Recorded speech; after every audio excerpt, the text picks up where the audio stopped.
We are live. Hey, how about you, everybody? Welcome into the Auburn Sports Signing Day show.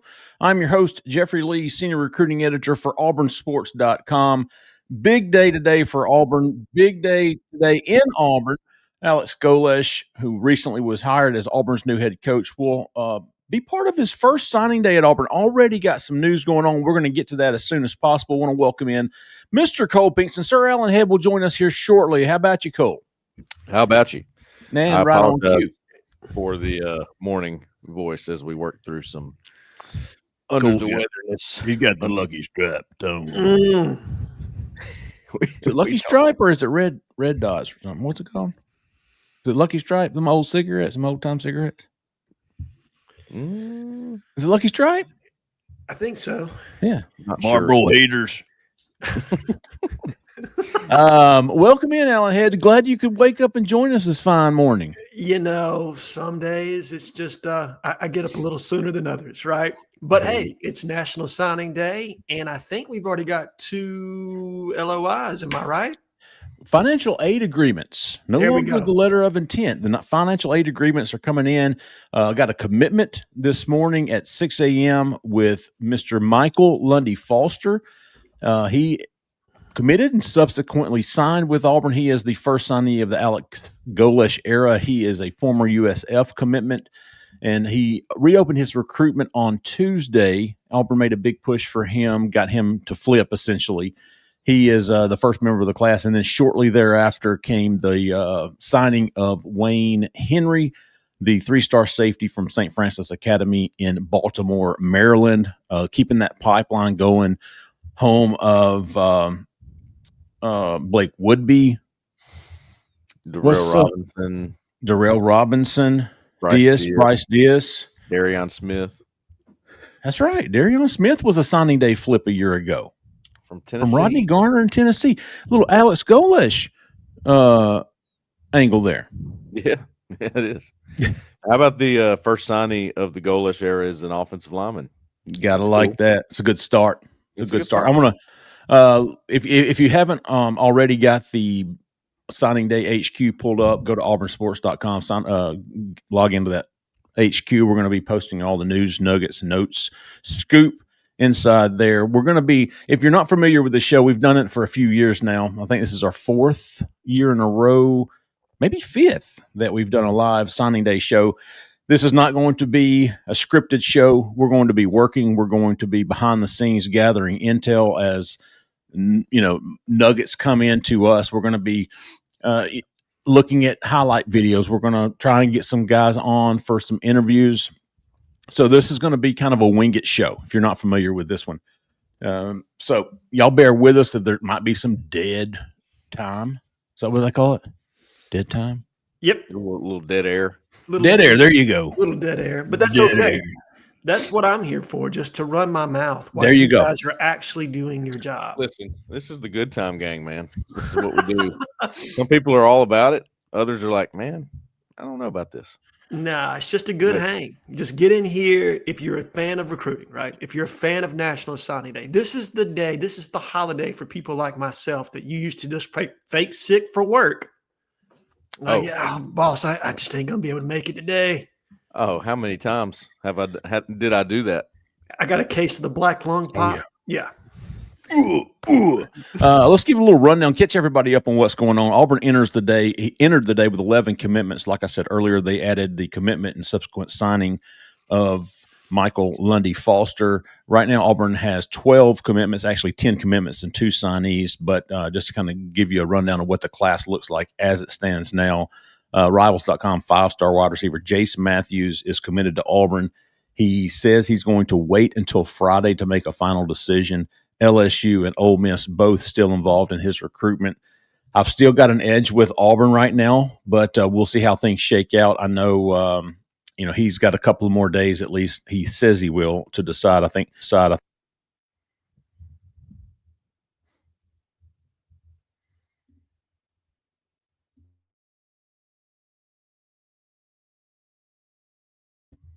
your mic just muted. It was muted. Yeah, so Jace Matthews on Friday. Jaquez Wilkes appears to be locked in with Auburn. I expect him to sign today. Same with Shadarius Tootle, Wilson Zaire, Adam Balagoon Ali, Parker Pritchett, Deshaun Spencer committed to Auburn on Tuesday. He will sign today. Shadrick Tootle, older brother of Shadarius, expected. He's a JUCO guy, expected to sign today. Michael Lundy Foster already signed. Demarcus Broughton, Wayne Henry already signed, and the PWO Travis Wakefield long snapper. Let's see, going down the list of what we're going to be keeping track of today. I've got a couple of announcement times going on. Michael Lundy Foster's already committed. Right, Reese Brush, the 3-star quarterback that's committed to. Hey, wrong. Let me get my. There we go. Sorry, technical difficulties. Let's see. Jordan Carter's at 3 p.m. today. We're not expecting any news from him other than he is signing with Tennessee. I'm guessing Tennessee, Georgia Tech's in there as well. The big news today, the big guys that we're watching today, Corey Wells, Chris Wells. Corey Wells, the defensive tackle from Petal, Mississippi, and his brother Chris, who is committed to South Alabama. Corey is committed to Texas. Auburn is trying like heck to get those guys flipped to Auburn. I think Vontrell King-Williams being retained, DJ Durkin being retained could be good there for Auburn. Same with Tavon Branch, the 3-star defensive lineman, former Penn State commitment, who could have a decision today, although he has said it could be he could push it until Thursday. We're going to leave him on the Wednesday tracker. Bralan Womack, the 4-star safety that was a long-time Auburn commitment, has flipped to Mississippi State. We'll see if Auburn can get him back. I know there's confidence in Mississippi State as recent as this morning. However, conversations with Auburn are ongoing. DJ Durkin, TJ Rushing. So a lot of work being done for Bralan Womack. We'll see if Auburn can get that done. On Thursday, Brian Williams, the 3-star wide receiver from Florida who is committed to Alabama, is supposed to have an announcement tomorrow morning. And then, like we said earlier, Jace Matthews on Friday. So those are some things that we're going to be looking at today, tracking today. And like I said, here's your signing day HQ. If you want to go log into that, stick to be able to follow along with everything. We're going to have the ticker here, all the news, the headlines. We're going to be differentiating between commitments and signees. As you can see here, Michael Lundy Foster assigned DB Wayne Henry. Alan, let's take a look at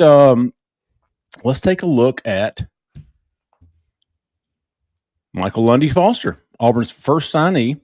We're going to get to some highlights of him. Good gracious alive, 30 seconds for an ad? Get out of here, big dog. Great day in the morning. It was actually 40-something. Let me just go back so we don't have to look at that. Let's go back over here. I can't stand. You know what's funny is Jaquez Wilkes has signed with Auburn. They just released that. There you go. That's a 4-star linebacker from Watley, Alabama. My former home. I was a Watley resident for 1 year. And in that year at Watley, there was an earthquake and there was a flood. True story. You know what they call that? The end times? The Jeffrey Lee effect. Yeah, for sure. For sure. Ooh. And we had freaking rental home. And there was fleas all in it. First night, dude, I woke up. I looked like I had red freckles all over me. It was a time in Watley. Was it chiggers or was it fleas, bro? It was fleas. It was fleas. It was awful. Awful. I also stoved my thumb playing flag football. Worst pain I've ever had. No kidding. Dude, I've gotten some of I played tackle. I mean, obviously, like legit football in high school. Had one injury where I separated my shoulder. I promise you in college playing intramurals, I got elbows to eyes, banged up fingers, like a broke pinky once. Like, it's insane, dude. Some of the things that happen playing stupid intramural flag football. I am going to roll the tape on Michael Lundy Foster. Alan, you take over with some analysis. I'm going to go update with Jaquez Wilkes signing. For sure. Cole, you go ahead, man. You know offensive line play much better than There you go. Yeah, I watched a lot of him. I did a little breakdown of him in his signing day profile that we put out when he signed. I'm kind of curious why he slipped under the radar. And maybe it's just because Alex Golesh and his staff were good at keeping him quiet. But this guy's big, man. I haven't seen him in person yet, so I don't exactly know, what his overall build looks like. But it looks like he's pretty lean for 310 if that's where he's at right now. Right. He's got some road grader ability to me. Like you put him at guard, he's going to be able to run block really well. I think that's what this staff is looking for. I think they want those guys on the interior that maul a little bit. Whereas let's just compare maybe a Dylan Wade, a little undersized, right? Right. You get to a guy like Michael Lundy Foster, he's going to have the size. That's not going to be an issue. So I'm looking at the feet after that. Does he have the feet to play in the SEC? From what I can tell, he does. And the thing that pops off the screen to me with him is his snap off of the jump, off the snap, I guess you would say. His getting out of his pulling stance. He's quick. He's got a quick snap. So I like that. I like the twitch that he brings as a 310-pound offensive lineman on the interior. I think that he's got a lot to work with. So I agree, Cole. I was impressed. I mean, and look, offensive line is one of those that's really hard to predict. You have 5 stars that never really pan out, and you've got 3-star nobodies that make it in the NFL draft every year. I tend to believe that they've gotten significantly better in the evaluation department for all the recruiting services nationwide. Like they've really kind of canvassed it better in recent years. And so I think those evaluations are typically more accurate. But offensive line is still one that I think for the majority of the time, there's just a lot of variance and there's a lot of development that happens at that position. And you're talking about a core base of a kind of a guy. I think he could be a swing for you. I think he could play guard. I think he could play center, contingent on how he handles, snapping the football, being able to identify what's going on up front and being able to call those shifts and audibles that they need to be able to call at the line of scrimmage if they're calling it, and maybe just the quarterback the entire way. I don't know. Everything's different. We had Reese Brush on not too long ago where he talked about he was the one that checked the protections. So I'll be interested to see what they do with an Alex Golesh's system. But I'm with you on the power piece of it. You see him move guys in the hole. And that's, to me, that's always impressive when you get that kind of power at the point of attack. Little short, he's 6'3", but if he's stout, 6'3" doesn't really matter, right? Like if you can move people in the hole, and sometimes that height plays to your advantage in interior offensive line positions because you get up underneath somebody else's pads and you can drive them. I felt that's where Braden kind of excelled, right? Braden Joyner, where he was able to use his height while he wasn't great. I mean, I feel like in pass pro, that's where he struggled. In run blocking, he was able to get underneath your pads and really drive you downfield. Yeah. I'll be interested to see what this young man looks like when you guys are able to see him in person, if his measurements actually check out or if he's a tick underneath or tick over what they're claiming for his height and frame. So, again, offensive line, I'm never going to complain about it. Developmental position, they ID'd him early, got him committed early, really liked him. And we talked about a couple of different offensive linemen that they had committed. This was the one they said, hey, he can play in the SEC. So that was encouraging to me. Let's see. Let's take a look at Wayne Henry, the 3-star defensive back safety, kind of a Gerard Powers clone. At least you're hoping that's what it is. And he's from St. Francis. Big to continue that pipeline at St. Francis, I think. Yeah. You're going to watch this film, and it's a little jumpy on our end, Jeffrey. Hopefully it's showing better, but maybe that's just on my end. Yeah. You're on the wrong side of the tracks, big dog. No, it's jumpy on my end too. Is it really? Yeah. See, that's what you get for talking about it. Yeah. Comma. It just smoothed out. We're good now. You're gonna watch this film and you're gonna go, dang, that guy's not recruited more heavily. Like he pops off the tape. Like he is a quick striker.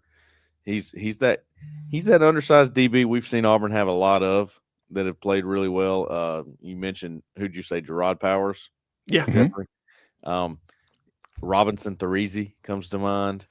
You got some guys that were just kind of sawed off, undersized, sort of compact, and just strike. Javaris Davis, these kind of guys. So it can work at Auburn. there is a knock on Wayne Henry's size. He's not a big guy. We've seen him in person a bunch of times, Jeffrey, and he's just small. I mean, very undersized guy. 5'9", 160. Is that about where he's at, would you say? Yeah, that's right. So you watch the tape, you're like, dang, that's exciting. That's an exciting player. He's the kind of guy that can just make plays all over the field, and he's going to make good tackles. He tackles low. He's coming in hot, that kind of stuff. It seems to fit the mentality of a DJ Durkin defense.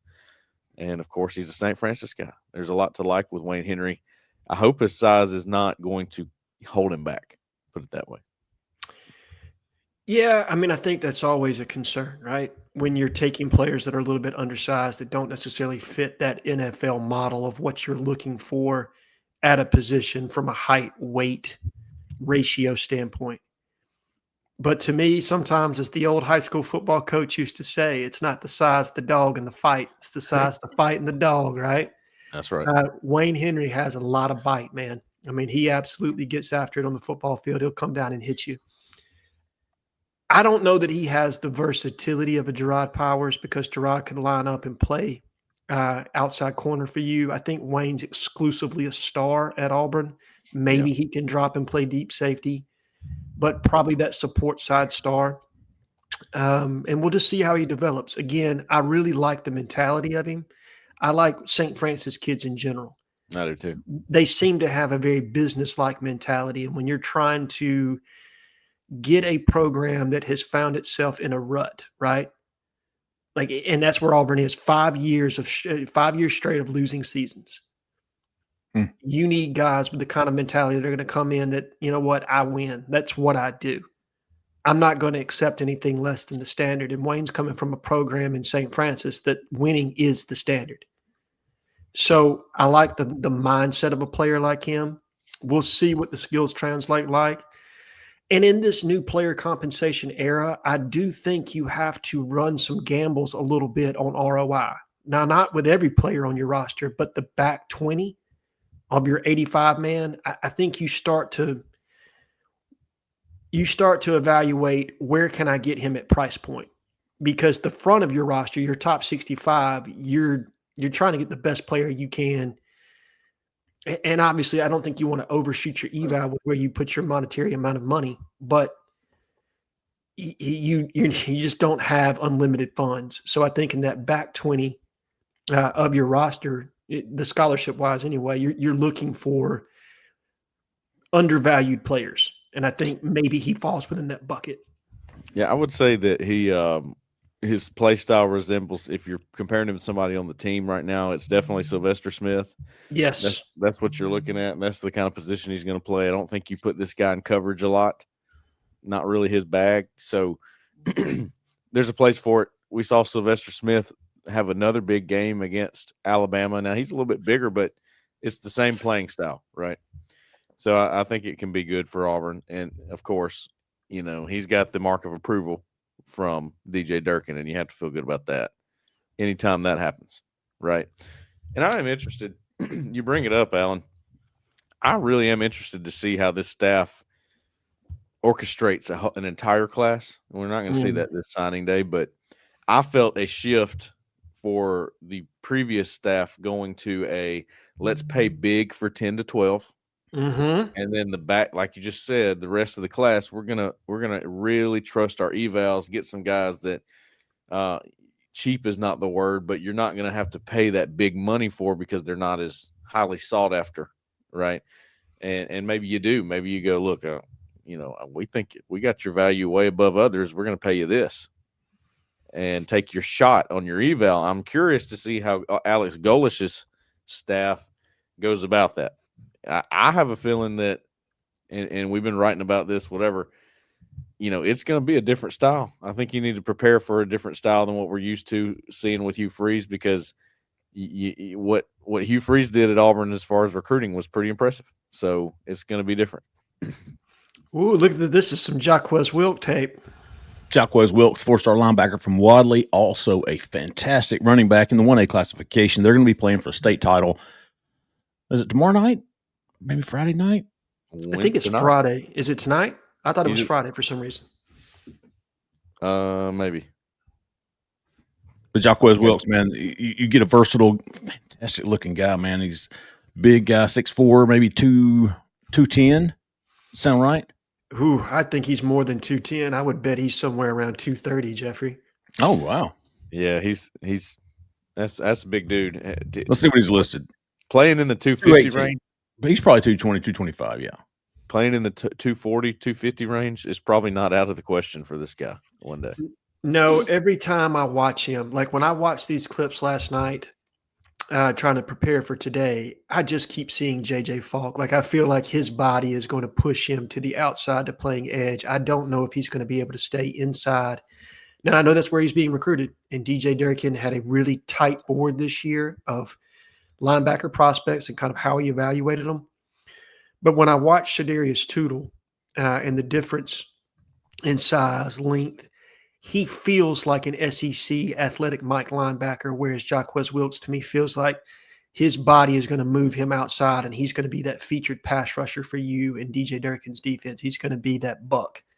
But, look, he shows more than enough lateral agility on tape, some decisiveness on when to get downhill.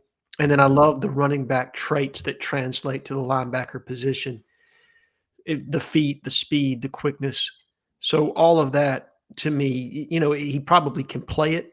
I just think he's going to excel at that buck position. But again, we'll see what his body does when he gets to Auburn, because some of these kids that come out of 1A programs like Wadley, they don't have the strength and conditioning or nutrition programs that you get at some of these 6 and 7A programs in the state of Alabama. You just don't. They're not funded the same way.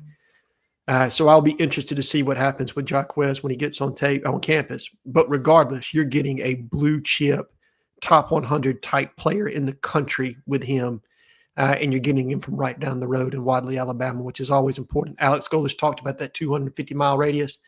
Shit, did you even have to go 50 miles to get this kid? You know what I mean? I don't even think you had to go that far. So it shows the importance of the kind of football that's played in the state of Alabama. And it is interesting, just some behind the scenes of what has been going on since Alex Golesh has taken the job at Auburn. By the accounts that I've talked to, he's come in, his staff has come in, and they've sort of formulated their own board. They didn't really follow the blueprint that was set by the other staff. They did their own thing for the most part. But when it came to DJ Durkin's evaluations and keeping him on, obviously they are honoring that. I don't think that would be a problem with Jaquez Wilkes, being that he is a somewhat of a freak show athlete, right? But it is interesting just to see from a recruiting strategy standpoint. They kind of have their own thing they want to do, but they're absolutely trusting the evals here by DJ Durkin. I find that interesting. And also, Jaquez Wilkes' recruitment was not always cut and dry in the beginning. It was Tennessee and Texas A&M. Those were the two schools I was always hearing with him. DJ Durkin goes and sees him in person and goes, well, that's number one, and we'll get that done soon. Thank you. Right. That was how that recruitment went, and it was interesting to follow. Looks like Demarcus Broughton, the tight end from Sims, Alabama, Mary G. Montgomery, former USF commitment. He has made his announcement final. Not that he was making an announcement on where to go, but he just posted that he has signed with Auburn. Probably expect Auburn to release that soon.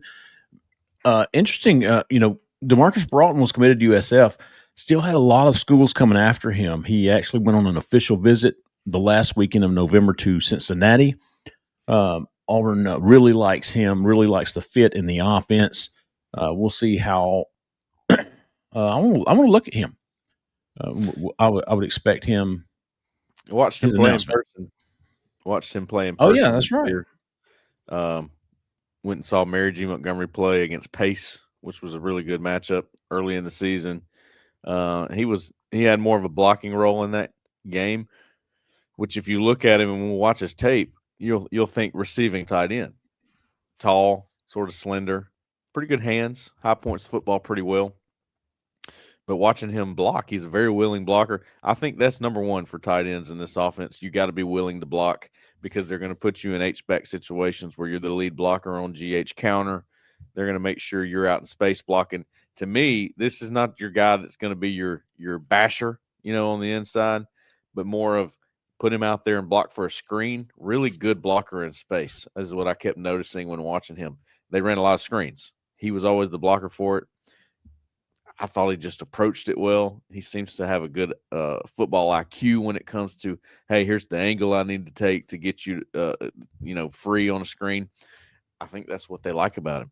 And he's got a lot of room to put weight on. I mean, again, 240, 250. That's where he's going to be.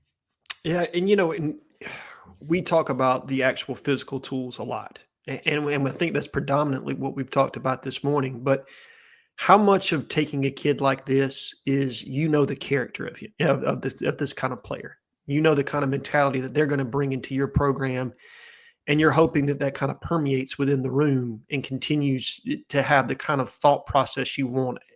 I think anytime you're going through a coaching change, the new head coach is coming in with a certain philosophy and a certain mindset, and having kids that are already bought into that helps you as far as getting other players on board. And I think that's a vital piece, because we're going to see some complaints from people about, oh, it's 3-star U and what are we doing today? Well, you're bringing in guys that this staff is familiar with, that they have a high opinion of, that think they can play in the SEC.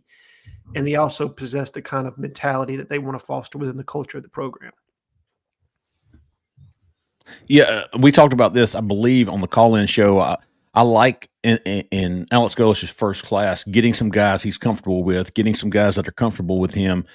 And even when we get to the transfer portal in January, we're going to see probably a heavy USF presence in Auburn's transfer portal class, especially on the offensive side of the ball, getting some guys in that know the system, know the culture that he wants to build at Auburn, and being able to be familiar with him, his staff, and that offense, and kind of what his expectations are for you, kind of to lean on, to kind of get a feel for what he expects out of his players, out of his culture, out of the program.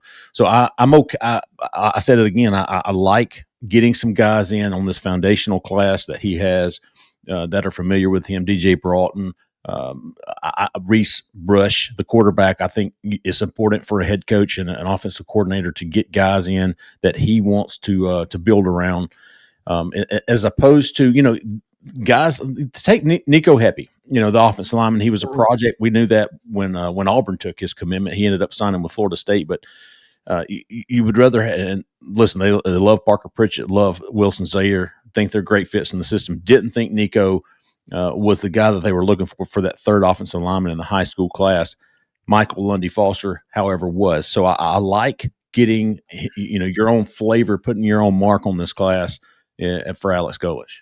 Well, what you're seeing is exactly what I've been hearing from behind the scenes. Is they came in and I'm not going to say they scrapped the old boards, but they brought their own, okay, and they're operating that way.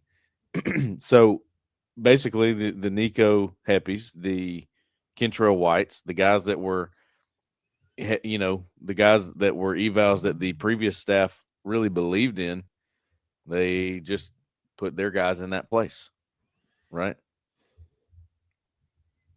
I'm gonna put the Auburn Sports Signing Day HQ link in the comments. Some people were asking about. Did I do that? Did it Good work? call on Heppy to Florida State. I just saw that. Now, we knew that Auburn was recruiting against him. I think Florida State offered late, right before he committed to Auburn. FSU had jumped in there, and Mike Norvell's kind of toyed with that NFL Academy with a couple of different players that they've brought over before, so that doesn't surprise me. But it does give credence, I think, to the evaluation that he is definitely a project that's got some upside to him. But good for that young man. Glad to see that he landed somewhere else. But I'm excited for the player that Auburn signed in his place. I think that I think he's got a chance to play in the SEC. I really do. I see an interior offensive lineman that has an opportunity to eventually be a starter. We'll see how it pans out. I think Wilson Zaire is. I think they're excited about him. I think we got to see him this past weekend again. Cole, he passes the look test. Oh, fantastic build, fantastic frame, very athletic for a big guy. He's got good bloodlines. Killian, of course, played here at Auburn under Gus Malzahn and went on to the NFL. So got good genes And I don't mean Sydney Sweeney jeans. Hey, No, I mean, really, Killian. I mean, when you go back and look at Killian, you know, he kind of gets forgotten about because of the time he was at Auburn, but he's pretty good, and he had a different look about him, like that. You got those arms, you got that NFL look about you. You look like an NFL tackle. Wilson is on his way to being that guy, and he's still. I wouldn't call him skinny. He's lean. yeah, right. I mean, he's probably got a very low percentage of body fat. You know what I mean? It just almost looks like he would be like a tight end or something. But he's got that OT frame where he's going to put on – he's 280. He doesn't look like he's 280. He looks like he's 265. When he gets up above 300, he's going to look like he's 280. So it's like this guy's there's a lot to work with him, man. He's serious. Big fan of Wilson. Zero. Yeah, he's a guy I could see maybe even cracking the two deep as a true freshman. I wrote that last night, Jeffrey. Like, just looking at it, I thought maybe, look, this is a guy you could see. Can he be a freshman starter? I mean, you never predict that. That's close to impossible. But I mean, depending on how he starts to develop, his body's getting there. It's ready to play. So, breaking news here. Tavon Branch has told 24/7 Sports he will be committing today and signing today. So you were right to keep him on the board, Jay Lee. That was good intel on your part. Yeah, Chad Simmons put a fantastic update up on Tavon Branch earlier this morning. You know, we said leading up into this, you know, Vontrell King-Williams, DJ Durkin. And listen, he left here Sunday. He left to visit Sunday having met with Alex Golesh and was very impressed. He had really high marks for Alex Golesh in his first. Oh, sorry, Jeff. He was one of those guys that wanted to stick around for that. Remember? Yeah, he sure did. He was on his way out and was like, you know what? I'm going in to meet the coach, and came back out. Had glowing reviews for him. I think he was just a little tentative in that, or a little hesitant without knowing who his position coach was going to be, because Vontrell King-Williams is such a good relationship developer with these recruits. Is very important to him. Same with Alex Golesh, and you know, Steve Wiltfong and Chad Simmons both echoed that sentiment about how he talks about process driven, play driven. He's relationship driven when it comes to recruiting, and that's a big deal for a lot of these kids, because a lot of the times, you know, we talk about NIL, money talks. We all know that in recruiting, but a lot of the times NIL money is pretty similar. It's comparable at these schools. And so what are you going to fall back on? You're going to fall back on who you have the best relationship with. And that was, I think that's big for Tavon Branch. But if he's announcing today, he's announcing between, you know, Auburn, Auburn, Ole Miss, Virginia Tech, Penn State. He's a former Penn State commitment. But, you know, he's got LSU on the graphic. I just sent it to you. Really? Guys. Yeah, he got LSU on there, so we'll see. Oh, well, that makes sense. Lane Kiffin was at Ole Miss. Now he's at LSU. Interesting.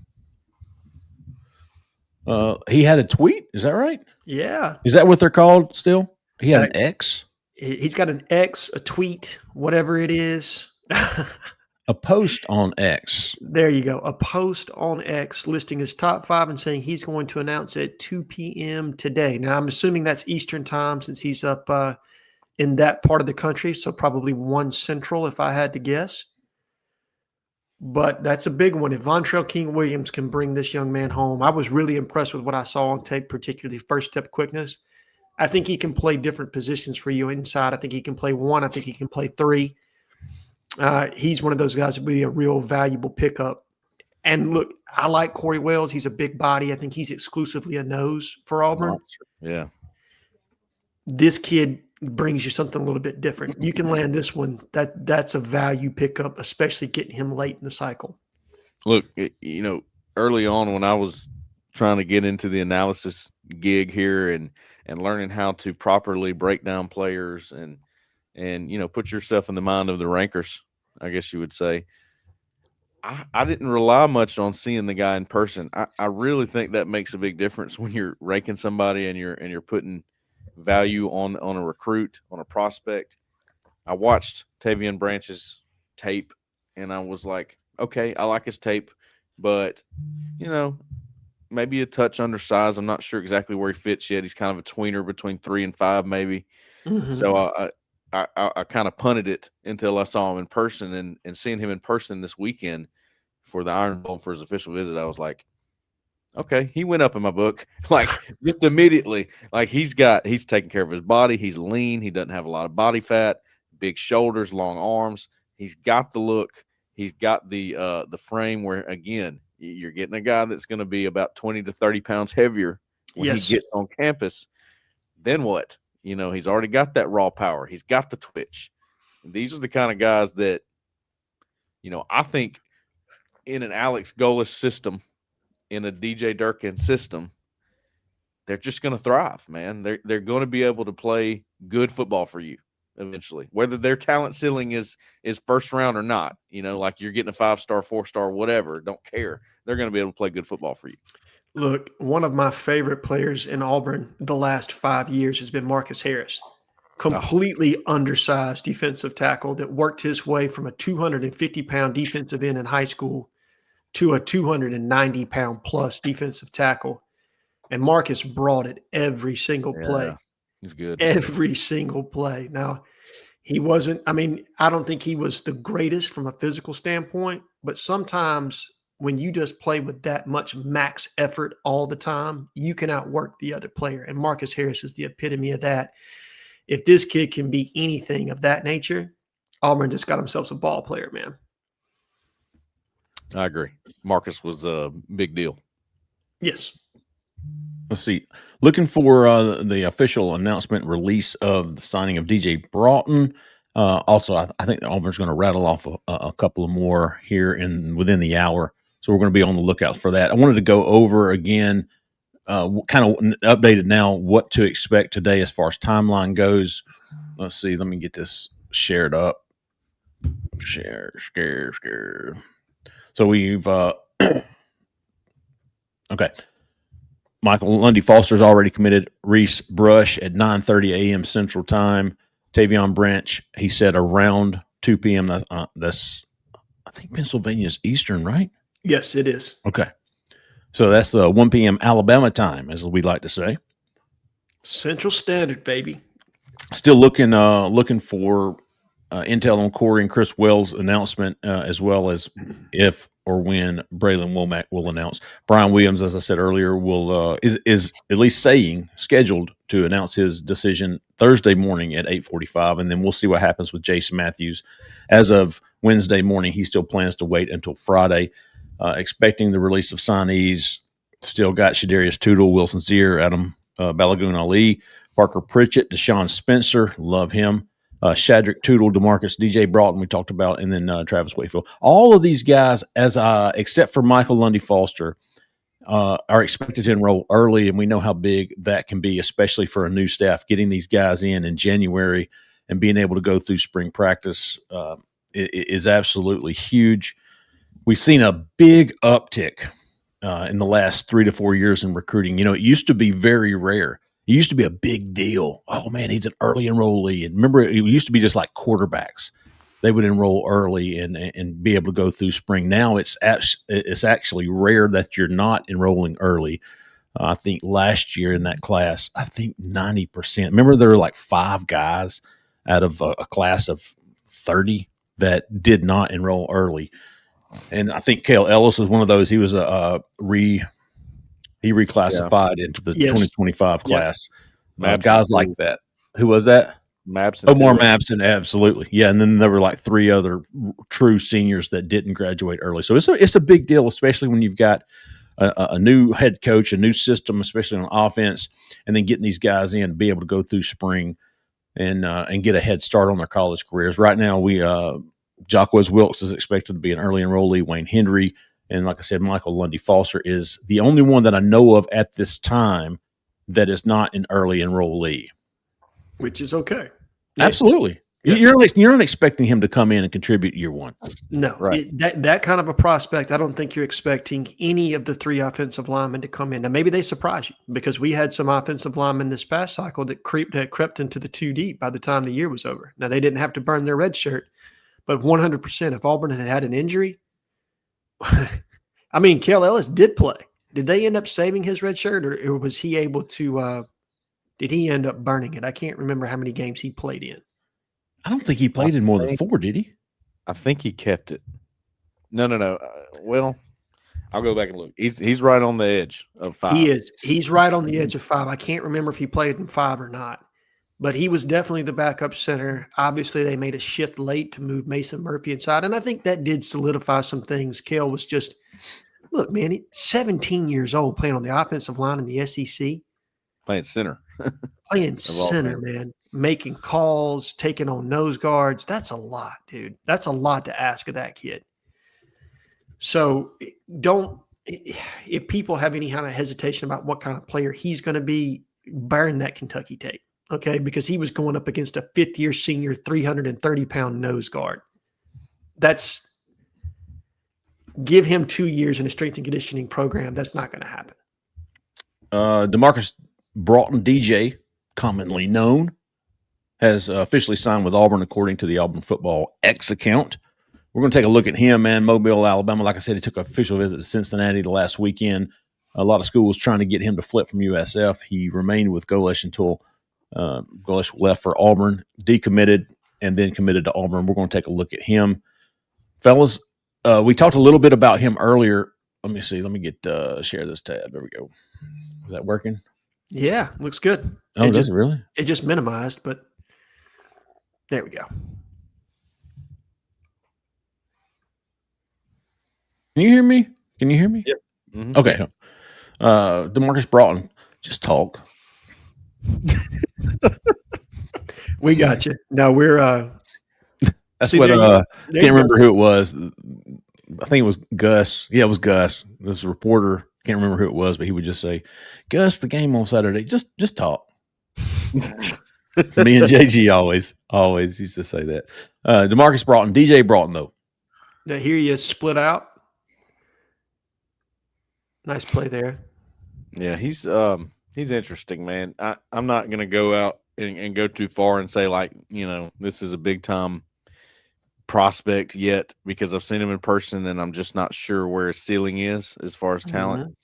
Mm-hmm. I don't think he's got that great speed, but at tight end, depending on how they use you, it's not that big of a deal. Can you catch the ball when thrown to? Obviously, we've seen that's a big deal. Look at the nice play. There was a nice play on the back shoulder there. So he shows good hands, but again, I'm with you. I like the size, and what you saw on the first couple of clips, there was a block there out in space where he was able to level up on a defensive back, which is not always easy because you're blocking at different angles, right? When you're blocking inline versus when you're blocking in space, how you attack it, how you go at it, how you level up against that player, making sure that you don't miss the block entirely, because sometimes your momentum can carry you in a different direction. So that was impressive to me. He showed some nice inline blocking there on one of those, and then he's shown the ability to catch the football. Again, I don't know what the overall top-end speed is for a player like him, but I do like the hands. I do like his willingness to block. This staff is obviously heavily invested in him. I mean, they've had him committed for a while, really liked him, and when this staff first came over, we're all kind of sharing group texts about what we're hearing, and one of the first names that Jeffrey presented to you and I, Cole, was, hey, they really like Broughton. They're going to bring him over. Yeah. So that, to me, because it's not like they're bringing everybody. They're not bringing their whole USF commitment class. They've been very selective as far as the guys that they've brought over, and very cautious about who they think has the ability to play in the SEC and who doesn't. This is one of the guys they believe has the ability. And again, you're talking about kind of a depleted tight end room, and that's not meant as a slight to the previous staff. I think we were of the opinion they were going into the portal for at least 2 tight ends after this cycle. I think they may go for 3 tight ends out of the portal this cycle. I think it's that depleted within that room. Now, maybe I'm wrong. Maybe some of the young kids that they took last year are a little bit further along than I anticipate. But I think they've got some work to do to be able to play in the kind of system that our new coach, Alex Golesh, wants to employ. Yeah, I like him. Don't get me wrong. Especially seeing him in person. He was actually camped at Auburn in the summer and got a lot of attention from Marcus Davis and Ben Agamawa at the time. Angamawa. Excuse me. Look I at knew you. you were going to get me on that. I knew it. Now, listen, I worked really hard on that. I know you did. I know it, and then I get to it, and it scares me, and then I say it wrong every time. And I can say it right every time, not on the show, but Angamoa. Anyway, those two guys, they did give him a lot of attention at Auburn when he was at camp. I think it was for 7-on-7. I believe Mary G. Montgomery was there for it, and did well. He had a lot of catches. I mean, he was making a lot of plays that day. You know, they just kind of threw it up to him, or they'd throw the slant, stuff like that. It's a big target, big body. It's just it's a nice addition for your future of that room. I don't think he's ready to play quite yet. He's got to put some weight on. I think that's a lot of these guys are that we're seeing so far kind of underweight for what they need to play at. I think you're getting a lot of frames that are going to be able to grow into what you want, and the frames are good. This guy, you're not getting a much better frame than this guy at tight end. I wanted to Auburn has some cool pictures, man. I'm gonna of Alex Golish today or this morning, kind of getting signing day started off right. I think kind of gives you a look into to how he is, man, and how he is on recruiting and what it means to him. I think this was you look in the background, man, leaving us an Easter egg. I'm just kidding. I think that's is that Tyler Hudnick? Is that who that is? Mm-hmm. That's the offensive line. It's Hudnick. Is it Hudnick? Gosh, Michael told me this. Michael Lundy Foster, because I was like, dude, first of all, pronounce your name because I don't want to butcher it. And he's like, Michael. And I was like, all right, cool, man. I can handle that. Yeah. And then he was talking about Coach Hoodie. And I was like, is that Hudnick? Maybe it's, I can't remember what. He's like, nah, big dog. Or maybe I said Hudnick, and he goes, no, it's Hudanick. That's who done it. Yeah. But I'm excited about this staff and what they're saying and especially this class and how they're going about it, keeping the guys. I thought, Kentrell White was the tight end that's been committed to Auburn for a long time. He's an athletic guy, a little undersized, kind of a flyer. And I don't know that Auburn was ready to take a chance on him or could afford to do that with what they're planning to do in the transfer portal, because tight end is going to be an absolute big need for Auburn in the transfer portal. So is offensive line. They're going to get a running back. They're going to get a couple of wide receivers. They're going to bring some guys over from USF, probably a quarterback. So I think they're going to bring some defensive players from South Florida. I'm sure they will. And again, they're going to get some portal guys for sure. Not just South Florida, but the number is going to be pretty high, I would think.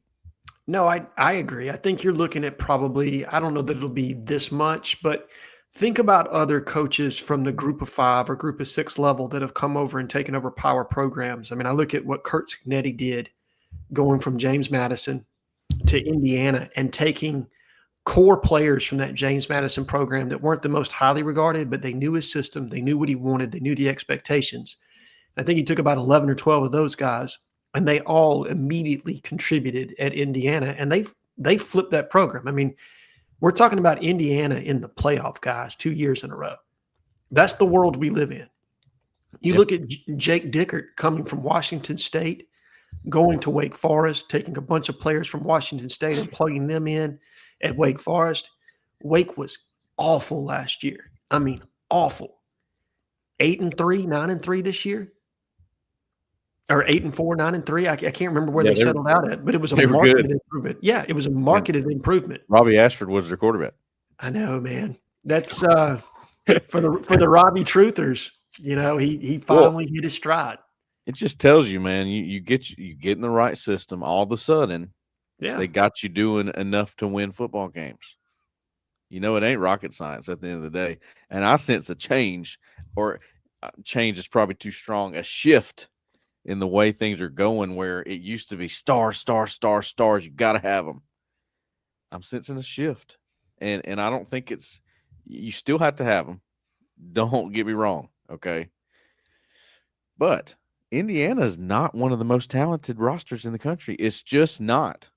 But they're whipping tail out there, son.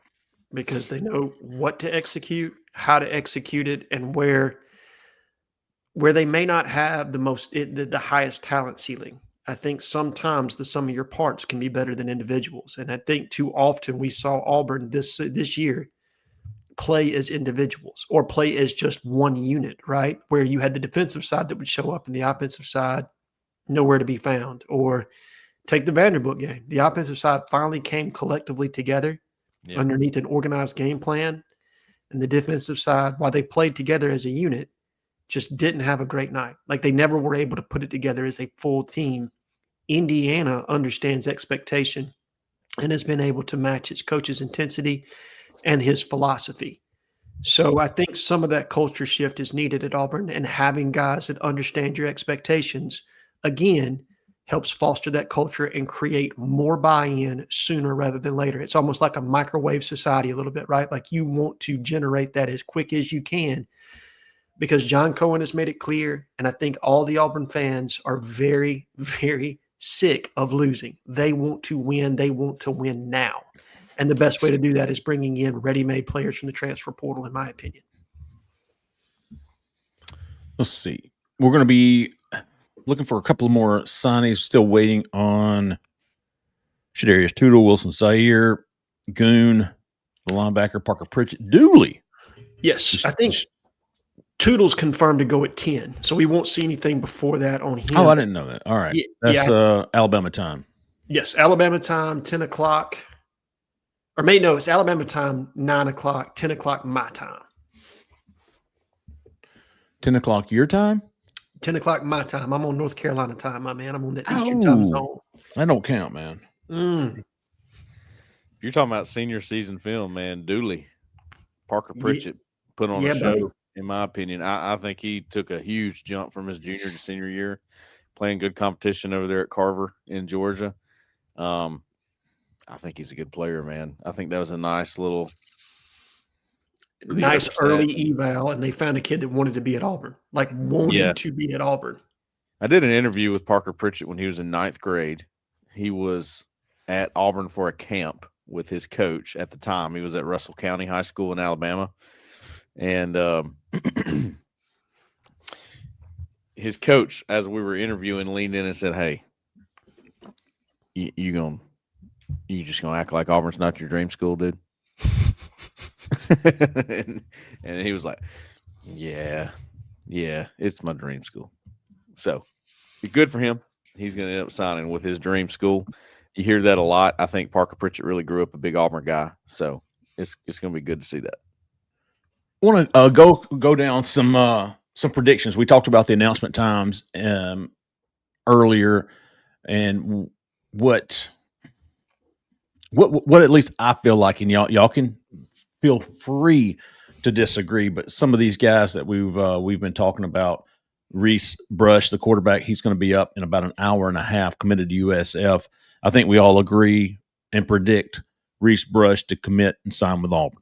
Yes, no question. Yep. We talked about Brian Williams on Thursday. He's committed to Alabama, supposed to announce at 8:45 a.m. Do we all agree that he will commit and subsequently sign with Auburn? Yes. Yes. We'll come back to that one. Tavon Foster, man. Tavon Branch, the 3-star lineman, defensive lineman from Pennsylvania, who is, from all indications, leaning towards announcing today. Yes. Alan showed you the graphic, 5 schools in it now with LSU. I've got him predicted to Auburn. I'm with a confidence level of about 55%. I still feel good. I might even feel a little bit better about that right now. Yeah, I do. With the most recent effort being to Auburn, or not effort, the most recent visit being to Auburn, and then some of the feedback we got coming out of that, right? Like I think we all three heard some positive things as it pertains to Branch and his connection to Vontrell King Williams and the environment that he experienced at Auburn. The only thing that I have some reservation on is what is the financial incentive at other places by comparison to Auburn? Is it significantly more or less? Lane Kiffin previously having a relationship. Now the defensive line coach, and this is the interesting part, right? Randall Joyner chose to stay with Pete Golding, who, by the way, looks like he just rolled out at the Ole Miss frat house. But hey, look, man, whatever works for you, Pete. And good for you, dude. If everything is true about how he told Lane Kiffin basically to get the hell out of the football complex. Oh, you know what I mean? When he had his feet kicked up there on the desk on Saturday night trying to watch the Iron Bowl, when he'd already made it very clear he was going to LSU before he publicly announced it. I'm a fan of Pete Golding now, if that story is accurate. He was on your Jimbo list, was he not? No, Pete's not on my Jimbo list. No, Pete's not on the dipshit list. It's not a list you want to be on, trust me.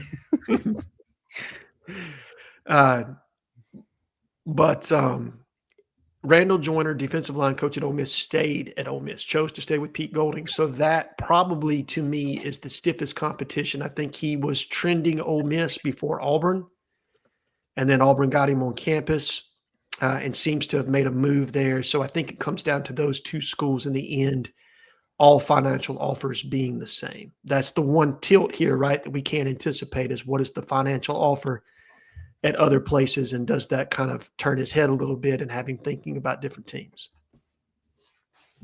Let's see. All right, so that's going to take us down to the Wells brothers. Have not been able to get a time. I think they're still wanting to announce today it's Auburn or Texas, even though Chris Wells is committed to South Alabama. I have both of those brothers, and I have for months now expected those guys to flip to Auburn. Obviously, with the coaching change, kind of gives you a little hesitancy, but keeping Vontrell King Williams, DJ Durkin, got to help here. It's got to help here. I know they remain top priorities for Auburn. Auburn would like to sign two defensive linemen. They would like to sign Tavon Branch. They would like to sign Corey Wells, and then at edge get Chris Wells, and take a chance on a guy who could pan out, basically. But I've got. Does anybody feel any? I've got Auburn with a slight edge right now, and I don't have any reason to feel bad about that pick. No, the only thing is, I've checked on that one later last night, and Texas has upped the ante with Chris Wells. Yes.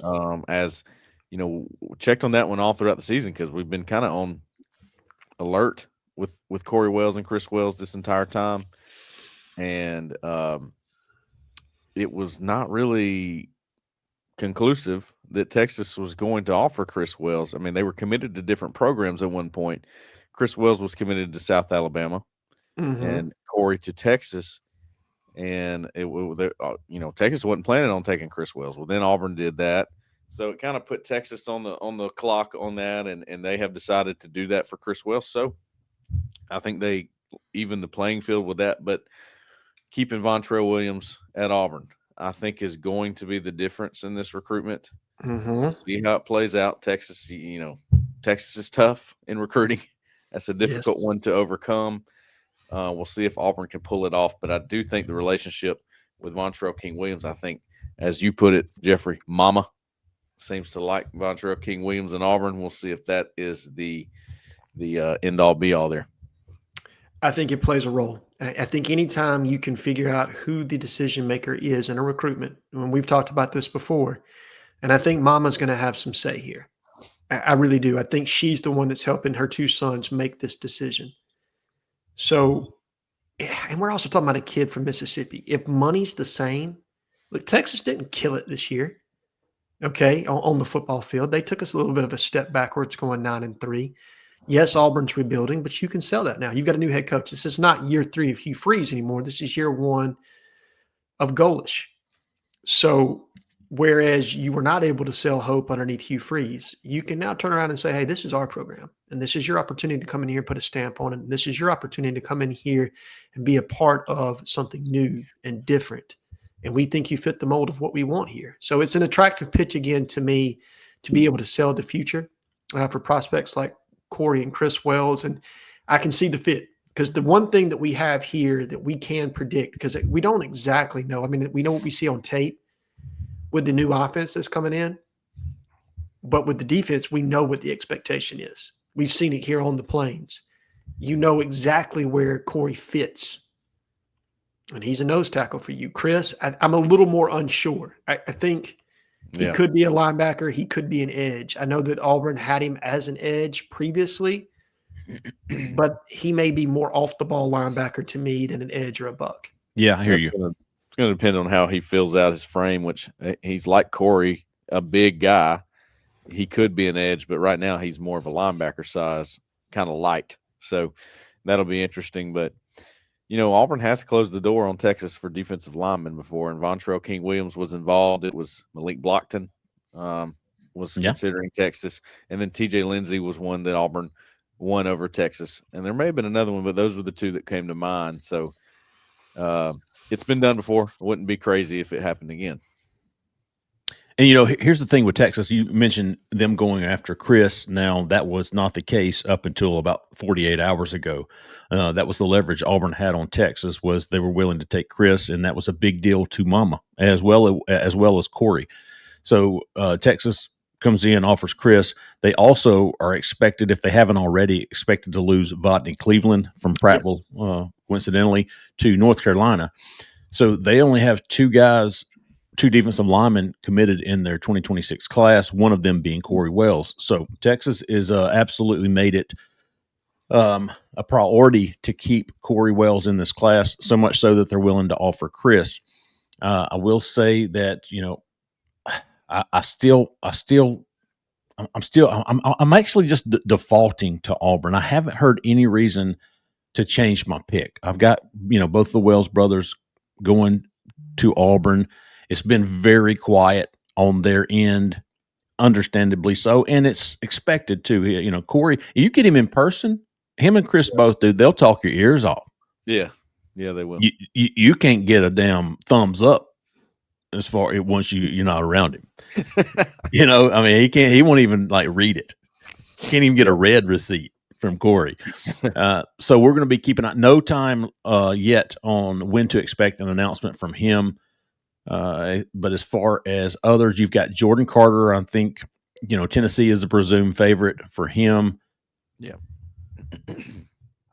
And the big one today is Bralan Womack, the four-star safety, longtime Auburn commitment who flipped to Mississippi State on Monday.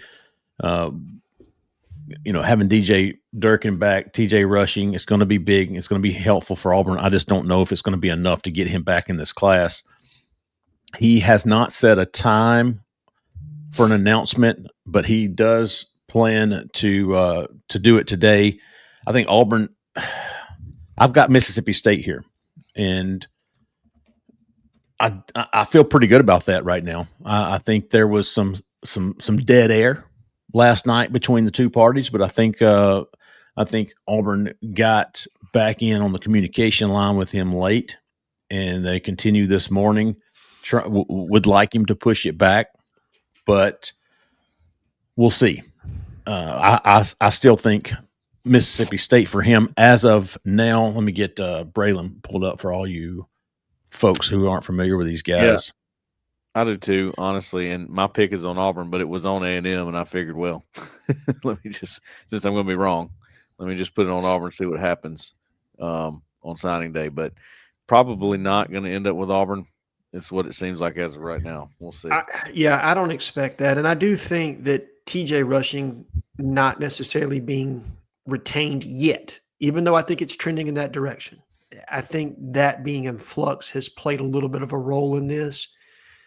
Other parts of it, I think he's really close to some people in Mississippi. He's staying a little bit closer to home, going to Starkville. They've done a good job of recruiting him.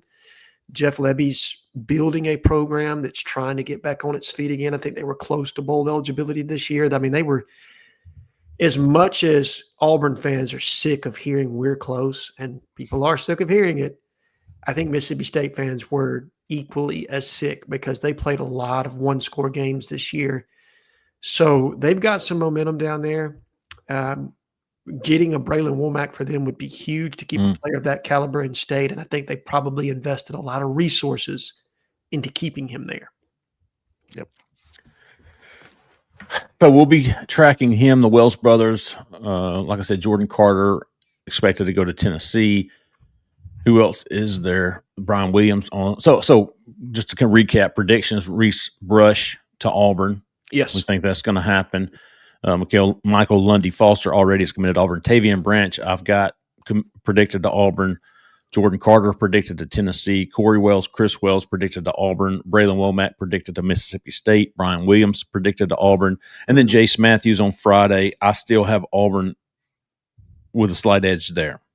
I think Auburn's going to be able to get that one done. I do. I have some confidence that Jace Matthews is going to stick, just because I think the Ole Miss offensive side, and I don't know. I mean, I know Ole Miss is the in-state school, and they're recruiting him hard, but they don't have a wide receiver coach yet. They technically don't have an offensive coordinator yet. To me, that's a hard sell.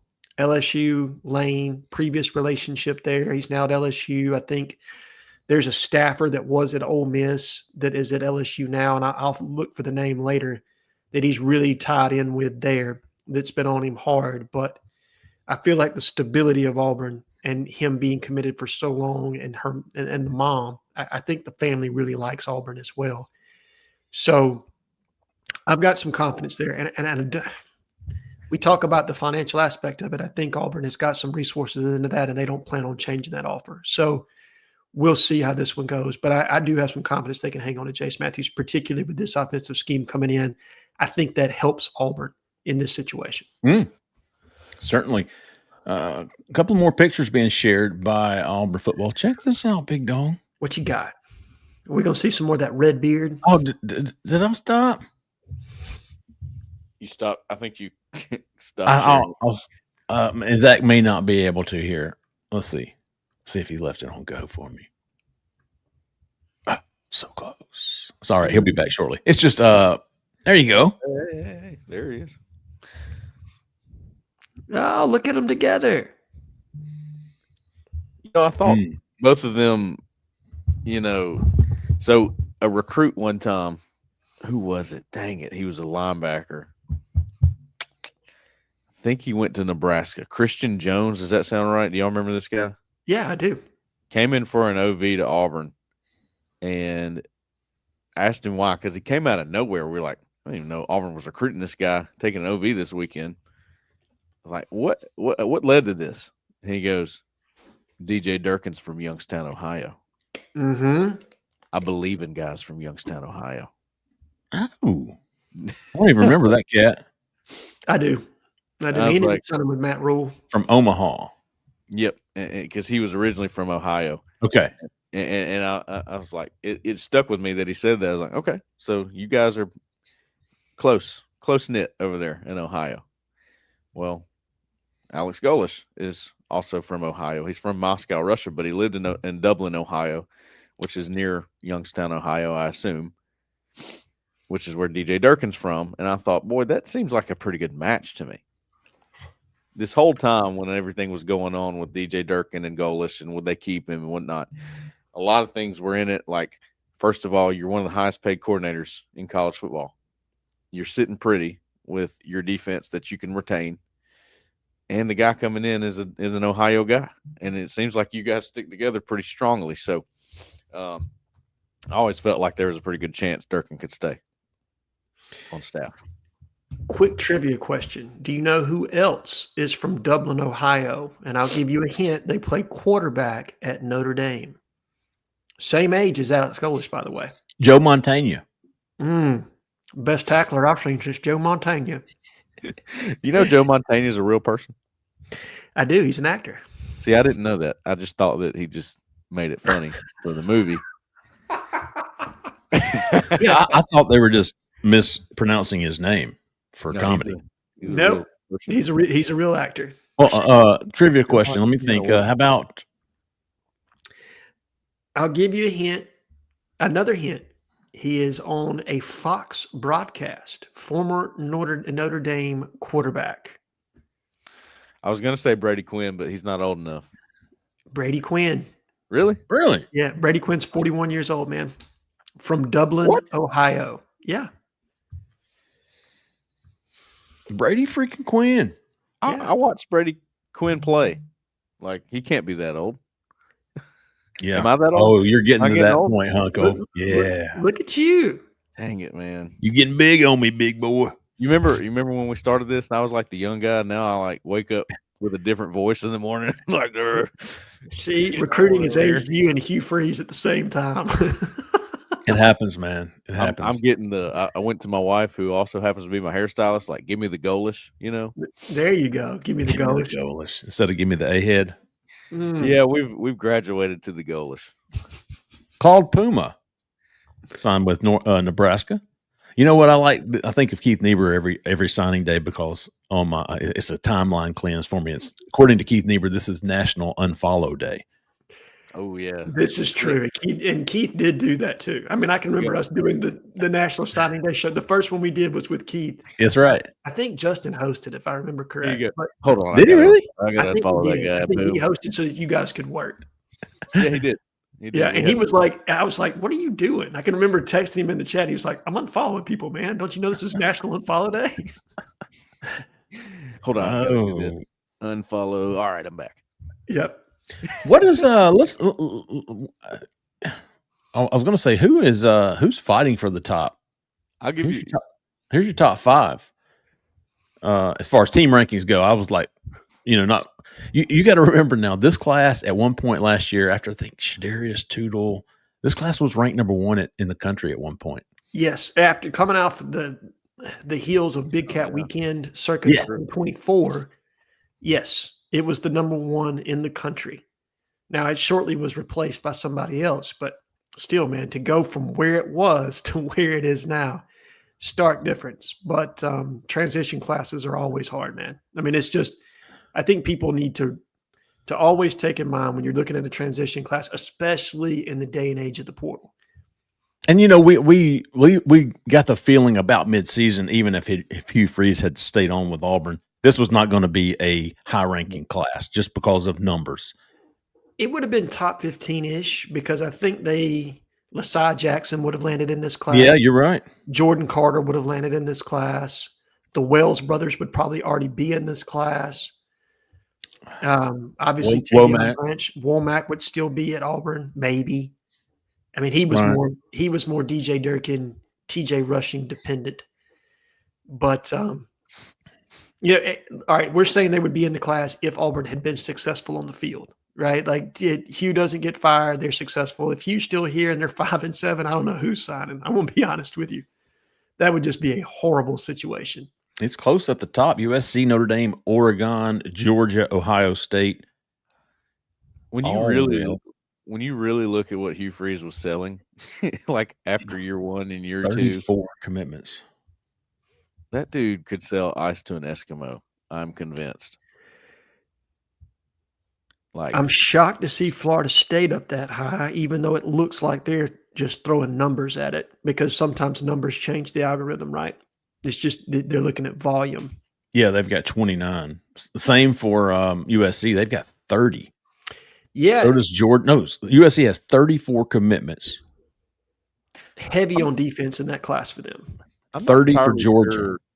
I'm not entirely sure how you would do it, but I do hope the ranking model eventually goes to combining high school and portal classes, total additions in as one ranking.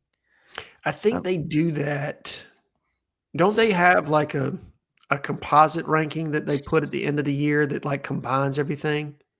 Let's see what the what it was last year. There's 2026. I think I wasn't just on this page. Because I feel like Auburn jumped some. Or yeah,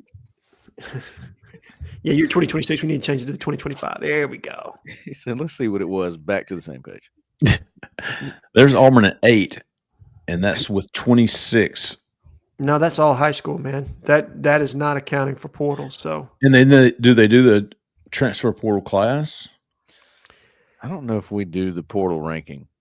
I know they do a portal ranking, but I don't know if they do 20 transfers, 26 high school and JUCO.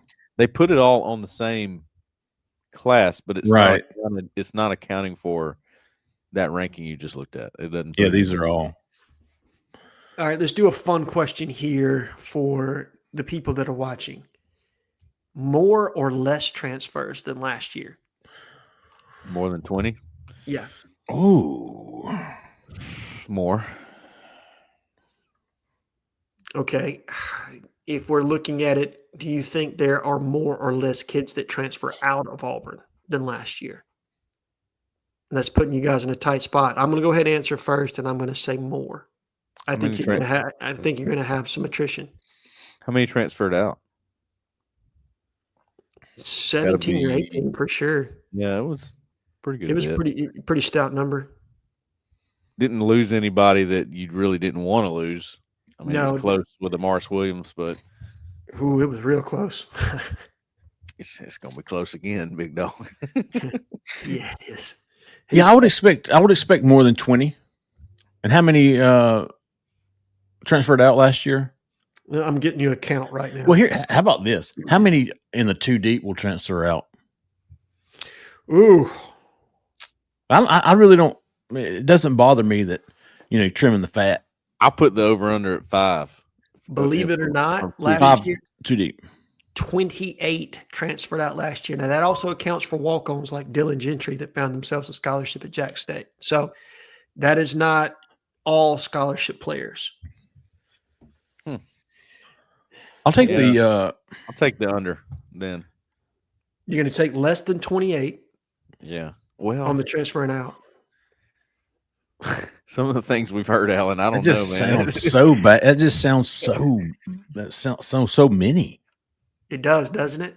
I mean, that's 1/3 of the roster. Now, here's the thing. Oh, you said walk-ons.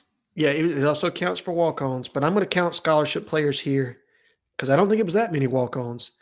But they were flushing some guys off that roster. I mean, you had Percy Lewis. They cut him. You know what I mean? Sam Jackson cut him. Yeah.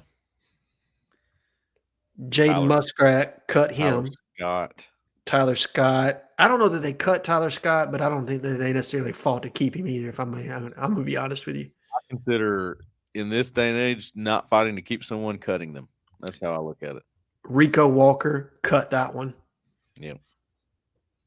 Braden Joyner, they fought to keep him, but the offer he got from Purdue was too much for them to really put up too much of a fight. Definitely wanted to keep Braden, but at the same time they realized the opportunity. He was a starter, wasn't he? He was. He was a starting center. Starting guard, right? Because Connor Lou was starting center. Oh, I thought he meant for Purdue. Yeah, he was still starting center for Purdue this year, yeah. J.C. Hart, I don't think they wanted to lose him, but I don't think think it was a huge deal either. No. Terrence Love, they didn't fight for him too much. He's back in the portal. Is he already? Mm-hmm. He left the team in the middle of the season for some reason. I mean, with what was going on out there this year, I don't doubt it, dude. It was tough sledding for Prime, man. That man had a meeting and said, what was the meeting he had for all the guys? Like, we're going to get y'all a practice for film for the transfer portal. Oh, yeah. Transfer scrimmage. Yep. That's crazy. You know what, though? I kind of thought it was ingenious because I agree. You know what I mean? Like, it has – because what film do they have if they don't have – because you don't want to give away all the practice footage, right? Like, because you're giving away plays. That's the big deal on some of these kids that want their iPad and other things, man, where they've got certain things you don't want necessarily out scheme wise. DJ Reed, I think did they fight to keep him? DJ Reed. Oh, DJ Reed, yeah. No. Walker White, they did not want him to go. I've got that confirmed. That was just kind of one of those. The second they signed Jackson Arnold, Walker White's agent said, "We're out. Sorry, we're not riding the bench." Yep. Laquan Robinson, don't think they fought to keep him. No. Antonio Kite didn't fight to keep him, but he had a good year at Ole Miss. He was off the team midway through the season, right? Yeah, he had some altercations. I think that's the best way. C.J. Johnson straight cut him. Yeah. Caleb Burton. Yeah, didn't fight to keep that one. He went to UConn, didn't he? I don't even know if he's on the team at UConn. I wonder what his driving record is. What is he? He had a Georgia-worthy driving record? Yeah, we'll leave it right there. Hank Brown, You think they fought to keep? I think they fought to keep Hank a little bit. I don't think they necessarily wanted to lose him. Is he at UAB? No, he's at Iowa. Oh yeah. Who went to UAB? You were thinking UAB because Trent Dilfer was his high school coach. There you go. That's it. That's what it was. Trent Dilfer taking selfies on the sideline. Caleb Jones posted that the UAB head coaching job is posted on LinkedIn or something.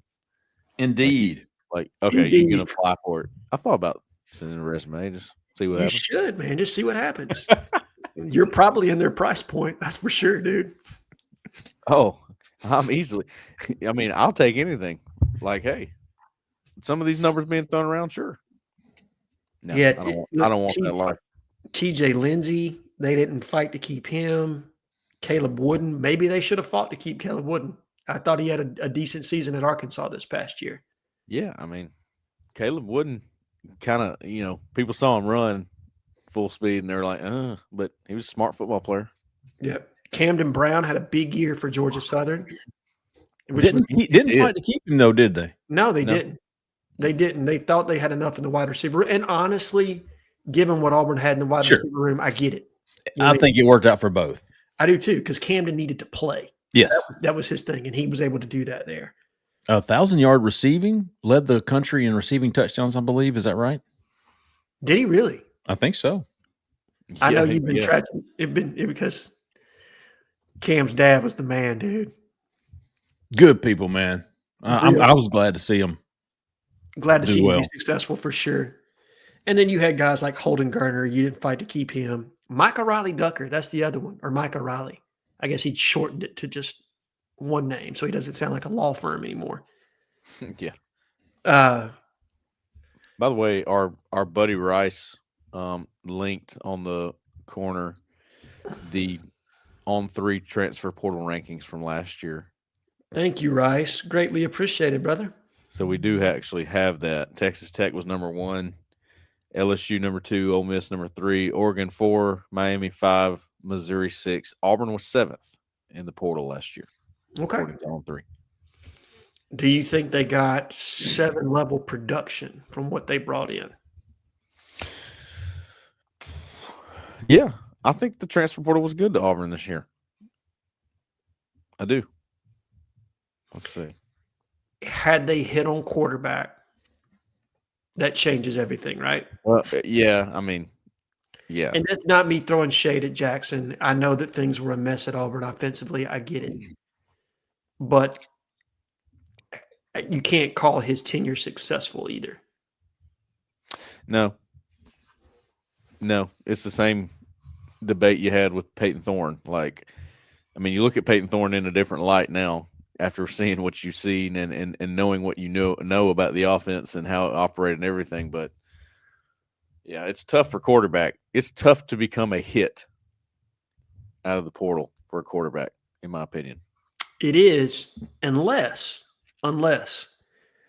you are importing an offense that they're already familiar with. That's where you've seen success. You think about who's the quarterback at Oklahoma? What's his name? John Mateer. Yeah. Mateer had success this year. Why? Because they brought in an offensive system that he was already familiar with. And you've seen that happen at other places where they've gone the route of importing quarterback and offensive coordinator, and it's helped. So if Auburn does go to the transfer portal for a quarterback and Byron Brown is the quarterback that they bring in, you would think that would be a relatively seamless transition for him, given he knows the coaching, the expectations, the offense very well. He's been in it for 3 years. Yeah. I think there's a shot for him to be a hit. Now, it's a major uptick in competition. He's not going to be able to run over dudes in the SEC the way he was running over guys in the American Conference. But he's a big guy, man. I wanted to look at some. Let's look at. Speaking of Byron Brown, let's look at some highlights of him. Okay. Let's look at some highlights of him because we all agree that Auburn's going to go after him. Should, if and when he enters the transfer portal. So let's see what we've got here. Let's put it like this: we think they should go after him if he enters the portal. I think if he enters the portal, you have an idea of what's going to happen. I'll go that far. Well, I mean, you never know. You never know. He's going to be a hot commodity. I mean, you don't think Bill Belichick and his girlfriend can swing him to come to North Carolina?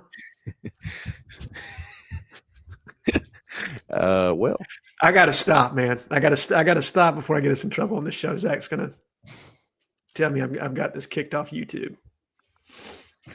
Oh, we've done worse, Alan. We've done worse. Yes. You're also looking at some potential wide receivers, Jonathan Coger.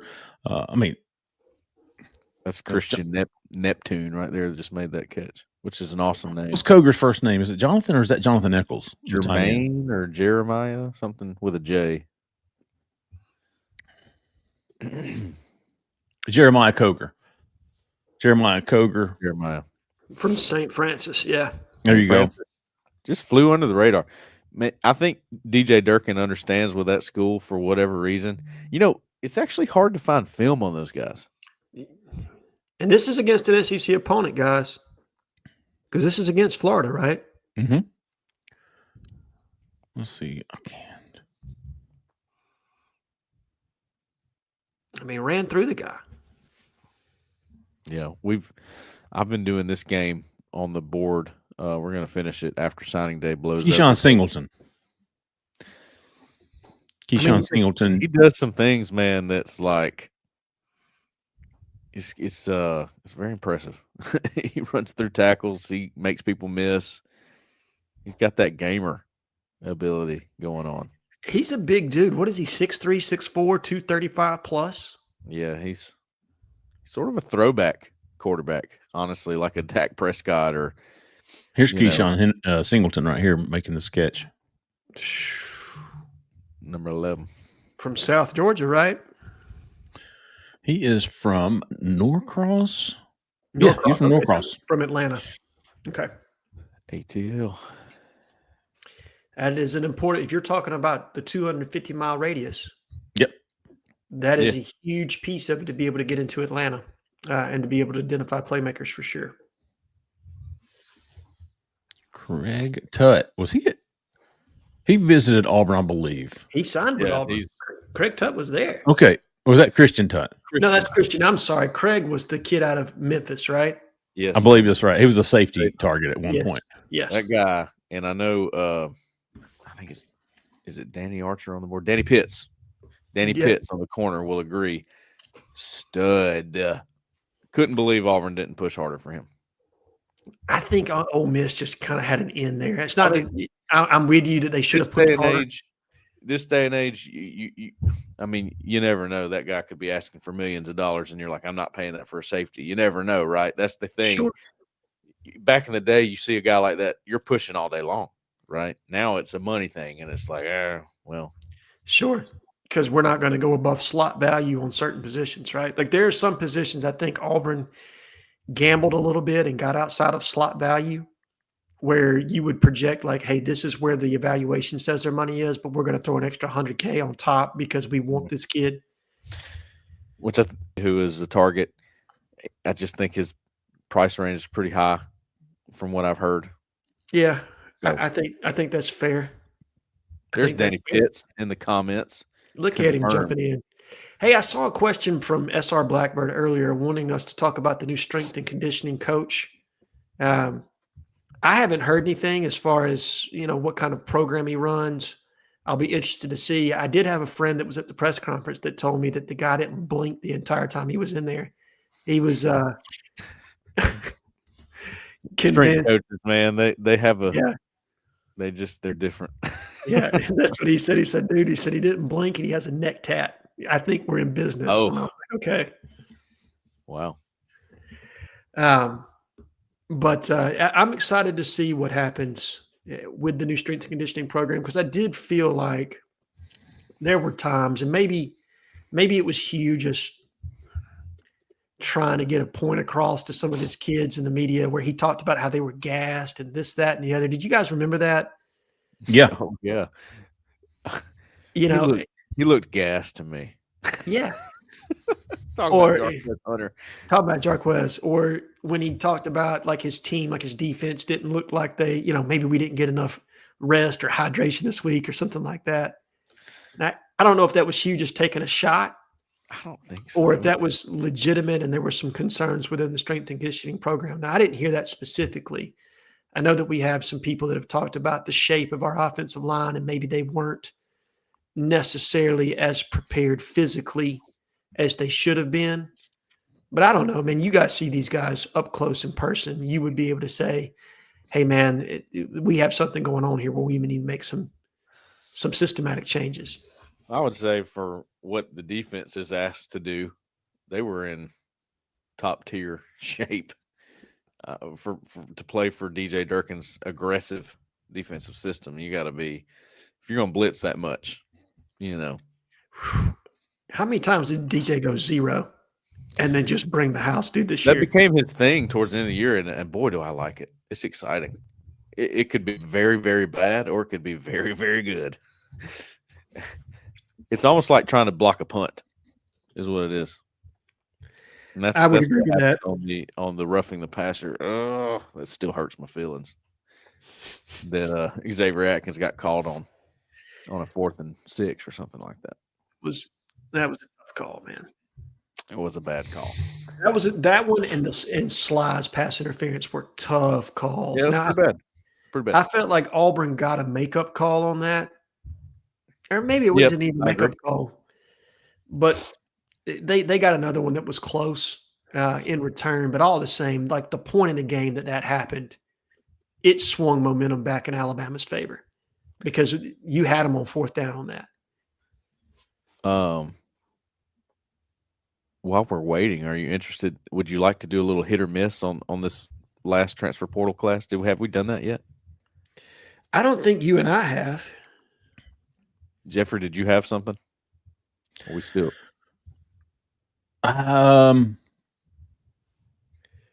Okay.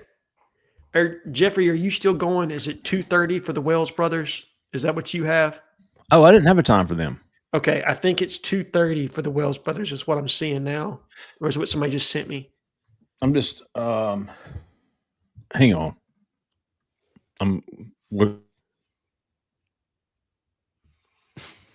You muted, Jeffrey. Intentionally. Yeah, he's got a phone call. Yeah, let's play hit or miss while Jeffrey's doing his inner Drew Rosenhaus and getting scoop for us. Yep. Rayshawn Pleasant. Hit. Yep, definitely. James Ash. I don't think he has another year. No, he doesn't. So I'm going to say miss, but I felt like he was productive when he did play. He just didn't play a lot. Yep. Jay Hardy. Hit for me. I think so. I think he really played well. Caleb Wheatland. Miss. Mm-hmm. I don't think he registered a snap, did he? Maybe. Yeah, he got in like against South Alabama in garbage time, I think. I think towards the end of the game, Caleb Wheaton got some snaps then, but he just, look, man, there were better players in that room.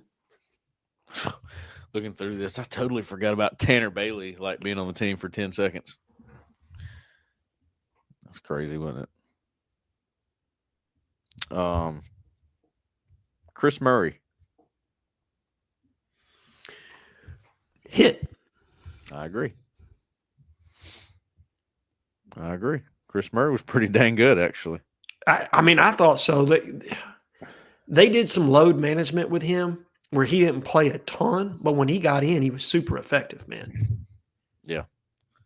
Like, what do you think he was averaging? 30 snaps a game, probably? Yeah, 20 to 30 in that range, I think, and had an impact, I thought, when he was in the game from both a edge setting and pass rushing standpoint. Eric Singleton.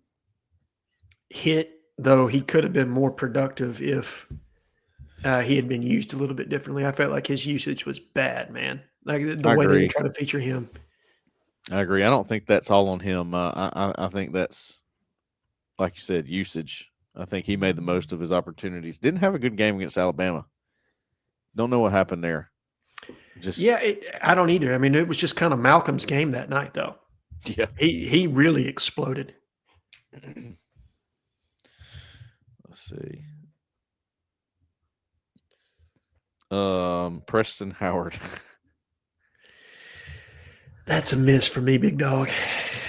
I'm afraid it is. Yeah, it was Look, crazy. I think he had an 88% contested catch rate in 14 targets at Maryland. 88%. He was contested and caught the football at Maryland. What the heck happened? I don't know, man. I don't know. Comments are on fire about Preston Howard. I'm sure they are, dude, because he is a lightning rod. Yeah, I hate it for him. Seems like a good dude. He's a good kid. He's just butterfingers, man. Shouldn't have had that popcorn. Shouldn't have had popcorn. How about Connor Gibbs? Connor Gibbs was a hit, in my opinion. Like, you don't have Connor Gibbs this year, that changes the rooms. That changes your production on special teams significantly. And I felt like he was able to allow Alex to stay fresh, specifically after injury to Cole, I'm losing Towns. it here. Yeah, to Towns. Yeah. No, I agree. Good kickoff guy. Put it in the end zone. Yeah, he played. You have to say he was a hit, especially as a walk-on. Like, yeah, I think he's got another year or two. So I think he's got another year, one more year. So hopefully they'll keep him. I don't know what they're going to do with Towns because I think he's kind of contingent on what happens with Alex, if I had to guess. He's been Towns has been putting out some clips of himself on Twitter. Yeah, he's going to get out. Let's say he's probably shopping. Yeah. Horatio Fields. Sucks that he got hurt. Yeah, hit while he played. It's kind of unfortunately incomplete because he didn't play the entire season. But when he was a part of the team and uninjured, felt like he was a hit. I agree. He could come back. We'll see how that works out. I'm not entirely sure. It seems like there's going to be an influx of receivers. So yeah, I'm expecting some attrition in that room because it does feel like USF would like to bring in 2 to 3 of their guys from their roster, or at least that's my anticipation. I can't say that's for sure their plan, but I anticipate 2 to 3 from their room. Buddy of mine said that he jumped on the show right as you said, doesn't blink and neck tattoo. All right. This one's easy. Xavier Atkins. Oh, big hit. Big hit. And he's due for a pay raise, man. Potentially the best hit of the transfer portal for anyone. Yeah, I mean, I think he's possibly the SEC Defensive Player of the Year. That would be interesting if he was. I think he's in the running for SEC Defensive Player of the Year. Okay. Redshirt freshman, by the way. Go ahead. Any signings while I was gone? Not that I've seen. No. I will say this. Conversations being had, I do feel better about my Tavon Branch pick. Okay. Vatek is very much involved here. Previously committed to James Franklin and Penn State. There you go. But as of now, the update is I might be going to 60% on that confidence level. I'm a little uptick in confidence on my Tavon Branch pick. I think it's going to be around 1 p.m. Central Time today. We all know a lot can happen in 4 hours. On signing day, for sure. Look, these guys are trying to keep kids on the phone as much as they possibly can to keep them from talking to somebody else. That's the last thing you want, man. So a little update on some intel. So I feel better about Tavon Branch. A little bit better about the Wells brothers. Alan, you said around 2:30. Yep. That's the Alabama time. Bralan Womack, not much movement in Auburn's direction for him. I still feel good about my Mississippi State pick with him. Yep. Same with Jordan Carter in Tennessee. So status quo right now as far as predictions go with these uncommitted or flip targets for Auburn. We'll have Reese Brush announcing here in about 50 minutes. Yep. Looking for a flip from USF for him. And I tell you what, we'll watch some video of him. But what did I interrupt y'all talking about? But I do feel better about Tavon Branch. No, but Yeah, my information mirrors yours on the Wells brothers. I Okay. have also heard there's a little bit of uptick in confidence there. So if you're Auburn and you walk away today, like if you can hold on to Jace Matthews come Friday, and you can land Brian Williams on Thursday, and you land Tavon Branch and Corey Wells today, I think you're going to feel like you did about as well as you possibly could given the circumstances. Mm-hmm. Definitely. We were playing hit or miss on this year's portal class, Jeffrey. I'm getting the highlights for you for Brush.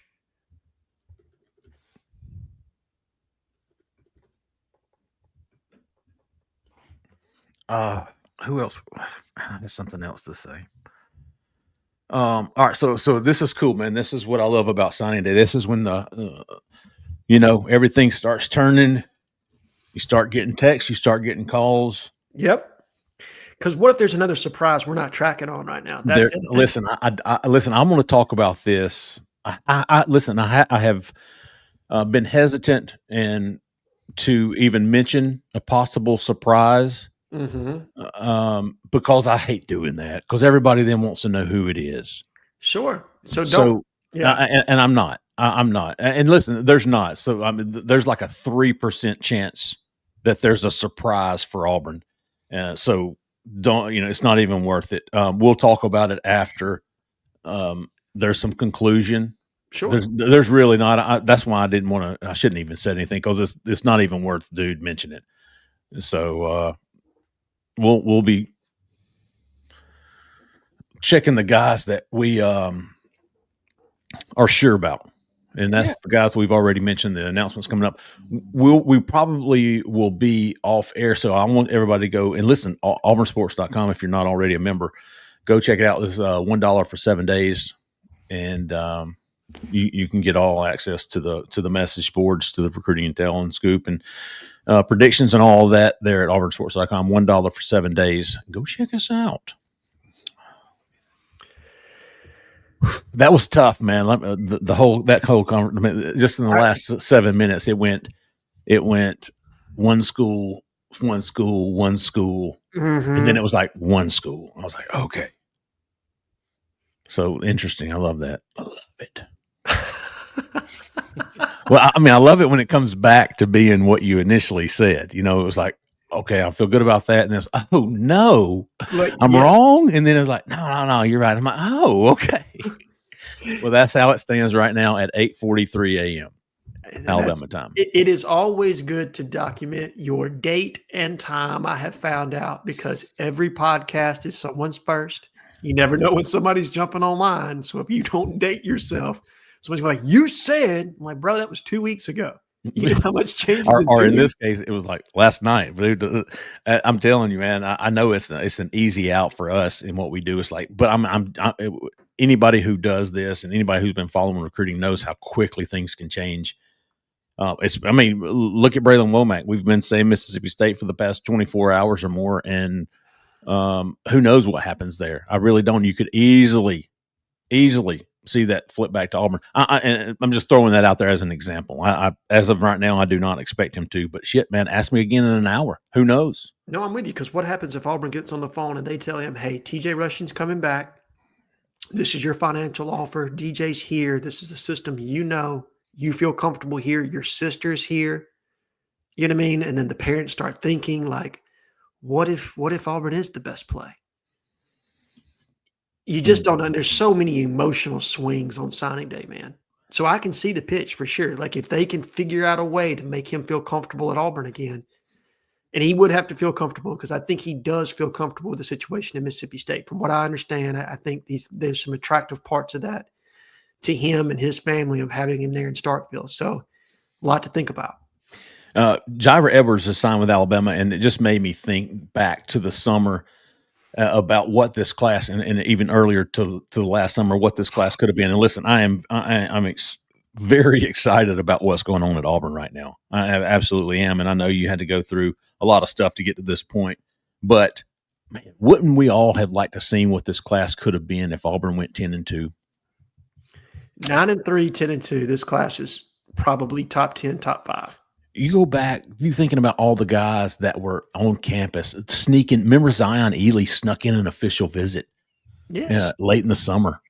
I talked to him when he left, and a week later he put it out. But Jira Edwards, St. Francis Academy, Zion Ely, Emmanuel Iheanacho, the number 1 offensive tackle in the country. These were all guys. I'm not saying they would have signed with Auburn, but I'm just saying we would probably be tracking them a lot more right now instead of just tossing them off the hot board. Definitely. Running backs, Jay Lamar, who was the other one? I mean, just so many options would have been. So many more options there would have been. Put it that way, would have been fun. It would have been just to see. Yo, Malcolm, I think you have a question about Rock being retained. He has not been retained. Rock Bellantoni has been notified that he is not going to be a part of the staff in the future, which is unfortunate. Not that Alex Gola should feel like he should keep anybody else's staff. I'm very high on Rock Bellantoni as a coach and an individual, and I hope he lands on his feet somewhere soon. Oh yeah. Who was it? Josh was. Tank Jones is another one. Yes. What could have been? Again, signing update. Jira Edwards signed with Alabama. Yep, and Jeffrey just said that. Thanks for listening, Jessica. Well, you remember that internet you were making fun of me for? It went out for a second. Oh, so Chris Kleiman at Kansas State is announcing his retirement. Interesting. That's crazy, isn't it? Oh, well, Oliver Miller, what could have been? Not really. After the season they had this year, and how frustrated he was with the media, and he had a couple of different breakdowns, man, where it felt like he was at the edge. But that does make it interesting to me because there were a couple offensive linemen in that class that I think Auburn had some relatively high grades on. Man, how do you lose the head coach on signing day? I don't know, dude. And how do you get kids to sign with your program? What timing on that, huh? All right. Now, this is interesting. Who's the offensive coordinator at Texas A&M? Colin Klein. Where's Colin Klein an alumni from? He played quarterback for Kansas State. I'm old enough to remember that as the chat is doing that joke. According to On3, he is lined up to replace Chris Kleiman. There you go. Texas A&M offensive coordinator and former Wildcats QB OC Colin Klein is lined up to replace him. Yep. He has been a fantastic coordinator. He has, and I will tell you this: his name was hot on the football coaching carousel about 2 weeks ago. There were some people that thought he was going to Oklahoma State. My guess is that Kansas State decided, like, Kleiman was on the fence and went ahead and decided he was going to retire because his name just died out. Like, you didn't hear anything, and which surprised me a little bit given the number of openings.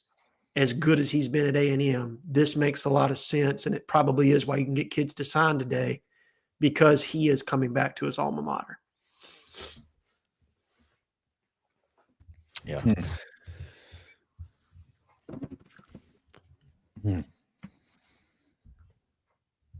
Look at you. Look like you the cat that swallowed the canary over there. Just woosah, big dog. Woosah. We've got who's next? Oh, we're still awaiting some signings. If you're just joining us, I'll update everybody on what's kind of going on at this point. 8:49 Alabama time. Mikhail. I've explained to y'all how to pronounce his name, and I still get it wrong. Michael Lundy Foster has signed with Auburn. Demarcus DJ Broughton has signed with Auburn. He's a tight end. Jaquez Wilkes has signed with Auburn. Linebacker DB Wayne Henry has signed with Auburn.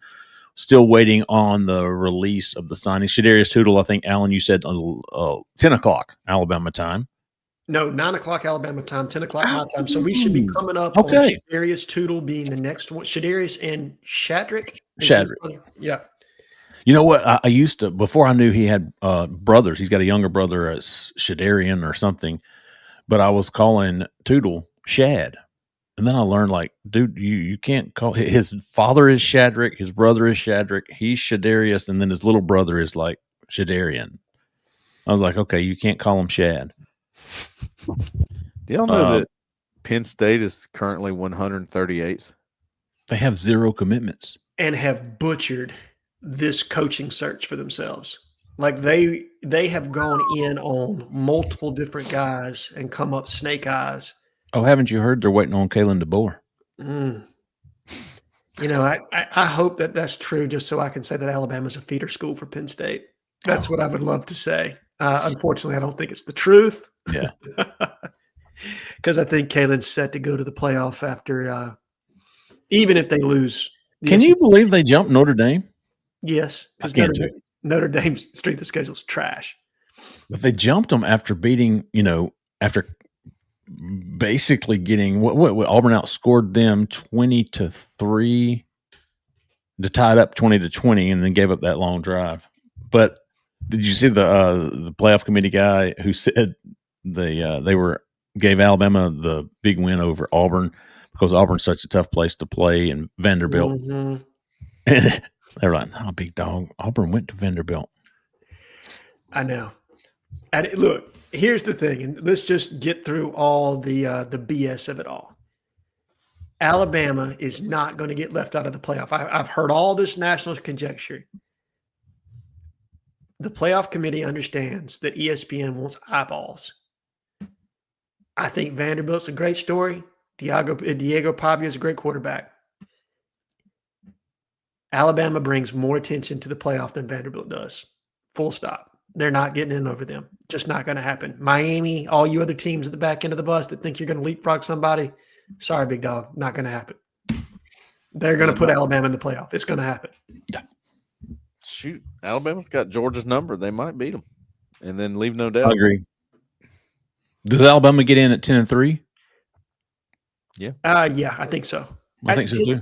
I don't think you can penalize them for playing in a championship game. And to my understanding, the criteria is laid out in a way that they should not be evaluated on the championship game unless you are on the bubble and you win the championship, and then it's an automatic qualifier. Right? How much longer is the SEC championship game going to be exist? Watch Alabama. If Alabama doesn't make the playoff next year, I guarantee you that Greg Sankey will. Reese Brush has flipped to Auburn. Okay. There it is. I think we got some highlights to watch, guys. Right, let me I'm gonna get that started. Alan, do you have the capability? I'm gonna let y'all go ahead and let me see. Did you put that in the chat? Yeah, I did throw it in the chat. If you can get us started, Jeffrey. Well, it takes 35 minutes to get through the commercials. Yeah. Ours Brooks would say, "What's the commercial?" Yeah, you go ahead and do you. Me and Cole will talk about Reese Brush from what we know. Ads. Hold on. We'll let you come Brush. back. It's Brush, by the way. What'd I say? Both of y'all have said Bush. Oh, did we? Retro, baby. We're retro. We're OGs, man. I saw somebody said, I'm a big fan of his dad, Paint. Oh. Paintbrush. Wah, wah. It's a good dad joke. It got me. Oh, dad joke. 10 seconds. All right, hold on. There's a high school with its own commercial. Interesting. Dirks. All right, let's see. All right, pause. Oh, man, that's big. I can't see my. Let's see. All right, let me see if I can get this going for you. Here we go. Do your job, Jeffrey, and then we'll come back to the highlights. Don't worry about it. Go ahead, man. You got news to report.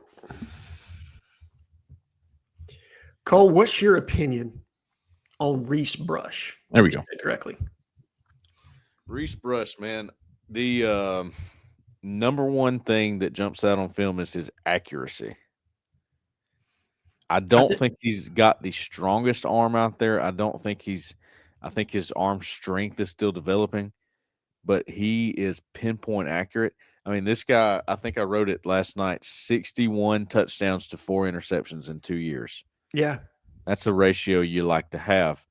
And I mean, he's at Armwood, dude. That's pretty good. That's a big that's program. Really good competition. Yeah.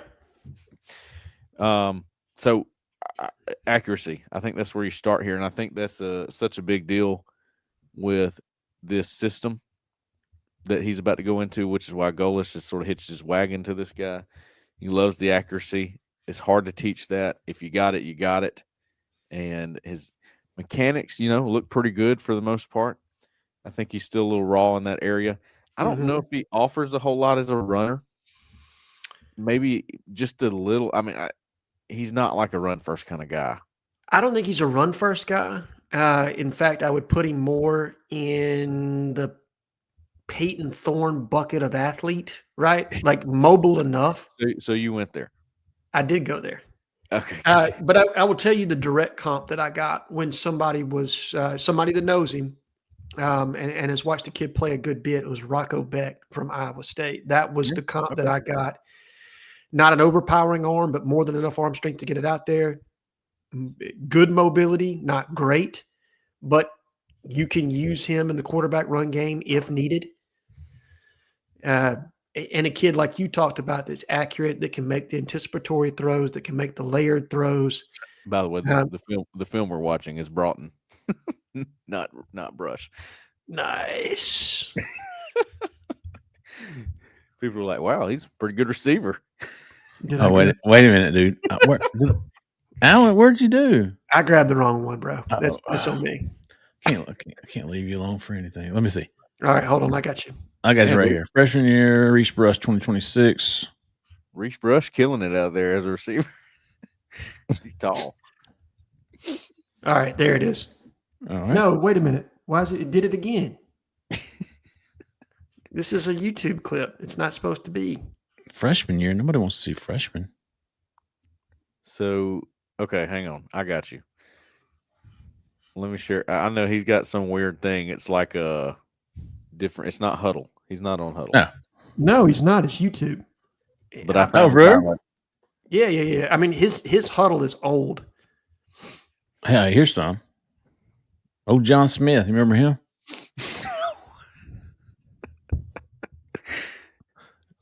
Let's say I got his here we go. Highlights right here. Is it's it on something called Quick Cut? You got it? Here we go. Yeah. Service now connects every corner of your business, putting AI to work. Is that my sound? No, that's me. Okay. Man. That's me. I'm showing some true professionalism right now. Elite production team here. Yes, I love it. I love it. It's a 4-man team, man. We do the best we can. There it is. I got it. It's playing. Oh, Jesus, man.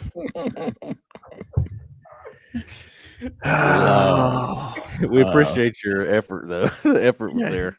Why would I stomp my feet on your couch? Reese Brush and early enrollee, which is big. His ball doesn't really have that zip like it. I mean, we've been watching Ashton Daniels and Jackson Arnold and Deuce Knight, and those three guys have the arm talent. You know what I mean? Mm-hmm. You look at this guy, and it's different. It's not quite the same zip, but he's on the money accuracy-wise. Yeah, he can drop it in the bucket, dude, for sure.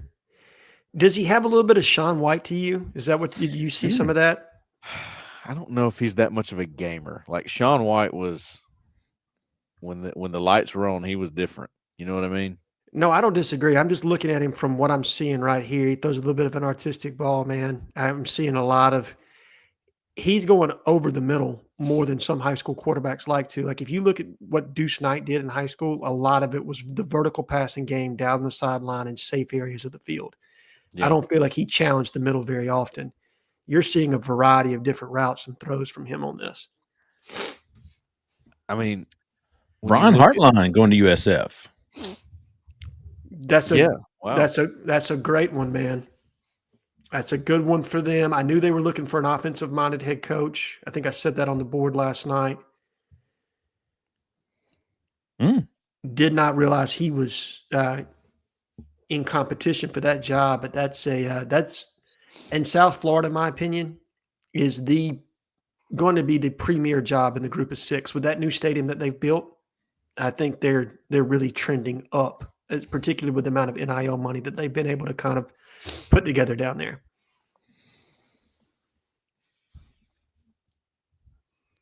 I studied him a lot last night trying to figure out what a good comparison would be. Honestly, my mind went to Peyton Thorne a few times, Alan. I can see. I mean, look, similar in that he's mobile enough to move. You can roll him out. He can make off-platform throws, but he's not somebody that you're going to feature in the run game. He can do it. Sure. But it's going to be mostly like quarterback scramble, right? Like you're not looking to use him in QB power. Right.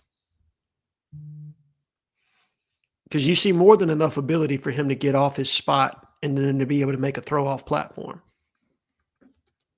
Yeah, definitely. Like you didn't see that with Hank Brown very much. Like he was straight drop back. Hank relied so much on his arm, like he didn't put a lot of body into his throw. Yeah, because he had those long arms and he was very skinny. I think he weighed like 185 and he was 6'4" in high school, so it was all arm. This guy seems to step into his throws, and I think that helps with his accuracy. He has a good understanding of his mechanics. I feel like that probably goes a long way for Alex Golish, who is such a detailed guy. I think he knows that he can work with that. So, I mean, really, he hitched his wagon, this guy. He said, and that's my guy, and let's get him in. I'm not wasting any time with this. Peyton Falzone, like you, but I have my guy. Well, and let's be honest about what we know on that situation too. I think they felt like the previous staff maybe put more resources into that position for that particular player than they were comfortable with. I think they felt like he was a project that was trying to play quarterback, whereas they feel like that this young man is an actual quarterback that they're going to pay significantly less money for. And that's not me trying to take a shot at Falzone. I think he's got a lot of really good traits. I think he's got a lot of traits that project within that system. But I do think that it's fair to say, from a quarterback standpoint, as far as all the things that go into playing the quarterback position beyond just physical tools, there was some struggle there. Yeah. I'm curious. Again, this is one of those guys that I need to see in person because he looks small on film to me, and he's listed 6'2", 185 or 190, whatever he is. I'm curious what his true size is. What is, how big is he going to be? Does it matter? You got some quickness there. Yeah, you see him make a move in the hole there. Yeah. But again, he's a pass first kind of guy. I mean, I'm just racking my brain trying to come up with somebody that he reminds me of, and it's tough. Yeah, I don't know why I'm having trouble with it. I'm told he's a dual sport guy too, predominantly a shortstop in high school. Well, he was like coming up. He was actually more of a baseball prospect than a football prospect until he started to become a quarterback, and then that took off. So I think he was on his way to being like a big time pitcher. Pitcher, well, a lot of pitchers play shortstop, so that would make sense to me. Mm-hmm. Both of them require a lot of arm strength. So we're just waiting on his. He'll send his letter of it's not a letter of intent anymore. He'll sign with Auburn financial aid. Yeah, his financial aid agreement. Yep, and there it is. Is it into existence? Good job. And I think he had some late traction with a couple of other power schools. I think Mississippi State was in on him, which makes sense because Golish and Jeff Levy run a similar offense. Both have coached in that Central Florida area where he's from. So it would make sense that there was somebody else that was in on him too. I'm trying to think of. But again, the comp I got back was Rocco Beck. That was the guy at Iowa State. Yeah. I can see that. Who's had some production. I mean, I think he's thrown for over, in his career, he's close to over 9,000 yards passing. Now, again, Big 12, different level of competition in the SEC, right? Sure. He's got some grittiness to his game, Rocco Beck. So, be interested to see what Reese Brush. We'll be calling him Reese a lot. I can see that coming. It's very difficult to it doesn't come off the tongue. Not overly well, not unless you call him Reese Bush. And then it feels a little bit better. It's perfect, isn't it? Isn't it? We just call him that.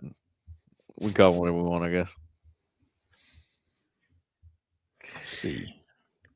What'd y'all think about him? I like it. Yeah. I mean, I'm so reliant these days. I have become very reliant on system. Like, what system is he going into? Mm-hmm. If I were part of the ranking team for on 3 for rivals, I would look at that heavily. Personally, what system are you walking into? What's your skill set that fits that system? Who's your QB coach? I think those things matter so much in today's football. And every quarterback that works under Golis has a certain look to them as far as how they operate. So I think he's walking into a good situation where he's got time to develop. I don't think anybody's expecting him to play anytime soon. I don't think he is. So I like it so far. I don't disagree. And I like any coach that has conviction in the quarterback that they've signed. And I do think that they feel like they wouldn't bring this kid if they didn't believe that he had the ability to play Power 4 football, specifically in the SEC. Golis has been in the SEC. He understands it. He understands what it looks like, and took a quarterback in Hendon Hooker who didn't have a lot of success at Virginia Tech, and they were able to light it up at Tennessee. So yeah, Hendon Hooker was the real deal. He was absolutely the real deal. And I don't think Hendon Hooker had the biggest arm in the world either, but very mobile. And within that system played very well, was very efficient. Yeah, he was accurate. He had some running ability too, but again, they didn't really use it that way. I mean, like with Hendon Hooker, you look at the difference between the way they used him and the way they used Byron Brown, like 1,000-yard rusher. Hendon Hooker would run maybe twice a game. Yeah, and most like designed runs too, and then he would have some broken scrambles. Like that was where he was deadly when he would realize they were in man-to-man coverage and could just take off. Yeah, that's where he'd hurt you.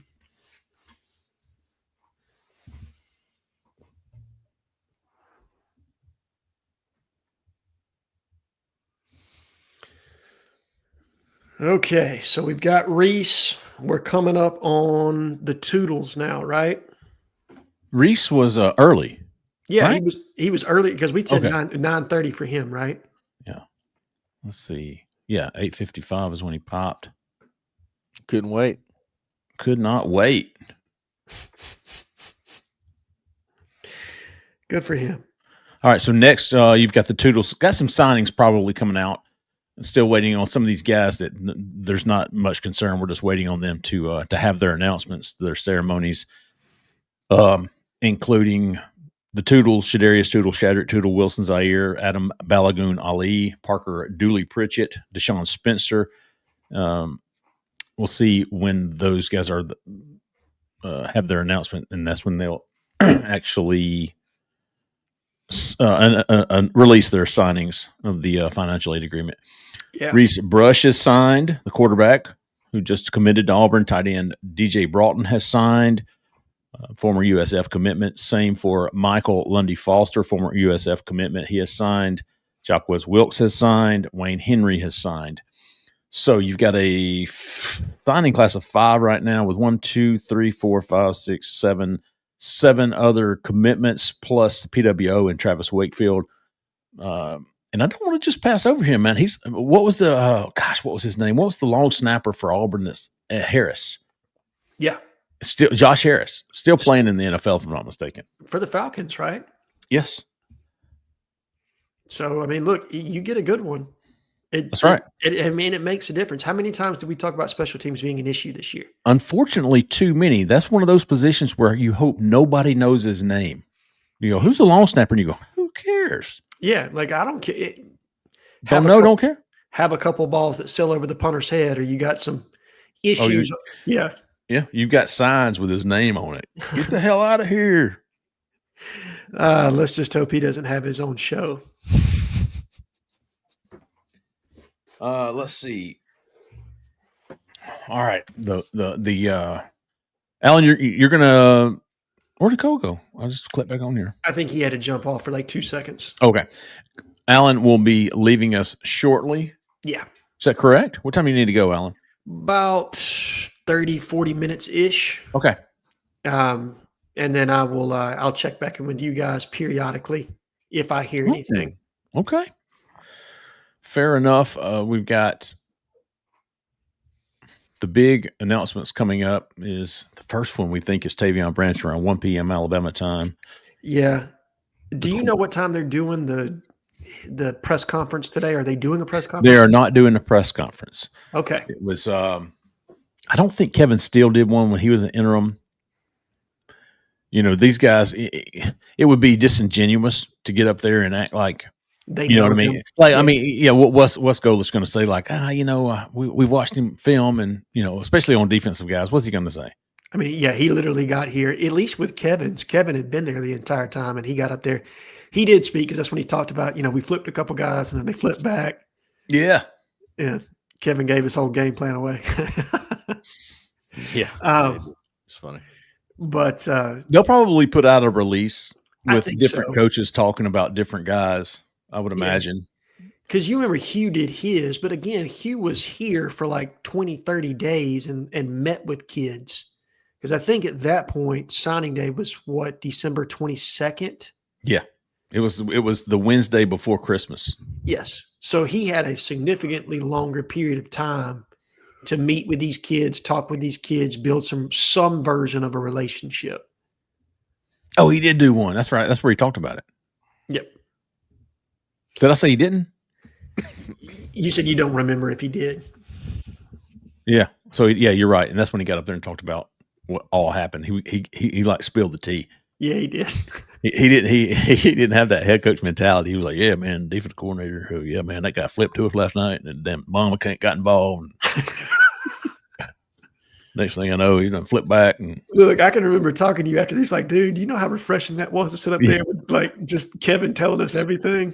Oh shit! Man. What did Mama say? She said she wanted a job. Grandma wanted a new knitting kit. And I mean, after the years of Gus, like he'd sit down on signing day and go, "Yeah, I think Kobe Hudson, he has the hit factor, man. He has the hit factor. He's got an edge." How many times did he say he had an edge or the it factor when he was describing guys? He's got an edge. An age? An age. And now it's got a sharp age on it.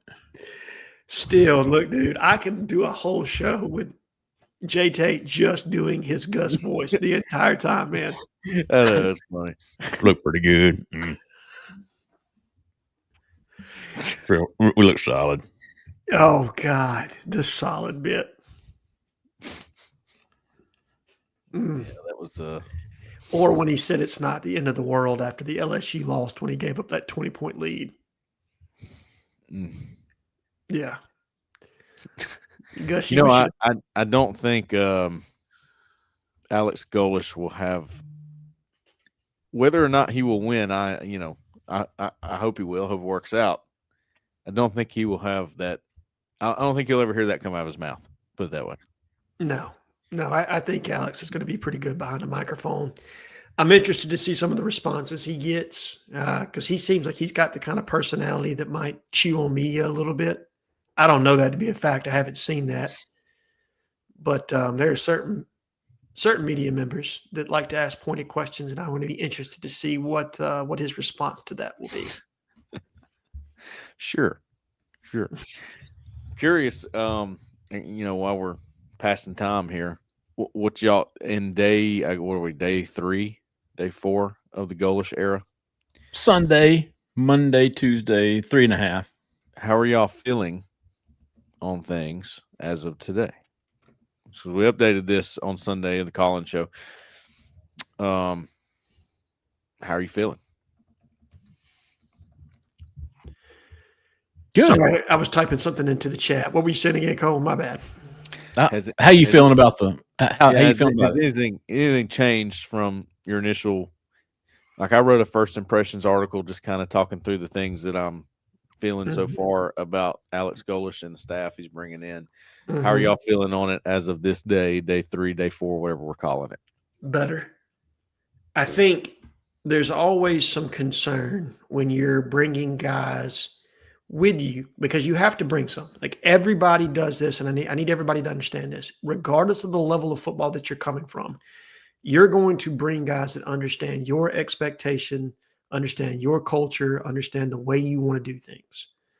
But sometimes when you're transcending levels and going from like group of 6 to the power 4, it's very different, particularly in the talent acquisition piece of things. And so when you're bringing guys up a level, you get a little bit concerned. But having DJ Durkin being in the mix now, to me, solve some of that. Having Vontrell King-Williams solve some of that. Seeing Cody Burns as a guy that knows Auburn, is familiar with Auburn, back on Auburn's campus, that makes you feel better about that. I'm encouraged by what I've heard about DeMarcus Van Dyke. I think he is a real up-and-comer and somebody that's going to give Auburn a shot in the arm from a recruiting standpoint with creating relationships in South Florida. So I am encouraged. I'm interested to see how the rest of the staff feels that. I think we've got, 6 announced hires at this point? I think that's what we've got. As far as the on-the-field staff. Now, off-the-field staff, they've announced more than that, I believe. I think it's more just if you're talking about new, if you're not talking about like Vontrell and DJ Durkin. Let's see. Let me look at Justin's tracker, because I know DJ Durkin, Vontrell, the DB coach. Yes. The offensive line coach. I don't know if he's been announced properly, but he's coming or he's there. Cody Burns. Yes. Any word on what they're going to do with Marcus? Last I heard is he's got an opportunity to stay. The question is, what does he choose to do? That's my understanding, that he does have the opportunity to stay, but it is not decided if he's going to yet. Right. And I don't know what that position would be. I've heard rumor it would be like inside wide receiver coach or something of that nature. And Cody would be also an additional wide receiver coach. And what I want people to understand is there's this big deal, because for forever we had, like, you could only have like 10 on the field coaches, right? But that's not the rule anymore. You can have as many on the field coaches as you want at this point. You can just only have 10 people that can go off site recruiting. Yeah. Like that's the bigger deal. So look, Cody Burns might prefer that Marcus Davis be the one that goes out and handles recruiting on the road. I don't know, man. Sure.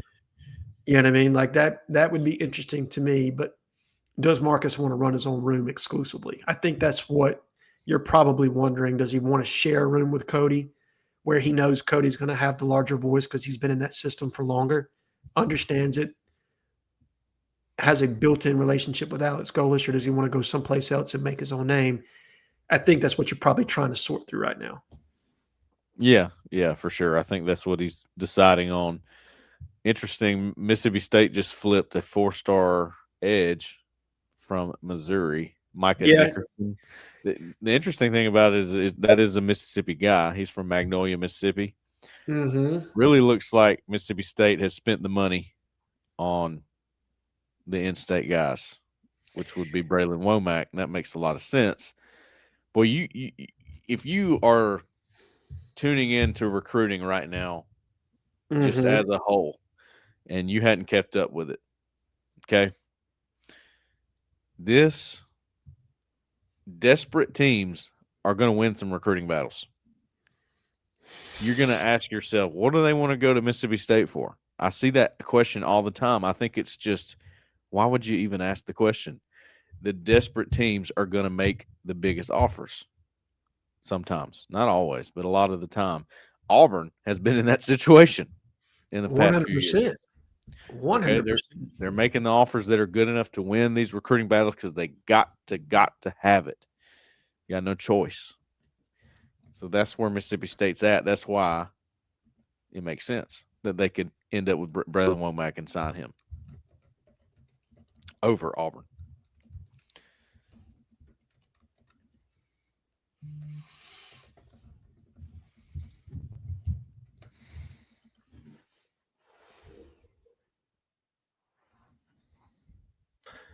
I like being muted, man.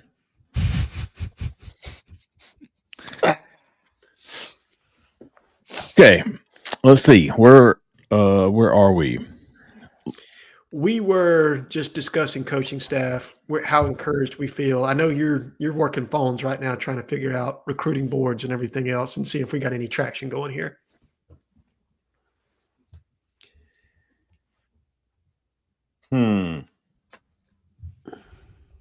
Everything's going down this afternoon, which is probably not a bad thing for Auburn. It gives them a little bit more time to either secure or make moves. Still haven't heard any definitive answer on a time for Bralan Womack. As I said earlier in the show, he is intent on announcing today, signing today.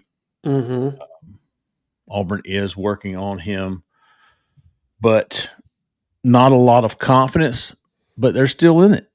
We'll see how everything shakes out. Again, my prediction, I think everybody here agrees, Mississippi State right now looks to be in a good spot to hold on to him. And Cole, you were just talking about Mississippi State. I wasn't listening, but I heard you say something about why would somebody want to go to Mississippi State, and I'm going to assume that you hit it right on the head. Hammer on nail. Yeah. Well, and I think they realize they've got, yes, they probably put more resources into it, but also with Ole Miss having transition in state, that's probably opened the door for Mississippi State to even a little bit more. Jeff Libby's been working the state of Mississippi hard, to the best of my understanding, about trying to keep and retain talent there. So this will be interesting to me to see how successful they can be, because they can make a move. I mean, again, high school recruiting is not as important to Auburn this cycle as the transfer portal. Transfer portal is going to be the moneymaker for Auburn. So wherever we end up on National Signing Day, that's very minor in the talent acquisition effort on the Plains this year. I think the transfer portal and retention of the players they want. And again, I want to clarify on that, because there are going to be guys that are going to leave. How many can they keep of the players they identify as the ones that they want? That's the bigger question to me. Yeah, that's the part where I'm still like, okay, show me something. Keeping DJ Dirk and Devontrell King-Williams is going to shore up a few guys, I think. I think so. But I have this feeling there's going to be a lot of turmoil on the offensive side of the ball, but there's going to be some strategy to it, if that makes sense. Yes, I think Golis and his staff, they have a type, I guess you would say, and they're going to go for that. And with the success they've had, I'm almost like, man, good job for leaving the defense the way it is. No, I mean, I think that's smart. And I think they're going to bring over some guys to subsidize some of the losses that Auburn's going to have. We talked about it. They've got to get some defensive linemen out of the portal this year, just because you've got some good young pieces, but they're still young. So you need some veteran pieces. I think they'll be able to pull some of that. They may need some more depth in the secondary, contingent on what happens. Bralan Womack was being brought in here and expected to play. So you probably need to go out and get a safety or a star that you can plug in there. Right. Who turns pro this year? There are some questions on the defensive side of the ball for me, but defensive line is the one. Defensive line and Buck are the two that I'm watching where they got to go get some dudes, because I think you're just losing a lot this year. You are, and it'd be nice if, again, Corey Wells and Tavon Branch would be a nice little boost for your young talent moving up. No doubt it would. You get those kind of guys in the you get those kind of guys stocked on your roster. You give them a season to kind of learn, and then you cut them loose in year two. And I think you are going to see an uptick from some of those talented defensive linemen that Auburn signed last year, if they can hold on to all of them. Because, look, it's not like people aren't going to come after Jordan and people aren't going to come after, Malik. That's going to happen. People are going to come after Amaris. People are going to come after what? One of Penn State's few commits just flipped to West Virginia. Oh, so 4-star safety, Matt Sieg, I think is how you say his name. Oh, that's what happens when you don't have a head coach on National Signing Day, dude. And Emmanuel Iheanacho has officially signed with Oregon. That doesn't shock me. Okay. So we have how many signees? 1, 2, 3, 4, 5. Okay. Yeah. I just want to make sure I'm caught up. 1, 2, yeah, 4, 5. 5 with Tootle being the next that's projected to go. I saw that DJ Broughton is there with the Tootle brothers at the signing ceremony. I wonder. Oh, yeah. I bet you they're having the South Alabama, that little the region there, the area. I suspect you're right. They're probably having a signing day. Yeah, like a signing day party or signing day. Some local news stations does that sometimes. Yeah, because Tootle plays at Mobile Christian, I think. Cottage Hill. Cottage Hill. Okay, Sims is not far from there. No, they all seem to know each other. I think Deshaun Spencer is also friends with that group. Cooper Jaworski to UCLA.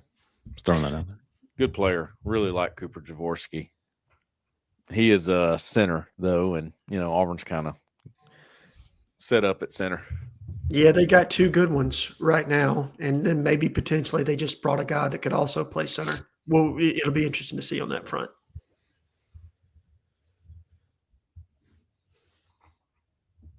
Brian Hartline. That's your dude, isn't it, Alan? No, I'm not a huge Hartline guy. Oh, okay. I think he's a talented recruiter for sure. I just don't know how good of an offensive coach he is. It feels like that's Ryan Day's system. So Okay. I'm interested to see what he does on his own. It But seems definitely like a talented recruiter. Yeah, it seems like he's been on the line for a head coaching job for a while, has he not? He was heavily involved early on with Penn State, and for whatever reason, he just didn't get traction after several weeks. It looks like they're trying to get more of a known commodity there, which I wonder. I don't think Bob Chesney has signed, the JMU coach has signed his contract yet with UCLA. He's a Northeast guy. I'll be interested to see if they double back there and try to land Bob Chesney to be the head coach, being that they've struck out on multiple other targets. Also, Josiah Dozier, whose name came up a little bit. He is a receiver from Moody, Alabama, that was committed to USF and decommitted, has signed with Minnesota. Good for him. Doesn't shock me. And I believe there was a prediction for Auburn, but Auburn was not going to take it. Wiltfong put that in. And then we heard some conflicting things on that front. And then that's when Brian Williams Jr. name popped. I think we all kind of heard that at the same time, that he was the actual target for outside receiver. That's right. Is he planning on signing today, Jeffrey? Is he going to sign on Thursday? Who's that? Brian Williams Jr. So, Chad Williams, according to Chad Simmons, he put out that he was going to announce Thursday morning, I think at 8:45 a.m.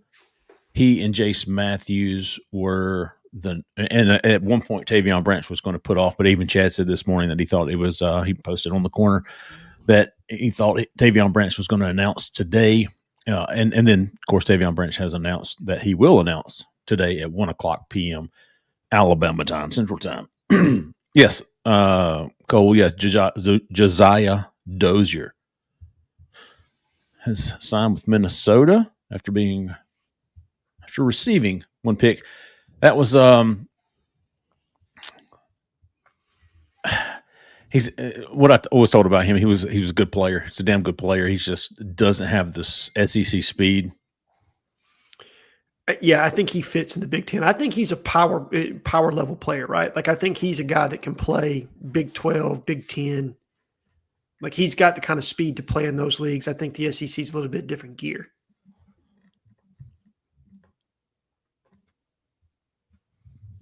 Oh.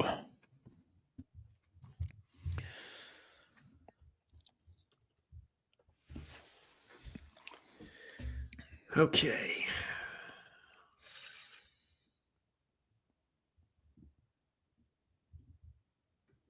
Let's do this. It's one of the slower signing days I've been a part of right here, to be honest with you. Well, we not a lot going on in the morning. No. All the bigger announcements, the Wells brothers, Tavon Branch, the ones that we don't have a lot of confidence in. I mean, not a lot of confidence, a lot of intel on. Right. Or this afternoon. I'm going with Alan here. I haven't heard anything to dispute that the Wells brothers early this afternoon, 2:30, I think you said, Alan? Yeah, that's my understanding of it. It's 2:30 this afternoon for the Wells brothers is what's being projected right now. 1 p.m. for Tavon, and then 3 p.m. for Jordan Carter, which we're not going to put much stock into that. And then Bralan Womack, still no time set on that. No. Curious to see what happens there. Yeah, you said about Brian Williams earlier, Alan. Did I say 8:45? You did. Okay. You did. And we're expecting everybody else that's committed to Auburn to sign today at some juncture this morning, I believe. Like, it feels like they should be releasing a couple of those here soon. Yeah, so who are we waiting on there for committed but not signed? So Adam Balagoon Ali is one that you're definitely waiting on. Dooley Pritchett, Deshaun Spencer. Yes. Poodle, Wilson Zierer. Yes. Because usually by now we've got a few more that have trickled out, or at least, again, we're going off of what the previous staff did. You got a new front office staff there now, mixed with some guys that have been there. Right. It's such a weird time. I mean, there's probably going to be a lot more staff attrition as far as the people that are off the field, but they're still here for this. Like, such a strange business, man. It never fails to amaze me how strange it all is and how these things work. Let me see if let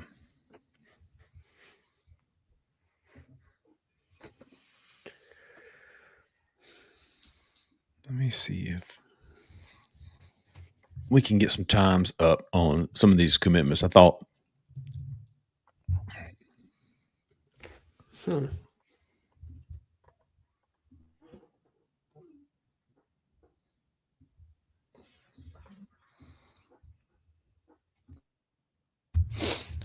Before you go, Alan, you want to finish our game of hit or miss? Sure. Let's finish it off, man. Let's see. Who did I not ask you about? Let's see. And then we can answer some questions from the chat if we want to do that to kill some time. Yes. Yeah, we can do that. Xavier Chaplin. Ooh.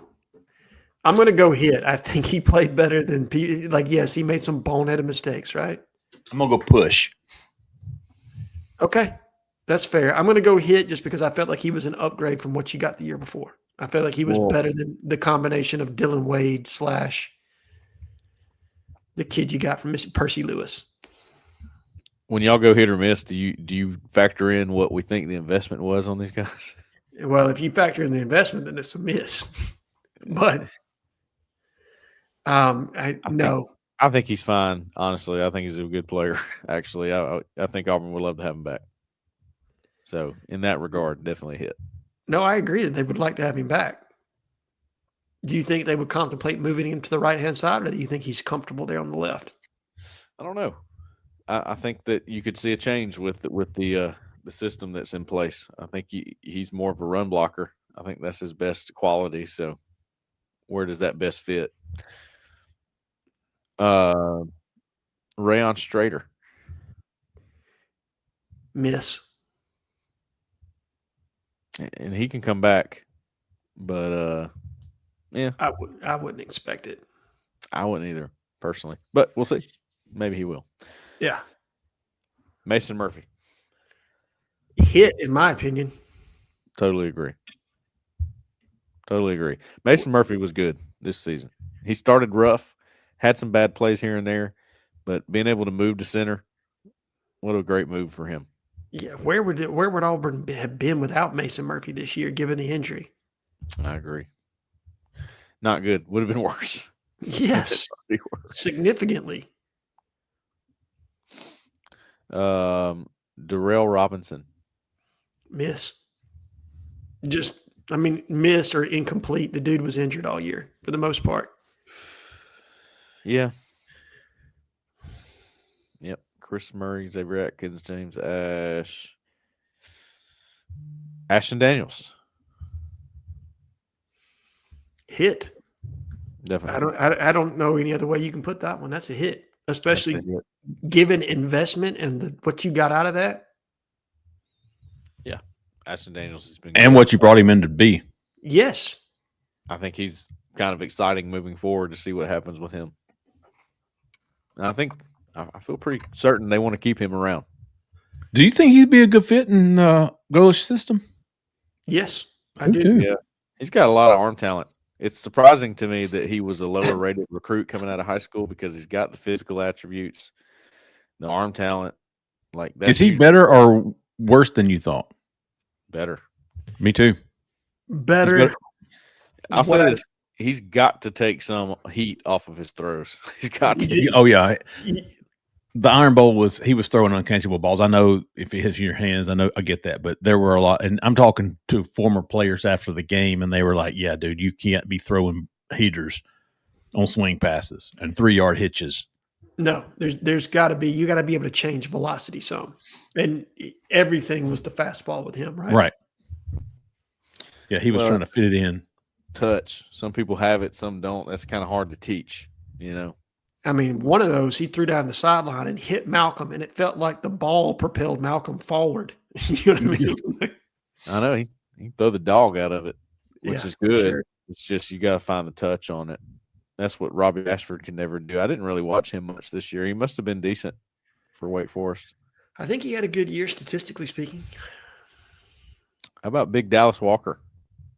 Dallas was a hit for sure. One of the best hits of the class, easily. Dallas, you think he could play his way into a draft? What do we think Auburn's draft looks like this year? That's a big part of recruiting. I honestly don't know. Does Eric Singleton turn pro? I lean to the fact that he does right now. We'll see. Who else is draft eligible? Does anybody think that Keldrick, of course. Keldrick, yes, he's probably a first or second round pick, contingent on workouts and other things. I mean, I know he was projected as high as the top 10. Production doesn't really match that right now, but potential is through the roof with that kid. Yeah. Maybe Bobby Travis. Is it possible he could be a draft pick? Yeah, I think it's possible that Bobby can. Look, defensive linemen are premium spots, man. If you can play, you can play. Mm-hmm. And they look for those guys. I would expect Bobby to be a late round pick / priority free agent signing. Yeah. Shadarius Tootle is in. Okay. Shadarius Tootle. There you I go. want to watch him, man. I haven't seen a lot on him. I want to watch him. Let me see if I can pull it up and not give you the wrong clip this time. Well, once again, Cottage Hill as a school might be difficult to find good clips on. Some of these schools, man, they just don't prioritize huddle and film. I went to one of those. Shout out, Macon East.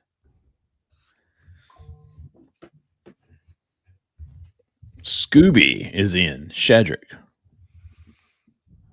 Oh, they call him Scooby. I did not know that. He actually has more highlights than his brother, even though his brother's the priority recruit. Let's see. This is for Shadarius.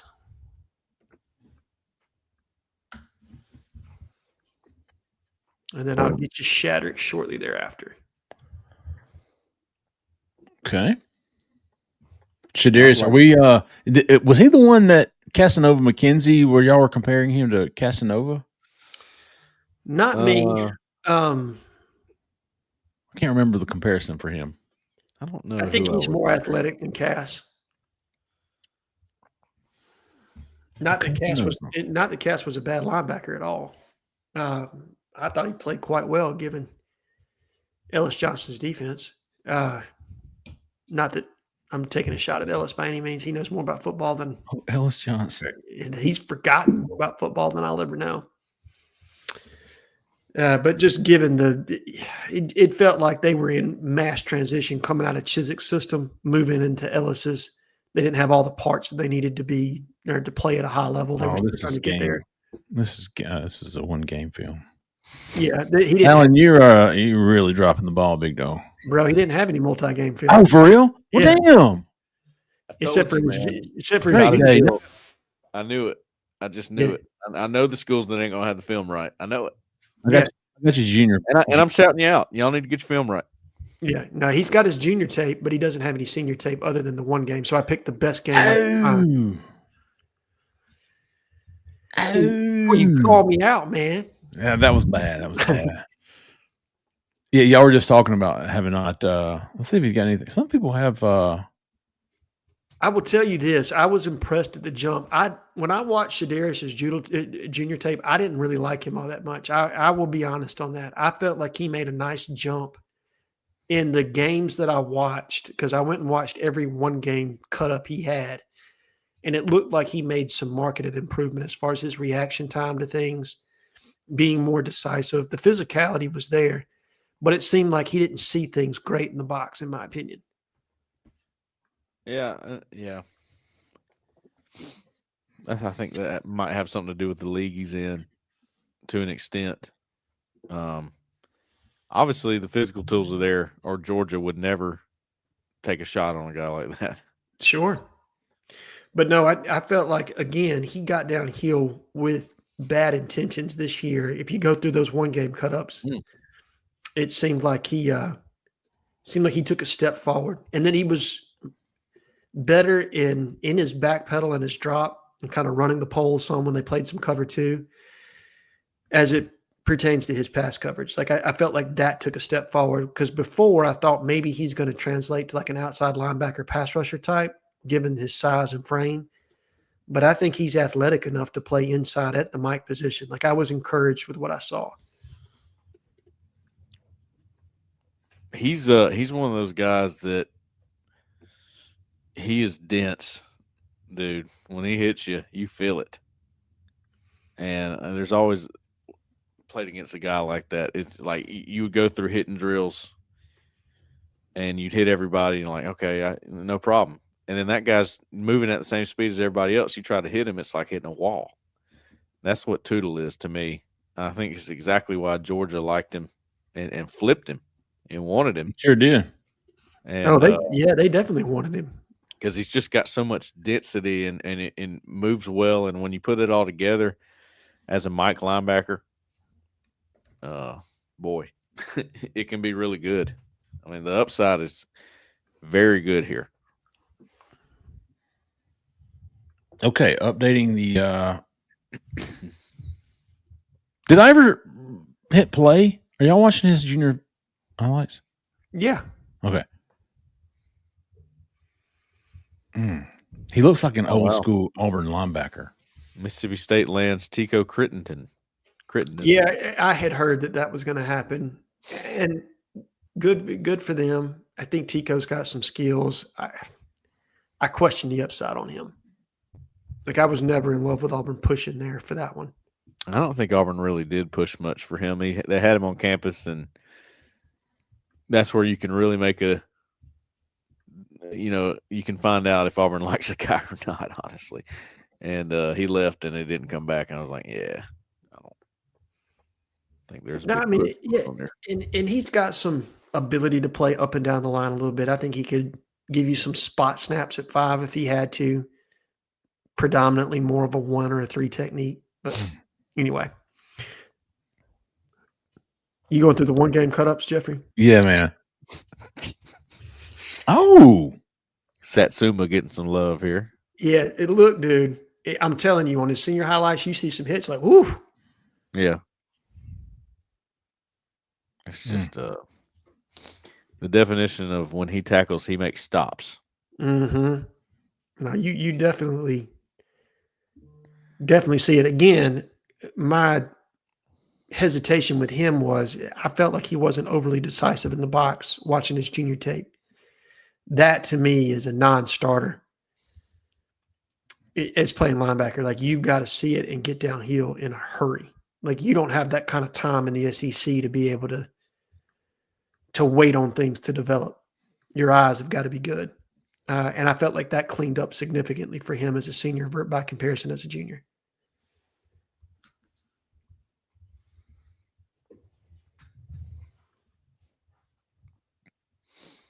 Mm-hmm.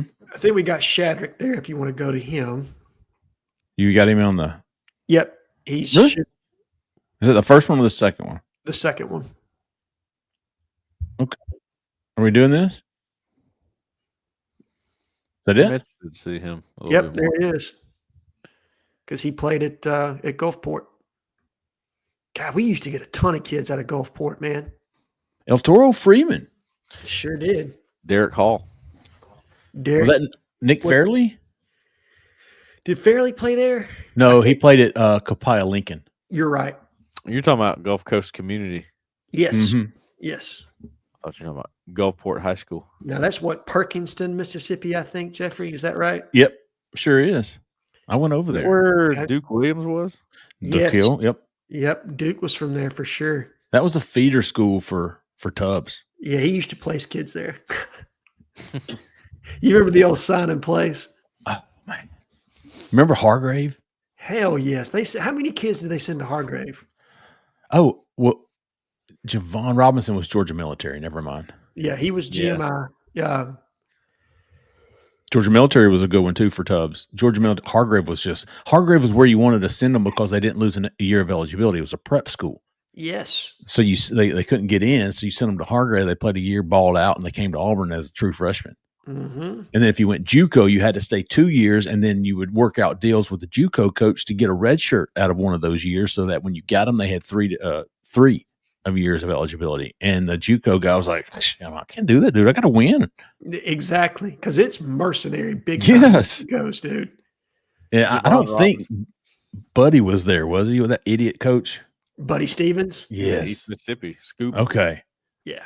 There was a couple of guys from there too. No, see, Steve Campbell was the head coach at Gulfport. Yeah, that's it. You're right.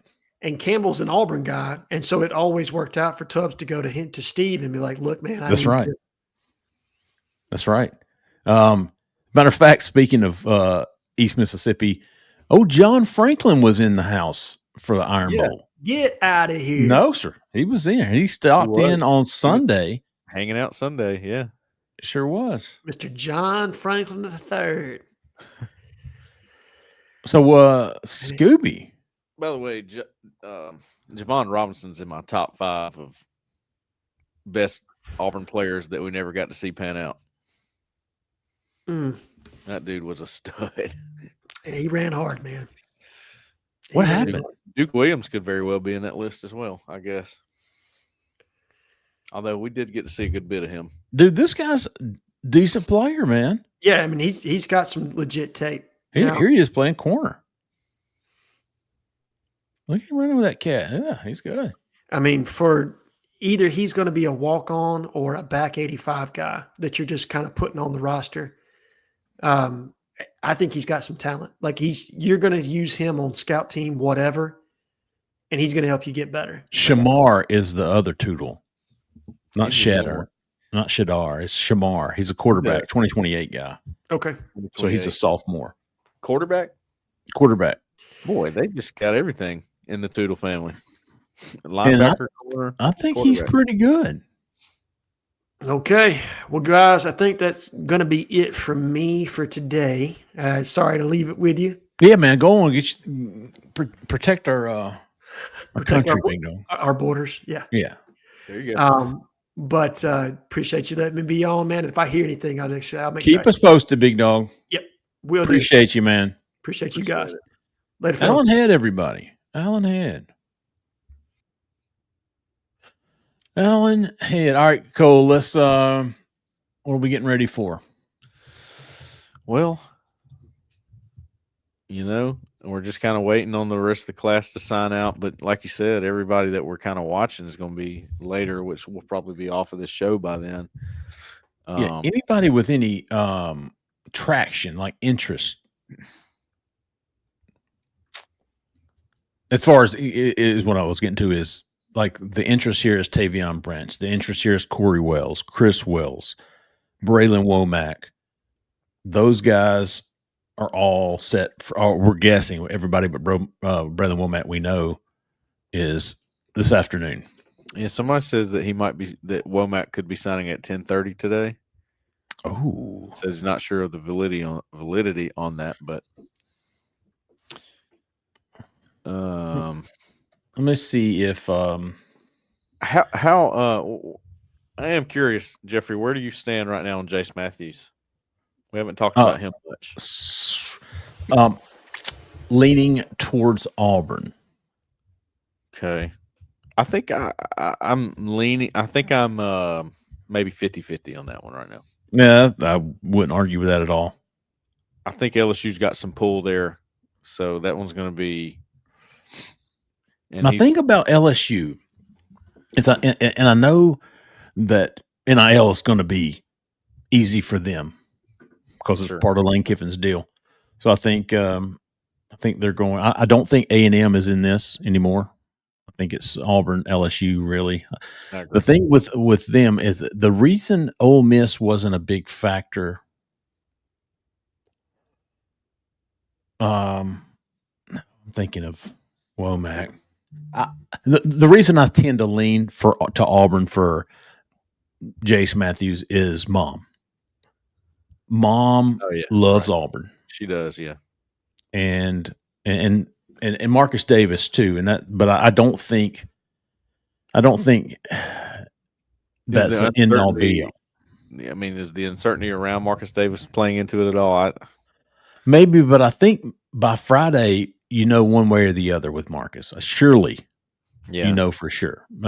We according to Justin and JG Tate, our team guys there at auburnsports.com, it's Marcus has been given the opportunity to stay on, and he's contemplating that. I really don't know the details behind that, but surely we would know something in the next 48 hours.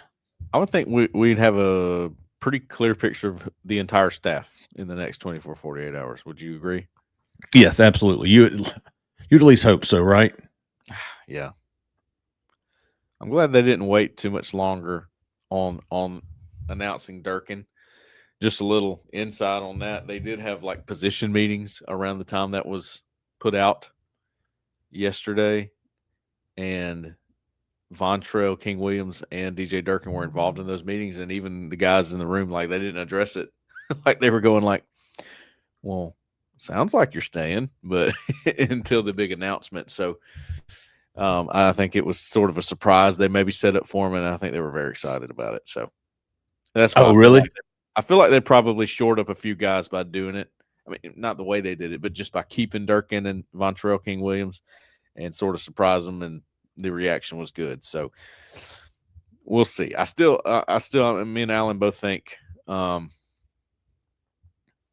going to be some attrition. You're just not going to be able to avoid it at this point. But you've avoided a good bit of it by keeping Durkin and all them. And I don't think that's the only reason you keep Durkin. He's freaking good. He's just good. If he says somebody fits in his defense, they fit in his defense. Right? For sure. Somebody in the chat, Jeffrey, brought up another Mississippi JUCO guy. Do you remember Jeremy Richardson? Oh, yeah. From Clay Chalkville or somewhere up in that Springville. Springville. He was a big-time recruit, was he not? Yes. He might have even been a 5-star at one point. Like, he was back.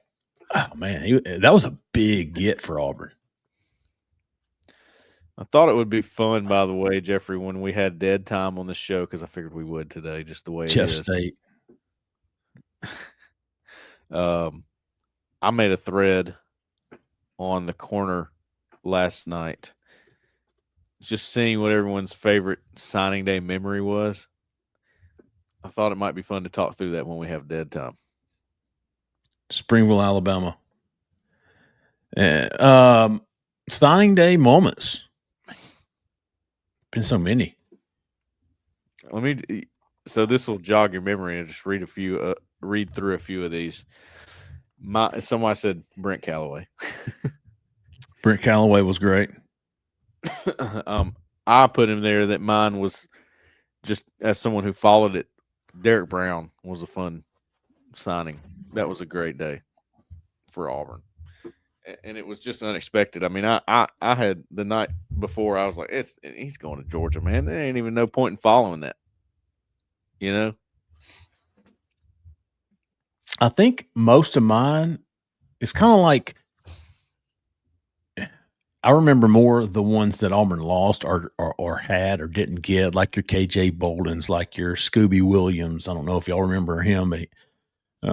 but Auburn had him committed. The Tony Mitchell, Auburn had him committed. Yeah. Had KJ committed. Had there were several guys like that, especially back before NIL, man, it was a freaking you didn't trust any picks against Alabama for in-state kids, no matter what. I mean, look at Reuben Foster. Yeah. Going back a little bit more recently, Reuben Bain. How about Rashawn Evans? Rashawn Evans.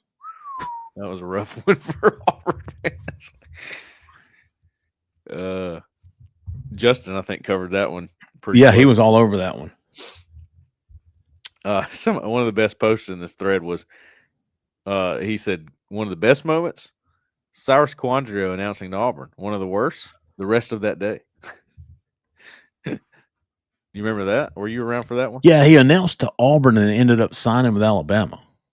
Yeah, it was on the National Signing Day show, and that was like a big deal. And put the Auburn hat on and all that. And then his letter of intent never came in, and it's like, what's going on here? And then how about this was Zion Gibson? How about Zion Gibson Monday night decommitting from Alabama?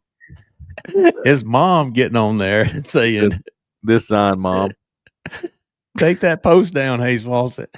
And then Zion going, "I'm still solid with Alabama." Now, listen, if this was pre-NIL, that would have been that would have been like right up Alabama's alley, right? I mean, it went from I'm decommitting through Hayes Fawcett. And then 10 minutes later, his mom going, "This is Zion's mom, take that post down." And then 30 minutes later, I'm sticking with Alabama. That would have been about as fishy as it gets. Moving off of Alabama, but who was the wide receiver? Gosh, I can see him. He was really good, 5-star wide receiver. Jacob Copeland. Oh yeah, announces on national TV that he's going to Florida. Gosh, and his mom takes off her jacket. She's got all Alabama gear on and hounds. I think that's what it was. And she gets up and walks off pissed. Like that job's not coming through, big dog. The funny thing about that video is he acts like he knew she was going to. He didn't even look at her like, whatever. Let's do the interview. There's some great stories behind the scenes, going back to Marlon Davidson. If you remember, Marlon Davidson was at Greenville. Ken Carter was his brother. He'd come to Auburn, and Marlon was locked in. It might have been the same class as Derek Brown. It was. But, bags were thrown. And, back in the day, dude, if you weren't paying for guys, don't get me wrong. I'm not knocking anybody for paying guys under the table back in the day. Auburn did it just as much as anybody else. Probably not as much as far as quantity goes. But there was a lot of good stories from pre-NIL. Someone said Corey Lemonier. I don't remember his signing day. Corey Lemonier. Yeah, man. There's so many. It's hard for me to remember the details. My memory's not great either. But how about for bad George Pickens? Those are the kinds. So those are the kinds that really hurt when he was committed to Auburn for I don't know how long. I think he was the first commitment in that class, if I'm not mistaken. He was committed all the way up until signing day, and then he flips to Georgia, right? Was it on signing day or? Yeah, he had a ceremony and flipped to Georgia. Still playing in the NFL. Boy, and he is a character, son. He is a headline maker. Someone said having to sit through that Naeem Offord ceremony last year. I'll never forget that, dude. That was that was awful. What was it like? That was another one though. Oh, well, we don't have any of those this year, unfortunately. We had it pulled up. We watched the entire thing on this show a year ago, and everybody and their brother and mother and cousin. Everybody. It was over an hour easily. It was.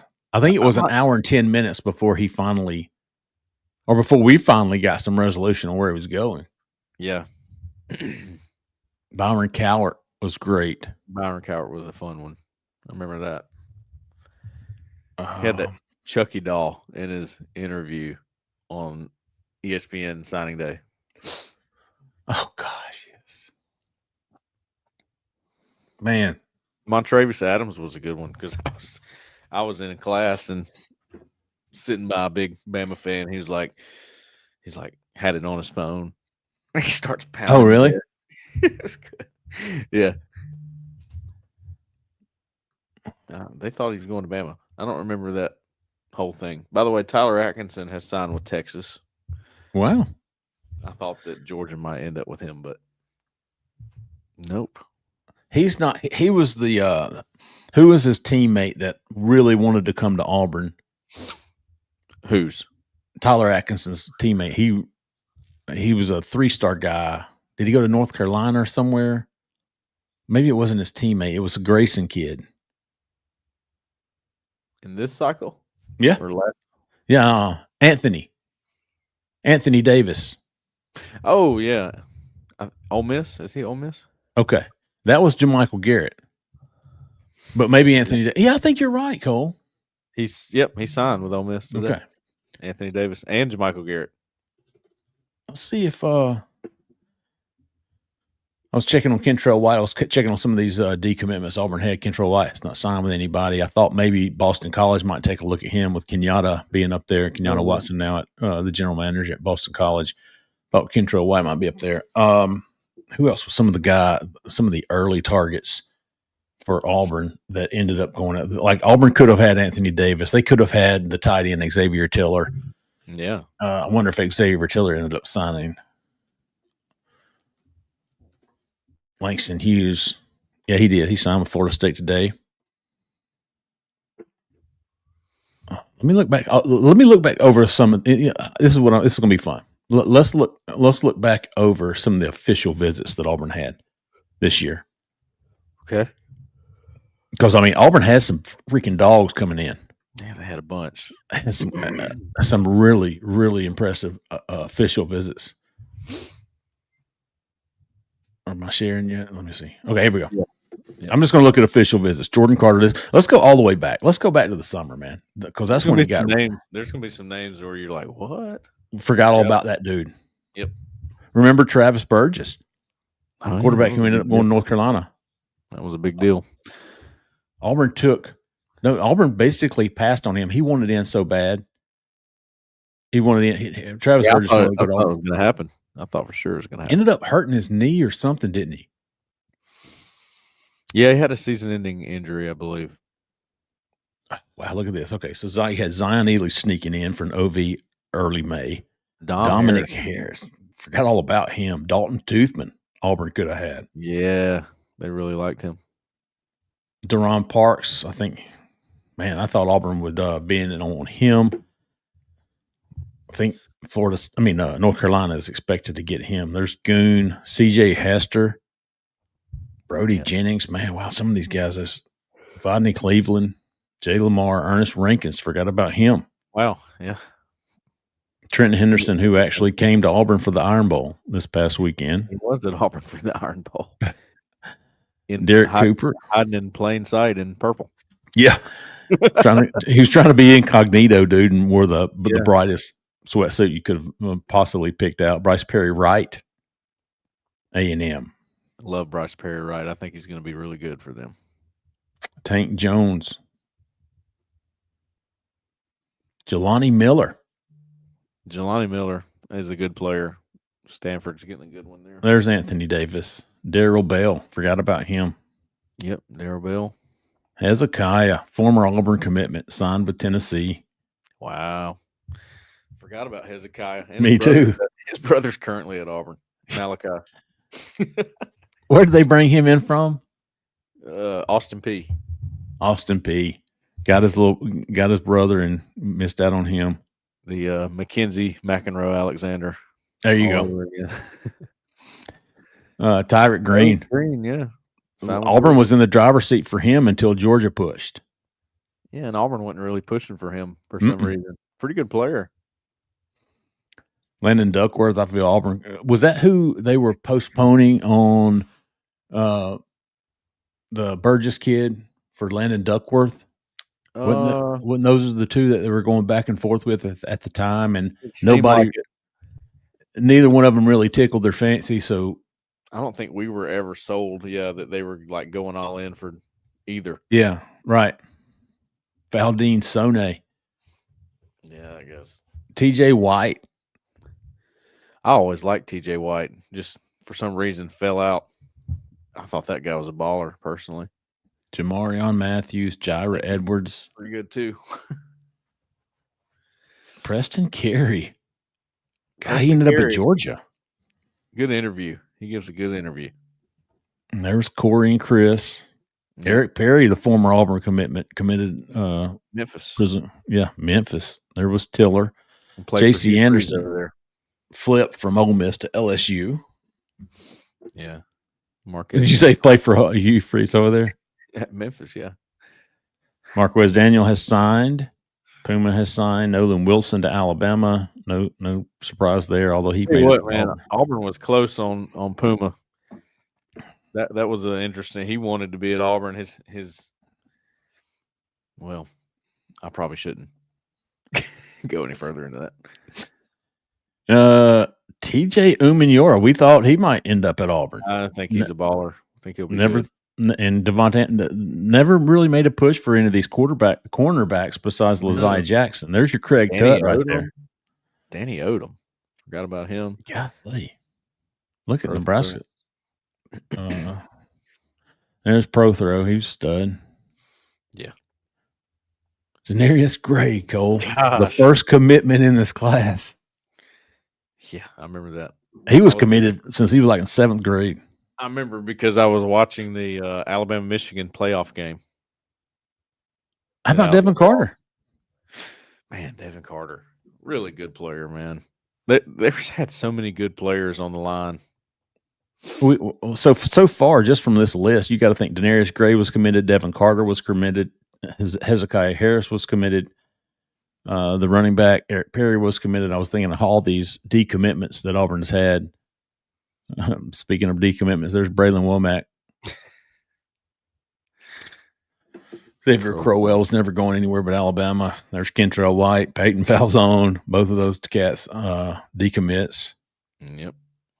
There's Demarcus Broughton right there on the unofficial visitor list. He visited a few times this season. There's Tico. Again, he got a lot of buzz at the camp he was at. So I mean, it's not like he's just a brand new guy there. Nico, there's another decommitment. Lazai Jackson could have had him. Mm-hmm.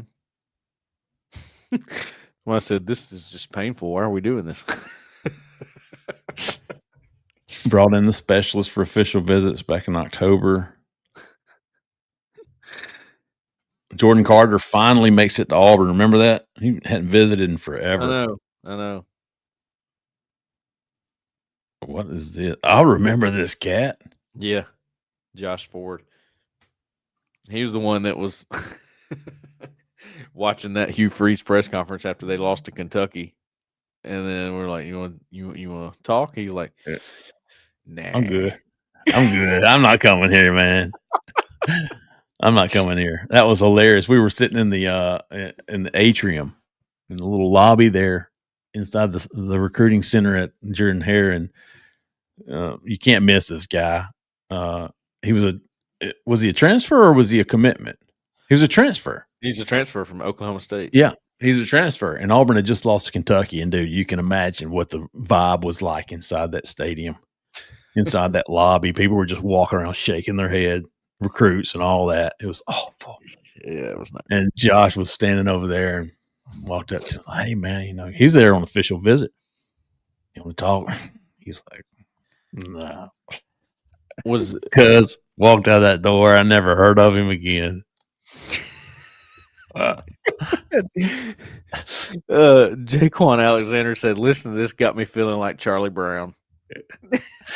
Womp womp.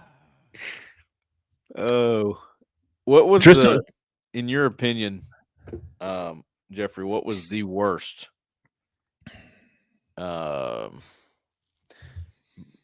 feeling moment with the recruits in the recruiting lounge after a game in the Hugh Freeze era? What was the worst? I thought one of the best was Bralan Womack after the Kentucky game. Wasn't that when he was like like when everybody was down the worst, like recruits were walking through like with their hands over their mouth, like what just happened? Was it Missouri? I think it had to be the Cal game 2 years ago. No. I thought you meant this year. Well, it was just whenever. I think Penn State's got to be on there as well. Oof. The Penn State game that there was this build. We built that up. It was going to be this big time atmosphere in Jordan Hare.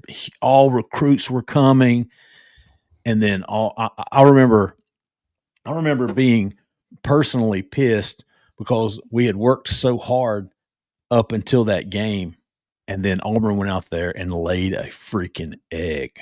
Mm-hmm. And I was like, "You've got to be kidding me!" The hours that we spent, I mean, genuinely building it up. I mean, there was reason, and just freaking looked awful. And then, I guess the Cal game was. The Cal game was when I sensed that recruits were going, uh-oh. That was the first time when I felt the whole room go, oh, boy. Well, is this what we have to expect here? Let's see what the what's going on with the chat. Yeah, Mobley, Tom. This class was, and some of the guys we just mentioned about decommitting. I tell you what, and you mentioned this earlier with Shadarius Cole, but a huge moment for Auburn in this class was flipping Shadarius Tootle back. Yeah, I mean that was big. It seemed like people were really upset when he flipped to Georgia, and then it was not that big of a news day when he flipped back. Right. But they were very upset when he flipped to Georgia, So, I mean, that's a big deal.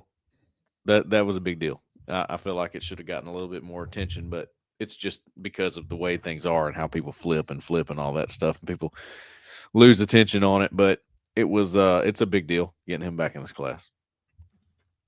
Yeah, I thought that was huge. When he committed to Georgia, I was like, man. And then, it was all Georgia for a couple of weeks. And then all of a sudden he came to like every game, even after he committed to Georgia. He was back at Auburn. And then I think, I'll be curious to know. I don't think it was a month, was it, that he was committed to Georgia before he flipped back to Auburn? It was he did it in the summer, and then he did it like in October. So. Oh, was he really? I think so. Well, okay. And then he was at every game, right? Yes, he was at every single game. Okay.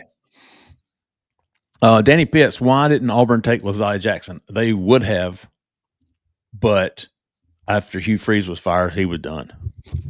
Yeah. Yep. That was a big deal for him.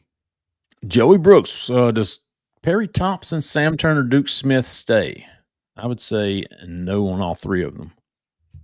Yeah, I think no on all three. Although I could see Duke Smith potentially playing defense for Auburn. Yeah, I feel less confident about Duke Smith than I do. I think Perry's probably going to look elsewhere, and I think Sam will absolutely hit the portal. Do we keep Will Redmond, General Manager Will Redmond? I think kind of in the same vein as Marcus Davis. I agree. Very much. I think Golish would like to keep Will Redmond in some form of capacity, if not a promotion. Like this dude is elite at what he does. Yeah, he's fantastic. He's highly regarded nationally, and I think Auburn will do what they can to try to keep him on staff. Right. RJ's Modern Life. Any impact with Heartline going to USF, slowing down potential US transfers? No, I don't think so. I don't either. Now he will have time, I guess, to get in there. Now, here's the thing: is he going to be coaching? He's at Ohio State, right? Heartline. Mm-hmm. They're in it. Like they could go all the way. They could win this thing. Is he staying for that? Do we know? That's something Allen would definitely know, right? Yeah, Allen would be all over the Heartline guy. That's an interesting part of it. I think that's a fair question. I don't think it will change much. I think the guys that are coming with Golish have probably already made up their mind. But there is time. There's time for a new coach. Well, here's the deal. Here's the deal about that. As Golish and staff are comfortable with Byron Brown Byron Brown's comfortable. It's the same offense for him. And he's probably, he's not probably, he is freaking, if they can keep, but the upgrades around him, I would think, especially once they get through the portal and the offensive line, the talent around him is going to be significantly more. Well, RJ's Modern Life says that according to reporting, Heartline is staying for the college football playoff run. Okay. I had just pulled this. Becca, do we know if Lou is coming back for one more year or not? I've heard rumblings that he was going to, even if he did not get hurt. Like I was hearing that before, that he wanted to come back. So we'll see how that plays out. But I maybe would lean to him coming back right now if I'm betting on it. Me too. Well, he ended this season with an injury, and that's never really good to enter the draft. No. Coming off an injury. So you would think for his sake and draft stock that he would want to get healthy and come back and be successful again. Yeah. So I would lean towards staying. Will Bryce Cain stay? How do you feel about the new tight end that flipped? Bryce Cain, I'm not sure about that. Man, I think the whole receiver room is ready for, I'll say this, be ready for anything with the receiver room. Anything. I just think there's going to be a lot of attrition there, turmoil, maybe not the right word, but there's going to be an influx of players come into the receiver room, and the numbers have to work out somehow. I completely agree. I think it's going to be – hold on.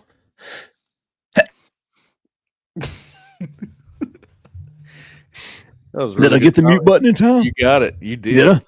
All we saw was a shaking camera, like you were in an earthquake. You didn't see an oyster come out on my shirt, did you?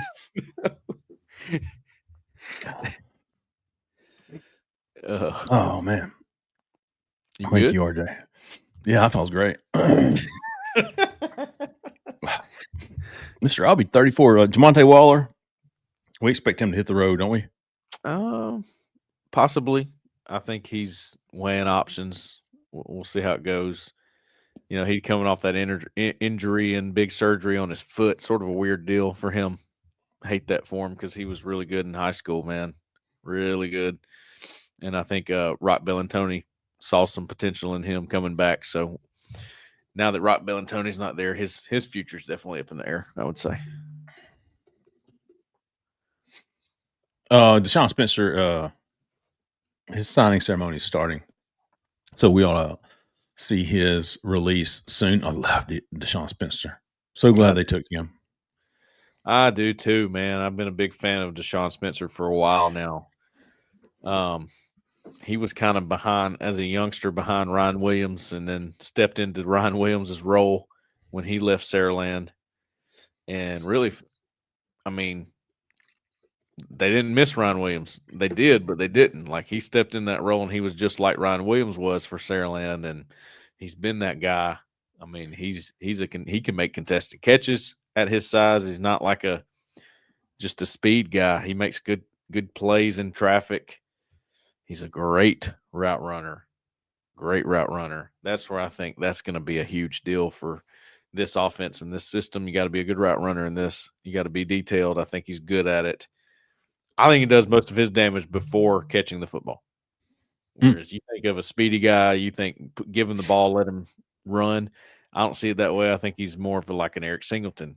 Put him on a route, make him beat somebody in man coverage, and then throw it to him. Jacob Phillips. Eric Singleton was ranked 361 spots lower than Deshaun Spencer in high school. I did that last night. Byron Brown or Deuce Knight next year, who's the best option? No idea. Probably going to depend on what they do over the next 6 months. You got to – I'll say this about Byron Brown. I do think he's going to hit the portal. Is he a sure thing to Auburn? If he does, I feel like it's probably going to happen, but he's going to be a high priority. It's these things – when these things happen, of course, deals are already done when they hit the portal, but – does somebody sway him a little bit with the money because he's going to be a high priority. So I'm interested to see how that plays out. But I do think if he hits the portal, you can pretty much count him to Auburn right now. Something worth mentioning. Bullet 0448 made mention to it. Steve Wiltfong has joined us in predicting Tavon Branch to Auburn. It's always nice to get some reinforcement, although Danny Pitts, is there a scenario where Auburn can get Byron Brown and retain Deuce Knight? Absolutely. There is. I don't think it's overly likely, personally. Oh, you don't? I do not. But, we'll see. Willie, the biggest priority for Golesh to retain, I think Deuce Knight is one of them. Oh, absolutely. Yeah. I have a whole ranking on this, Willie. 32. Simmons, Xavier Atkins players. Yeah, Xavier Atkins is number 1 for me. Cam Coleman was number 2. I have a Morris Williams in my top 5. I had Jeremiah Cobb in my top 5. And Malik Blockton's close to there too. Deuce Knight was in my top 5. No, I think you get Byron Brown if it becomes available, and you keep Deuce Knight. You've got Ashton Daniels for one more year, dude. Between those 3 cats, you should be able to find a winning quarterback, especially for this offense. I think the potential in that room is huge. I agree. That would be an amazing room. It's almost like, can you even make that work? Because all 3 of those guys can be playing somewhere. Yeah, that's tough. I just don't. The way that quarterback rooms work these days, I don't have a lot of confidence that they can get that room together like that. Out of the 4 AAC coaches, Alex Brown wants to know that was hired. Which ones will have the better outcome of their stints? Alex Golesh, man,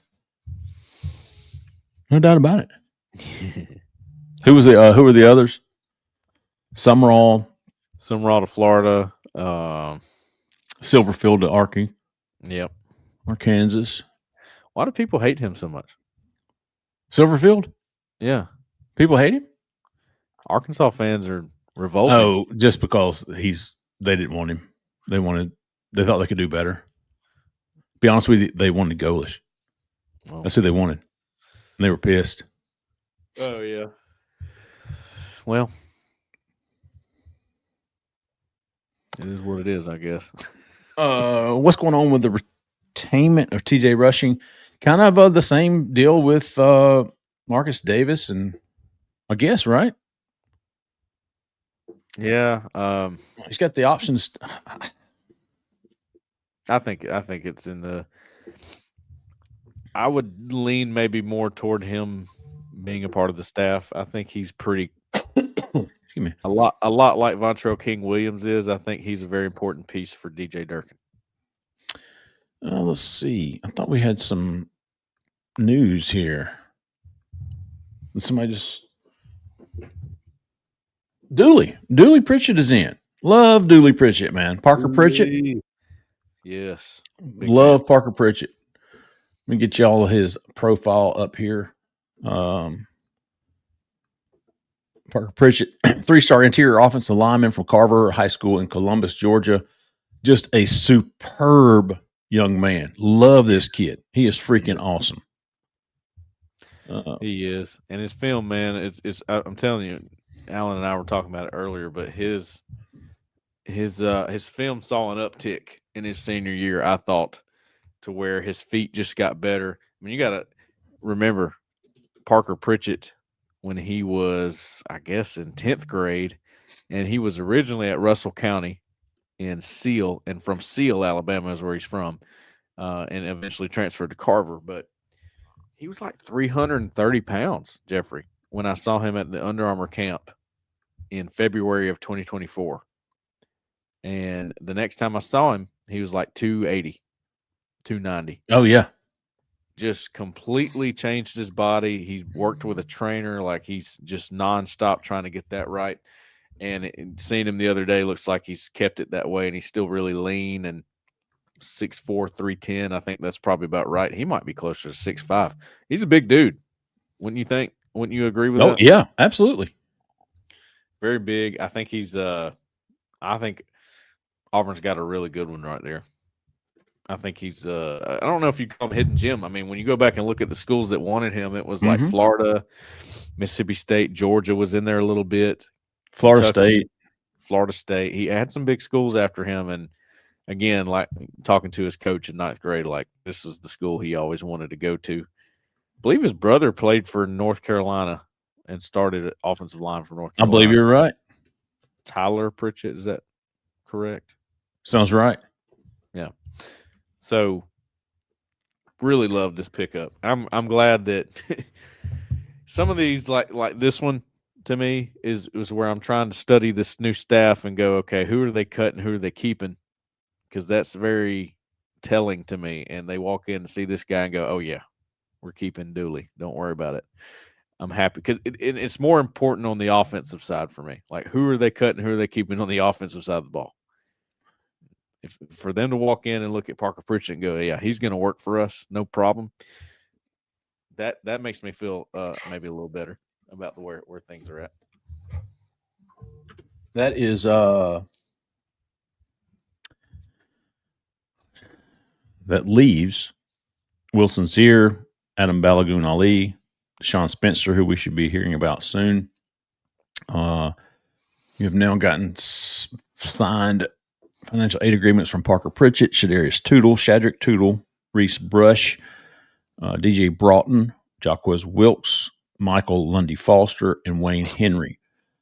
Leaves four scholarship guys if you count Jace Matthews, and then the PWO of Travis Wakefield. Jace Matthews, haven't heard anything new. I've been kind of putting out some feelers over here. Haven't heard anything new about him. So status quo as far as I'm concerned with Jace Matthews. Looking at a Friday announcement right now between Auburn, LSU, Ole Miss, and then same with Bralan Womack. No real movement there that I have been able to find. Let me see what we can do here. I might have a surprise guest on. Nice. Let's see. Hold on. Y'all bear with me. Where am I going? Where am I doing? Okay, my text message is dummy. Jesus.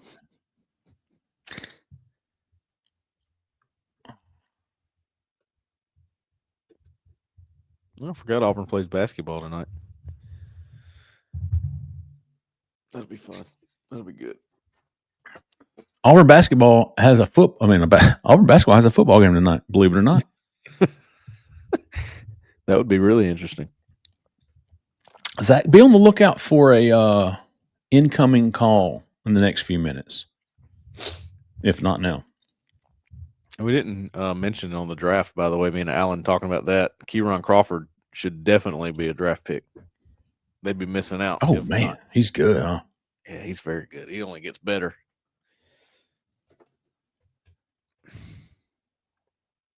Let's see. Oh, yeah. Jay Crawford should probably be in our top fives, by the way. I believe he is in my top five, actually, thinking about it, for retaining.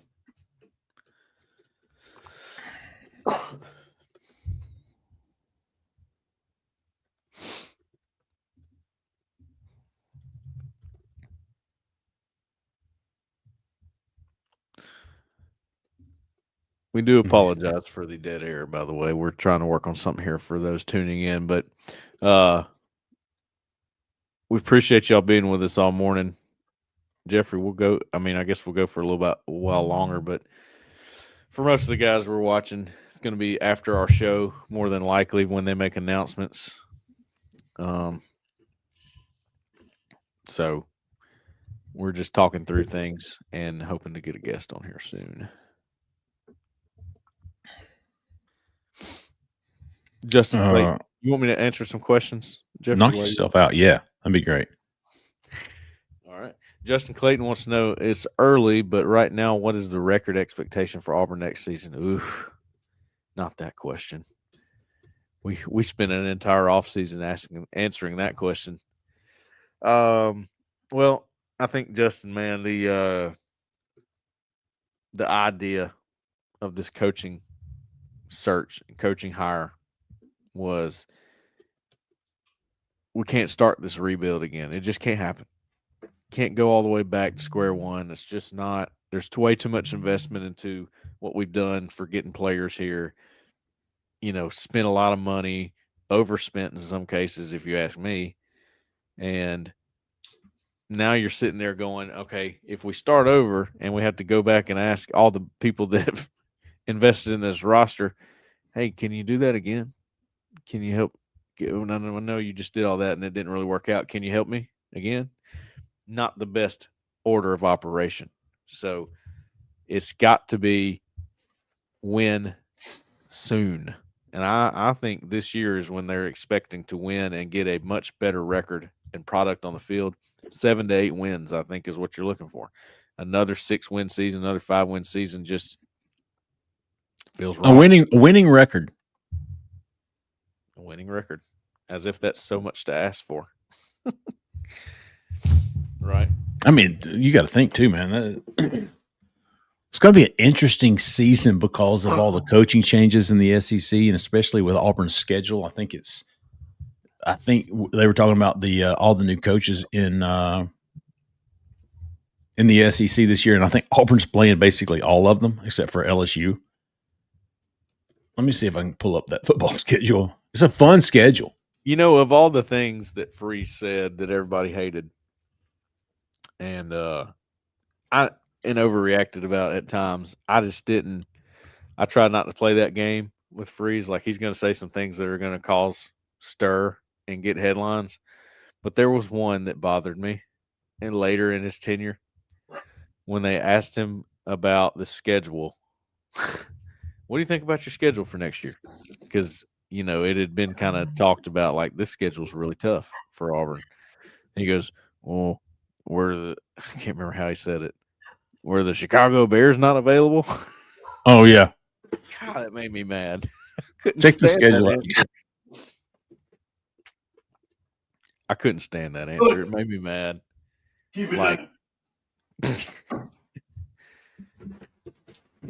At Vandy. No, that's not right, is it? They're going back to Vandy next year? I guess. No, this is 2027. That's not right, though. Oh, it's 27. Oh, I was thinking recruiting classes, man. I was like, we're in 26. Got Vandy at home, at Bama, at Georgia, Archie at home, Ryan Silverfield. Oh, John Sumrall's coming to Auburn. Oh, Lane Kiffin is coming to Auburn. And then Ole Miss, all these new coaches, if you think about it, you've got Arkansas, Florida, LSU, Ole Miss, and Pete Golding. You get Mississippi State at Mississippi State. That ought to be fun. Tennessee, look at that. And it's tough, but it's going to be fun. It is a tough schedule, but that's what you want, man. And Auburn, that's what you're here for. On the road to Alabama, Georgia, Ole Miss, Mississippi State, Tennessee. 1, 2, 3. That can't be. That's 5 away games and 4 home games.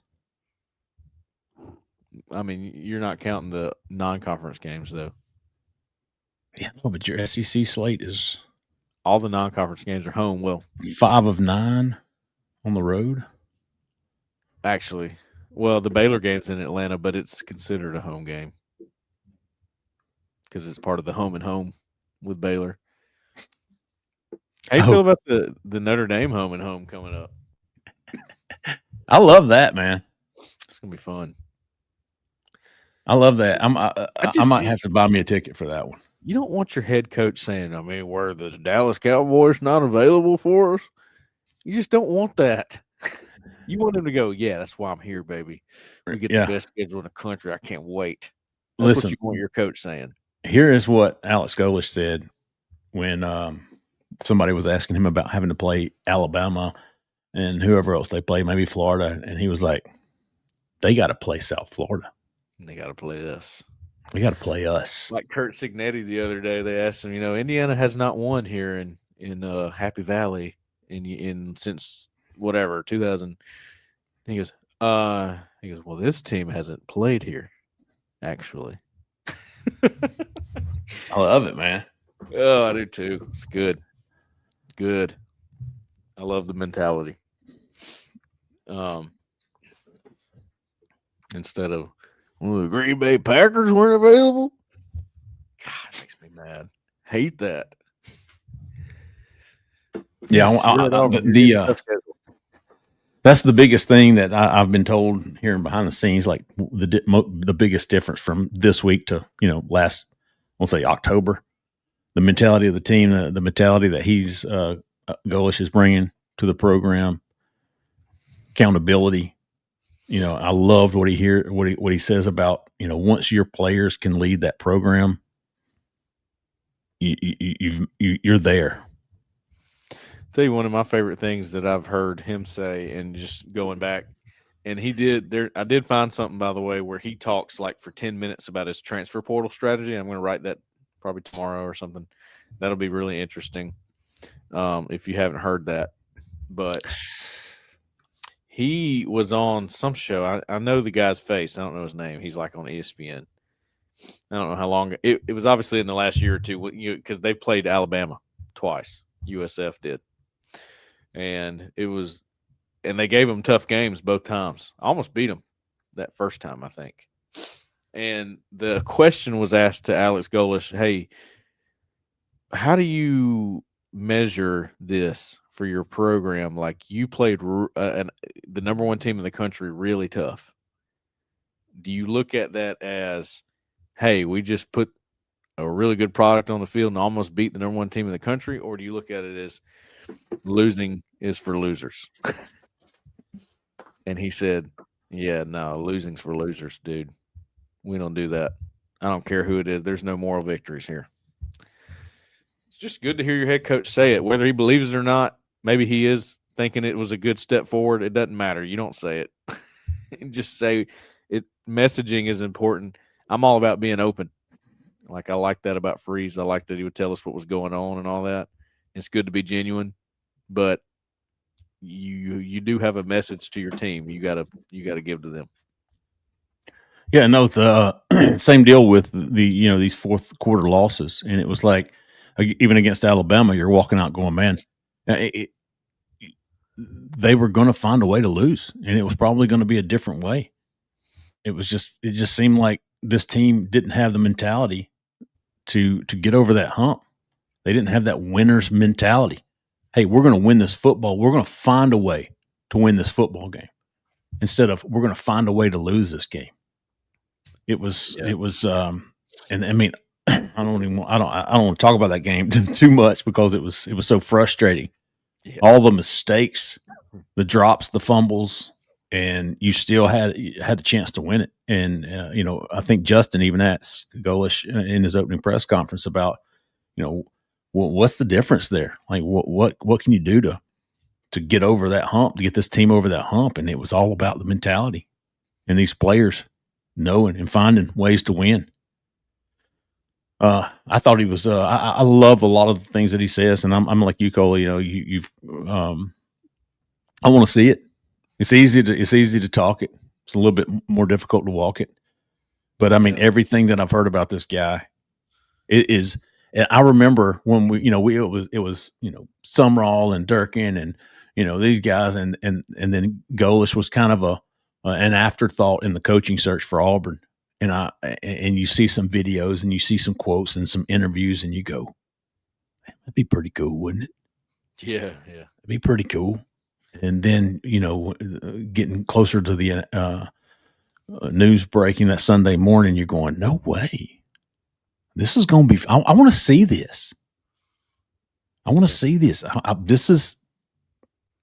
This is okay, man. Sure. This might be really, really good. Yeah. I have no doubt in my mind that his process works. I have no doubt in my mind that his process is a winning one. It's just, can it work at Auburn? That's the question. Yeah, I hear you. Man, Auburn is a different monster to tackle. It just is. And not just anybody in any process can come in and fix it. And boy, is there a lot of fixing to do. Yes, you have good roster pieces, but there's a lot of fixing to do. Even with the good talent that you have, you got to get their mind different. So it's a tough task. I think he's up for it. I'm ready to see, man. I'm ready to see it. Getting excited for it. I will say this, and both of us talked about this on the call-in show on Sunday night, and the one reservation that we both have for him in this staff is recruiting, and that's what the show is about, and that's what we're covering. And Cole and I are all about some recruiting. And listen, and I talked about this earlier in the show. I'm okay. I'm giving him a pass. I'm giving those guys a pass on this class. I want them to get some guys in that they're comfortable with. I don't care what their ranking is. I want them to get guys in that they want to build this foundation upon.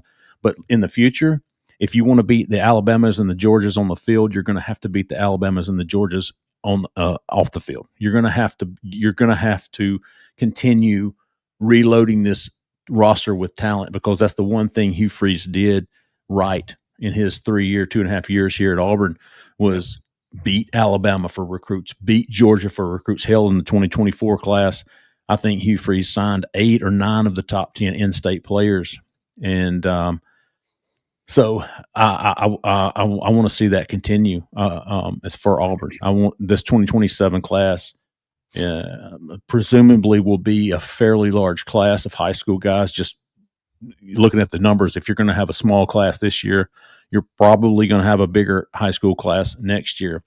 So, and Alan has talked about, layering depth on the roster, and you don't do that by continuing to go into the portal. So if you're low on high school guys this year, you're probably going to have a bigger class next year. And if that's the case, then I want to see Auburn fighting for top 8. 8 to 12 is usually Auburn's sweet spot. You can win if your recruiting classes are ranked in the 8 top 10ish. So now I want to see. That's what I want to see from this 2027 class in this new staff. I'm giving them this 2026 class, but I want to see them beating top tier SEC schools for recruits. I think Cole understands. I think everybody pretty much understands what I'm trying to say. Is like Brian Harsin thought he was a developer, and he probably is. But man, when the floor of that the talent that you're trying to develop is, Troy level, as opposed to, Georgia level, it's a big difference, man. It's a big difference, and that's why the talent when Hugh Freeze got here, that's why the talent was so low. Is that Brian Harsin did not recruit against the Alabamas and Georgias and the LSUs. Yeah. He recruited against the Cincinnatis and the West Virginias, and that's not going to cut it. Mm-mm. No, it's not. So looking forward to this 2027 class, and it's loaded in the state. Defensive line's loaded. You got Vontrell King-Williams back. You got DJ Durkin back. This defensive class in 2027 should be impressive, and I expect the same from the offensive class. So, Hartfield Academy, which is Bralan Womack's school, they're having their ceremony right now. Okay. Let me let me see what happened. Okay. I don't know if they're live, but keep that going, Cole. I'm about to wet my britches. Let me mute it in case it's a little heavy. It might be. You never know. Let's see. I wonder if I can find a link for it.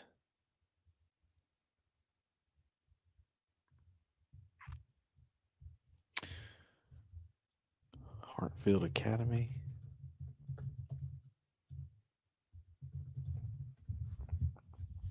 Sometimes we can find links, sometimes we cannot.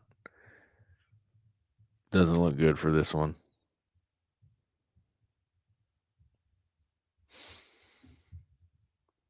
Live. No.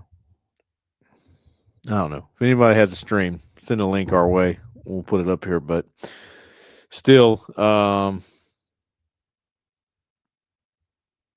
think that Womack is going to sign with Mississippi State. Oh, somebody sent a link in the chat.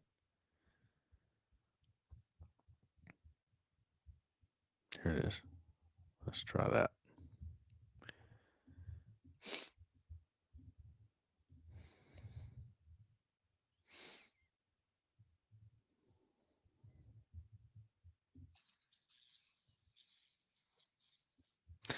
Okay, I have the live stream if you want it. You want to put it up? Can't hear you. Yeah, man. Might as well. MWD said Jay Lee has a stream. Did you send it? I don't know what I'm doing. Played both ways for us and You- had a tremendous Can you career. hear that audio? KD will be signing today with the University of Michigan. I don't know if that'll work. The Yeah, audio. it's working. Oh, really? He's signing with the University of Michigan. There's Bralan. Oh, here we go. Bralan Womack. He's got on maroon. Let's put it that way. I don't know We'll if that's have the a few school more days colors. of that. It is the school All right. colors, I think. Bralan actually is a 4-year starter for us, so his record's a little bit different. Bralan's been 41-11 here at his time at Hartfield. Like I said, he was a 4-year starter, has started both ways for us. Bralan has over 3,800 all-purpose yards, has acquired 16 interception, and has scored over 30 touchdowns for us here at Hartfield. Bralan's been a special guy to our family also. These, especially KD and Bralan, but Taryn too, they would FaceTime at all hours of the day, no telling what was going on with them. But man, we are super proud of you and super proud of the impact you've had at our school. And Bralan will be signing today with Mississippi State University. There you go. Okay. No drama there. I like it, man. I love that. The way they did that. Just let somebody else read it. Wasn't that great? Man, congratulations. Hartfield Academy, Brandon, Mississippi. How about you, the Hartfield Academy? There you go. Okay. Well, yeah, I mean, let's that's great. He did not. He had a different demeanor this weekend, didn't he? Yeah, he did. It was and I guess we can talk a little bit more about that, but ever since, was it the Kentucky game when he went off on Hugh Freeze?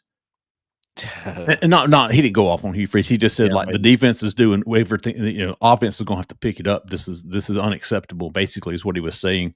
And then after that, he was still attending Auburn games, but he declined comment, and that was cool. And we talked to him a little on the side. But this past weekend at the Iron Bowl, dude, he didn't hardly even acknowledge us, which is atypical for him.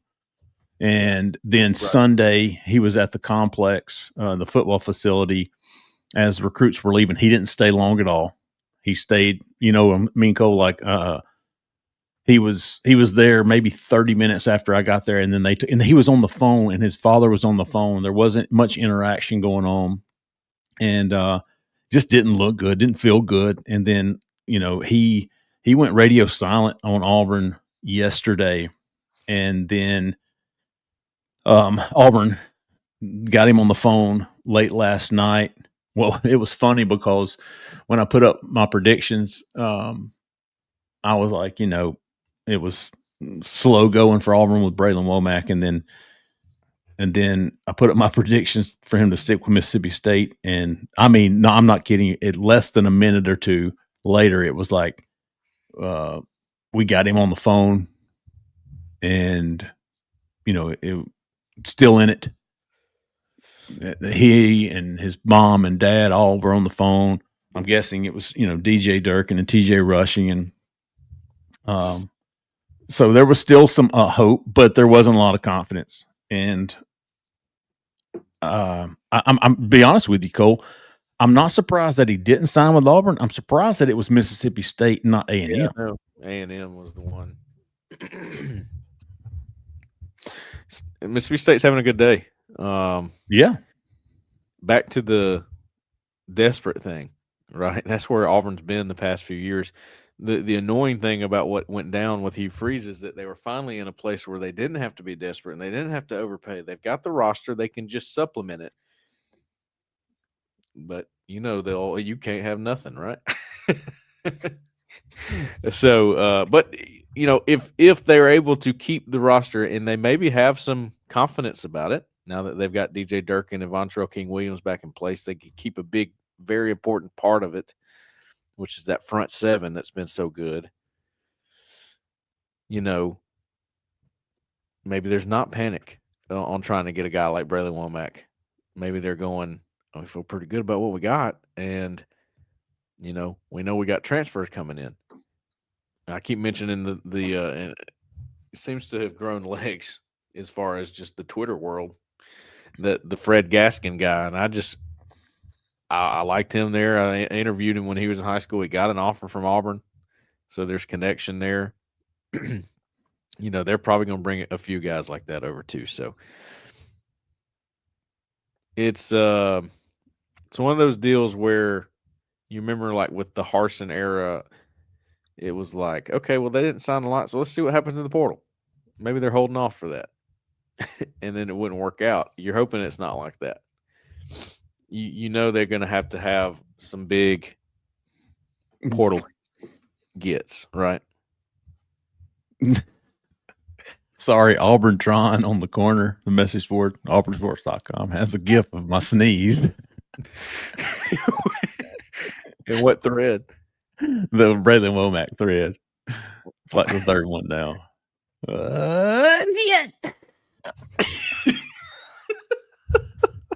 How do they get this stuff? I don't know, man. They got way too much time on their hands.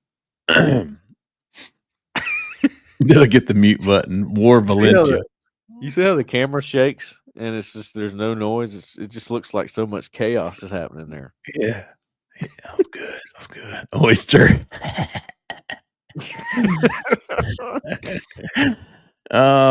Let's see. All right, Cole. Let's get this to 10:52. We're gonna probably go for another hour. We'll see how things shake out. I thought we would get some more. I thought we would get most of the commits signed and wrapped up, and then we'd leave the suspenseful announcements for this afternoon. Yeah. But let's see. I'm gonna pull it up, Zach. Share my screen. We'll go down the list here of what has happened today and what will happen today. Let's see on the clock. If I've got it pulled up, do I have it? Yeah. Okay. Michael Lundy Foster. These are the announcement times. So what's left is from here down. Tavon Branch at 1 p.m. Predictions for Auburn, 2:30 p.m. We're guessing for Allen, that was according to Alan Head. Blame him if it doesn't happen. The Wells brothers, Jordan Carter, we're not sticking around for him. Brian Williams tomorrow morning, and then Jace Matthews will be on Friday. Here's kind of what has happened so far this morning. We'll start out Michael Lundy Foster committed to and signed with Auburn at like 6. I mean, I got to sit down, got up at 5 o'clock, and by the time I'd sit down at 6 o'clock, I was like, "Hey, Michael, when are you going to announce?" And he goes, "I just did." And I was like, "What the heck?" But Michael Lundy Foster got it going this morning about 6:10 a.m. Wayne Henry was soon after him. Jaquez Wilkes, DJ Broughton, Reese Brush committed to and then signed with Auburn. The Toodles signed with Auburn. Parker Pritchett signed with Auburn. Bralan Womack, as we just learned, will sign if he hasn't already with Mississippi State. Commitments, as far as commitments goes, and who has not yet signed or at least been released. Jace Matthews, we know him. He's waiting till Friday as of today. Wilson Zaire, still waiting on him. Everything looks good with these other cats. Wilson Zaire, Adam Balagoon Ali, and Deshaun Spencer. Deshaun Spencer, I'm expecting his release of signing to be next. He just had his ceremony at Saraland. Travis Wakefield, I don't know if Auburn will release him as a signee. He's a PWO, but highly valued amongst this staff as well as the previous staff. He is a guy that you want on your team. As we talked about earlier, you don't want to know who he is because if you do, he's done something wrong. Yeah. As far as as far as the transfer portal is going to be a lot of fun. It opens January the 2nd, and we're expecting a lot of movement there as far as Auburn goes with both sides. I mean, it's going to be a revolving door up at the Waltall's football facility. You're going to have guys going out and guys coming in. It's going to be a whirlwind. Transfer portal it can be a lot of fun. It can be very stressful trying to track all that's going on, because transfer portal, man, it's a little bit more hush hush. It's a little bit more secretive. These guys, most of them are getting in the portal because they know where they're coming out. We see that a lot. You know where you're going before you even enter the portal. But as far as positions go, Cole, I think Byron Brown, absolutely a quarterback, is a guy we'll be tracking. Yeah, 100%. I think Auburn absolutely is going to get at least one transfer running back, if not two. Yep. I do know that they are looking for a guy at running back who has the big play capability. And I think that was one of the hesitancies when evaluating Cooper Crosby, the running back from Gulfport that Auburn could have had.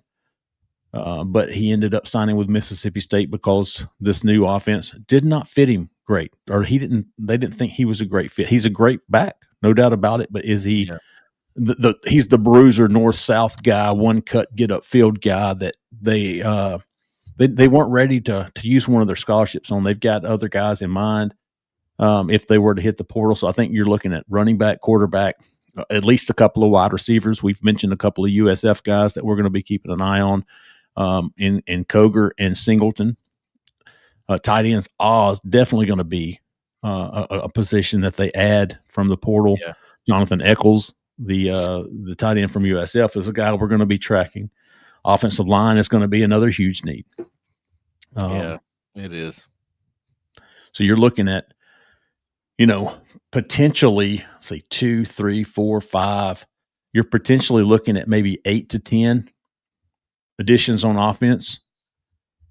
Running back, quarterback, and these are the minimums.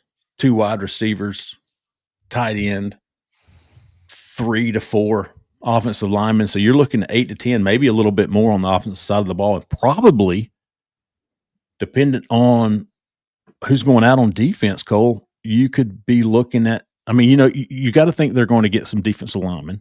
Have to. Let's assume, Jeffrey, let's assume there is 0 roster attrition today. Right. What are the positions that need help, if that is the case? Defensive line? For sure. Just the guys you're losing, right? Without edge. At least one of those. Edge has got to be big. Think you're good at linebacker. Yeah. Corner looks pretty good. Safety looks pretty good. Maybe one of those. A lot of young talent there. Okay, it's been a while since we can look at a position and go, all right, you're good there. Don't even have to worry about that. Moving on, right? Running back, yes, got to get one. Quarterback, yes, got to get one. Receiver, looking at it the way it is today, you'd say no, but what we know to be true about that position, definitely 2 to 3 minimum. Tight end, yes. Offensive line, yes. And that's for impact. That's not for depth. Right. So I also think I'm trying to think special teams. Do you go out and try to get another punter? You got John Michael Montgomery, so we'll see how he falls. What's John McGuire? John Allen McGuire. Jam. That's how I'm going to remember it. I'm not saying he dropped the Allen, but I think he just goes by John McGuire. Oh. Well, I like him, man. I think he's. I'm surprised actually that Hudson strong leg. Yeah, he's more of your traditional punter, where he's more of a 2-step kick kind of guy than a rugby on the run. I'm ready for it. I'm ready for it. As a former punter, I'm ready to see a two-step punter. I'm ready to see. Cole, we could probably count on our hands the number of times that Cock flipped the field. Yeah, he was. I'll give him this. He's consistently between 35 and 40 yards. Yeah, and so was I, dude. As a 17-year-old, that can't happen. All right, he was more of a placement punter, or at least he was trying to be. Well, look, and I'm not dogging him, dude. It's tough. Don't get me wrong. If Auburn could make it to midfield, he might put one out, in the 20, like in the 15 and back, but that was not the case very much. They needed him to be more of a boomer, and he's just not. Doesn't seem to be that guy. I'm ready for a spiral punt. Yeah, right? The one that spirals and then it just goes down like that. Yeah. Instead of the kickoff, man. I don't want to see kickoff punts. Mm-mm. And I get it, man. If you're good at it, it's good. I mean, Auburn had – who was the cat? Look at Zach's comment in the private chat. Hey. There's so many. It's very disappointing when the Cock disappoints. That's not what you want. Not ideal. No. So I was thinking out loud on the punter situation there. You've got John Montgomery. No, what's his name? McGuire. John McGuire. In the shadows. Listen, just reading the tea leaves on Towns Magoo. I mean, he's putting his video up on X. He's almost like he's like, "Hey, look at me! This is what I can do." So I expect him to enter the portal. So Auburn wasn't prepared, and I shouldn't say prepared. Auburn did not offer Hayden Chambers, the in-state kicker, who was committed to Mississippi State. My gosh, what a day for Mississippi State! Mm-hmm. Committed to Mississippi State. Auburn could have had him if they were willing to offer. Willing is the better word there. Offer a scholarship or NIL equivalent, and they decided not to go in that direction. So I don't know how they would. I don't know if that's like who's on the roster at kicker if you don't take one. Well, I think you have another year of Connor Gibbs, who, watching him in practice, as me and Caleb Jones did every Tuesday, he is lacking in the accuracy department. Now, he's got a leg. He's a good kickoff guy, but his accuracy on field goals is lacking a little bit. Towns Magoo, like we said, seems to be shopping a little bit, putting out some clips on Twitter. Right. That's a good sign, usually. Self-promotion. Self-promotion, exactly. And then McPherson. We know he's coming. I mean, we assume he's coming back with his situation. What year is he, man? I'll be honest with you. I want to say that he's going to get some kind of red shirt for what he went through. I don't quote me on that because I don't know how many games he actually played in the year before. Oh, was he just a freshman? He should be a sophomore. Okay, he was a true freshman in 2022 who won the backup job at place kicker and punter and 2 or 3 field goals. So he's probably redshirted that year. No? In 2023, he was the Lou Groza Award finalist. What year is this? He's listed as a junior on the roster. But like I said, I think he'll have at least 2 more years. Okay, so according to his stats on the Auburn page, he played in 4 games, so he could redshirt in 2022. He played in 13 games. He's probably going to get a medicals redshirt for 2024 because he only played in 1 game. There you go. So he's probably played 2 years legit, according to NCAA. So he's probably he's probably got 2 more yet left. So there you go. If Alex can continue with his recovery, and you could potentially get 2 more years out of him. Yeah. And then now you're looking for a kicker maybe next class, 2027. or either going to the portal because Connor will be gone too. Yeah.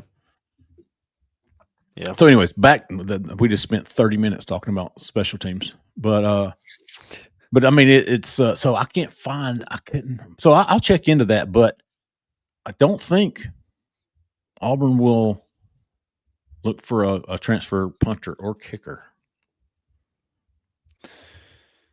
Yeah, I don't know. I'm not sure how that'll go. I don't know anything about Alex Gollish's special teams. Yeah. Oh, well. I think people are more interested in offense and defense, and it's kind of they added a kicker too. You'd be surprised. A lot of people are not happy with the punting right now, and it is a big deal. I'm right there with you. Yeah, but I also think you got John McGuire.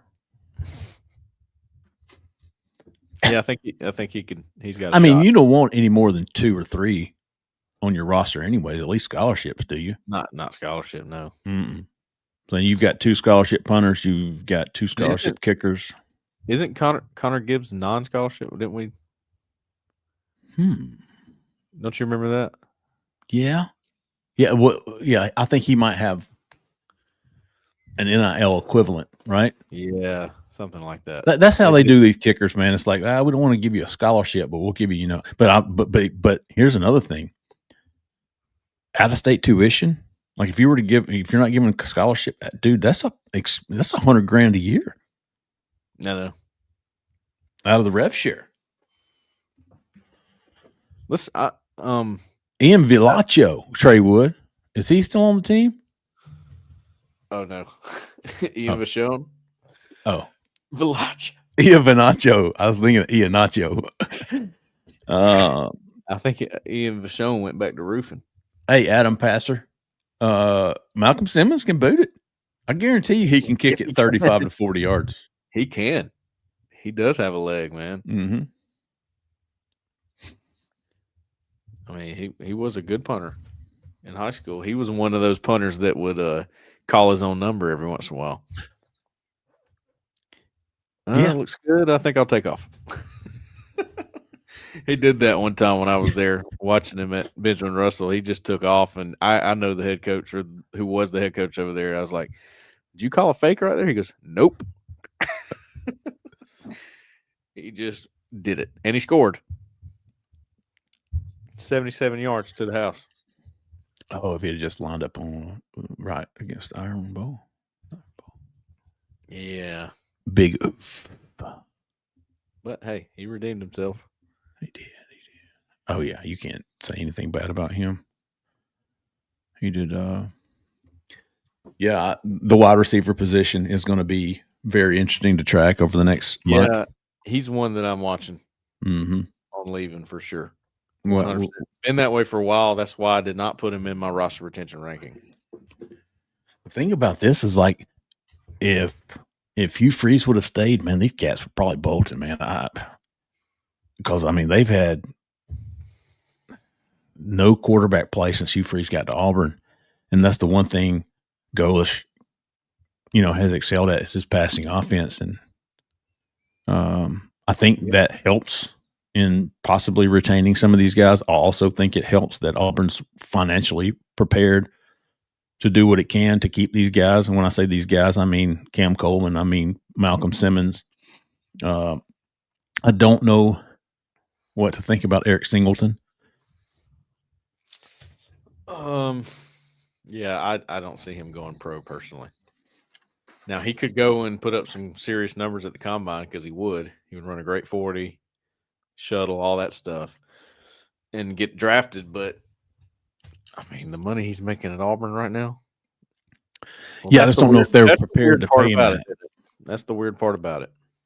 I'm curious if they see. I don't know all that. I don't know the deal. I don't know what kind of deal he's got. I don't know if this new staff is prepared to continue paying him that. Well, the thing is, let's assume that I'm pretty sure NACOS reported that he was in the million area. Mm-hmm. So let's assume that's true. you can't come in and go, hey, listen, we think you're about 600,000. Yeah. That ain't gonna work. I'm going to tell you. So that's a weird situation. It's the same thing with Jackson Arnold. Like, I think he's getting paid a lot, right? So it's just, how do you make that work if the value's not the same from a different coaching staff? That's where it gets really interesting with a lot of guys. That's why I've used the word overpay a few times today. I'm not saying that as, these guys aren't worth the money. It's just everybody has different value on players, put it that way. And that's got to all be worked out here. Yeah, you got to look at your return on investment, man. Is it worth it? Rodney Cleveland has slipped from Texas to North Carolina, which is a footnote here because, like I said earlier, that means Texas is down to 2 defensive line commits. And but I was told, as much as Texas wants to keep Corey Wells is what I'm getting to, folks. I'm so sorry we're jumping around here. Trying to go back to recruiting any chance we get because that's what this is about. So Rodney Cleveland flipping from Texas to North Carolina is certainly notable to Auburn fans because of that. Texas prioritizing Corey Wells, which I don't think we were expecting that, so it's not like, oh my God, is it something different now? It's going to be, let me see if I can pull up Texas and just see if that other dude has signed. Diabell's in. All right. Richard Wesley. That's a D lineman, isn't it? He is an edge, or he's at least listed as an edge. I'm getting confused with someone else. James Johnson has signed. That's a big defensive lineman from Northwestern in Miami. 4-star guy, the number 8 defensive lineman in the country. He's a top 100 overall recruit. Matter of fact, Rivals has him as the number 5 defensive lineman in the country, number 6 overall recruit in Florida. So he's a big dog. Jamarian Carlton has signed. So that's 6'4", 250. He might be a defensive end. And Corey Wells is still listed as committed. So, and that's it. They have signed a punter and a kicker. Interesting. And a long snapper. Look at that, big dog. Texas going all in on the freaking special teams. Signed a punter, I'm looking at kicker, their class. and a long snapper. It is, isn't it? Yep. Number 7 overall in the country. And still waiting on Corey Wells, Chris Wells.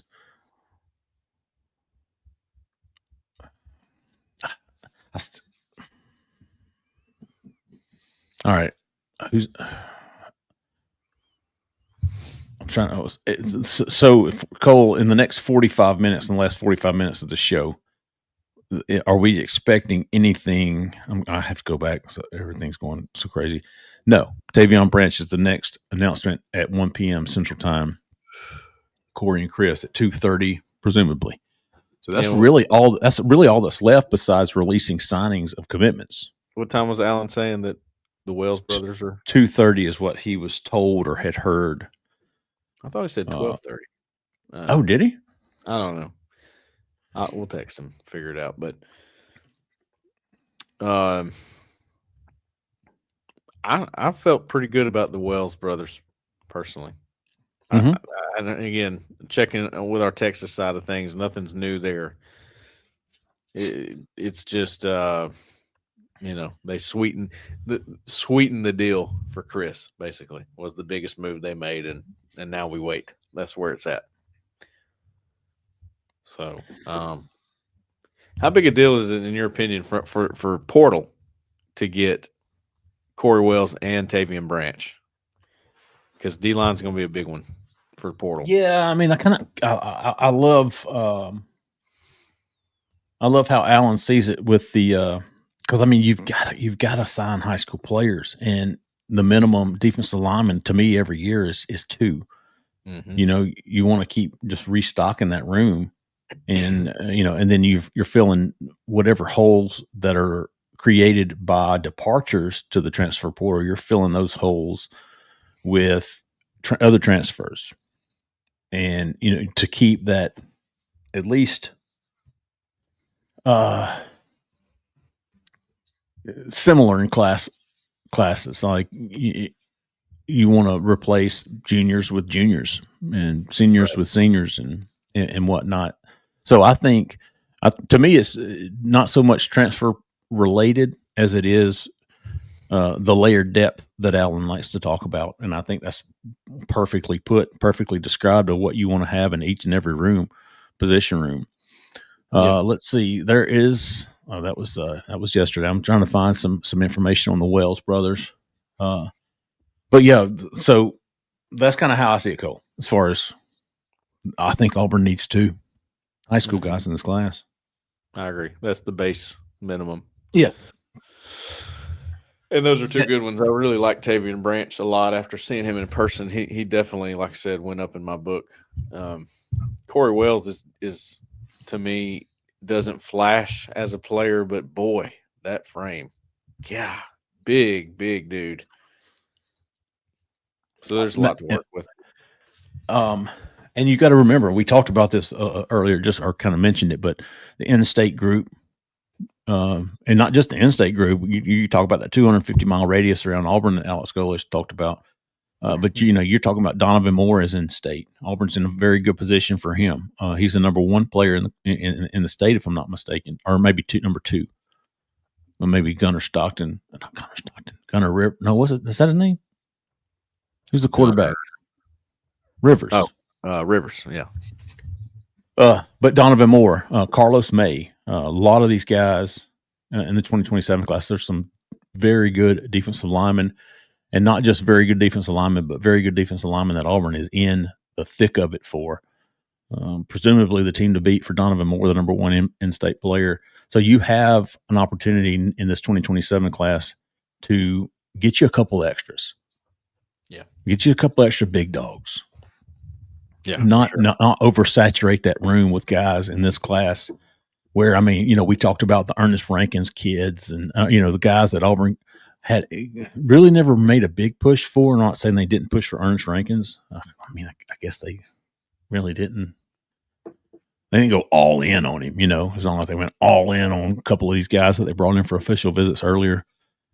They were going to be selective in their defensive line recruiting, and I think because of the roster and because of what the 2027 class looks like. So I think you get hopefully your 2 top targets here at the end in Tavon Branch and Corey Wells, and then you get as many of those big dogs as possible in 2027, Cole. And if you're Cole, it takes me to the edge position.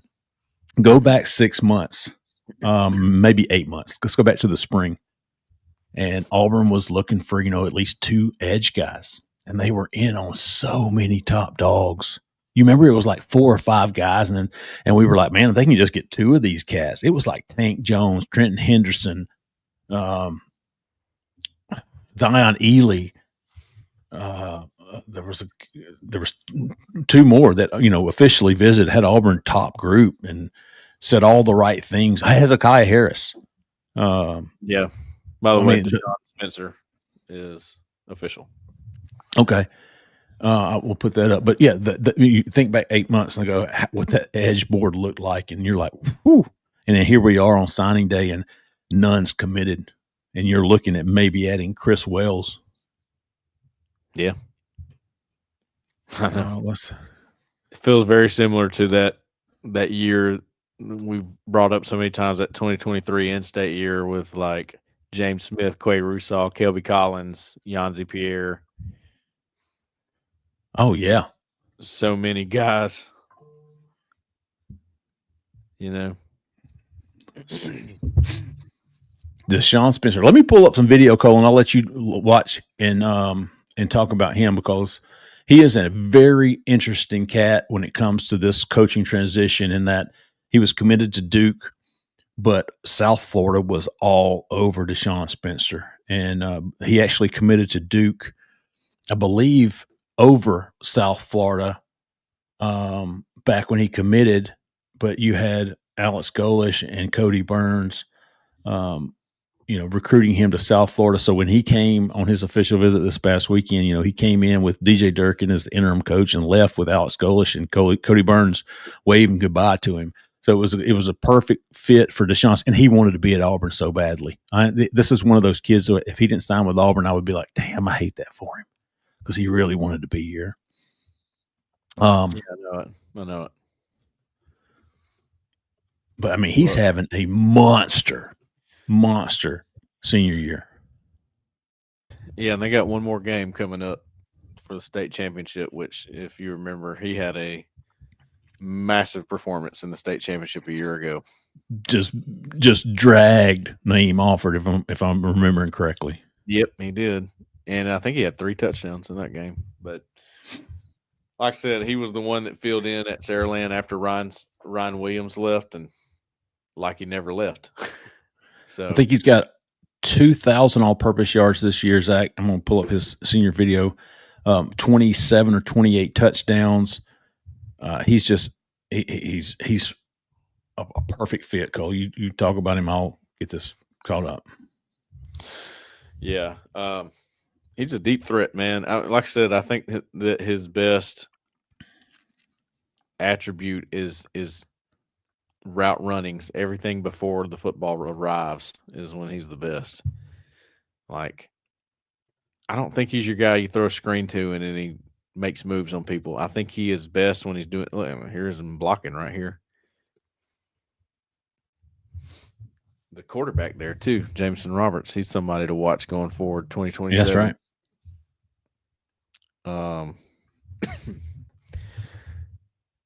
Punt returner. So you can see he's just a flat out speed kind of guy. I don't see him as much as like a shifty. Honestly, I mean, the guy he reminds me of is Eric Singleton. I keep coming back to Eric Singleton, and coming out of high school, Eric Singleton, I put that prediction in for him to land with Auburn because I was like, no way they pass on that guy.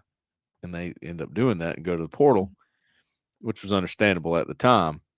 And Singleton was ranked like 300 spots lower than what Deshaun Spencer is right now as a recruit. But the similarities I see are hands. I think they have good hands. Now, when I went to see Deshaun Spencer, he had a drop or two, but it was not anything malicious. Kind of the throw was hot or he was covered. But this guy makes catches in traffic a lot like Eric Singleton does at the same size. Spencer's got to put on some weight.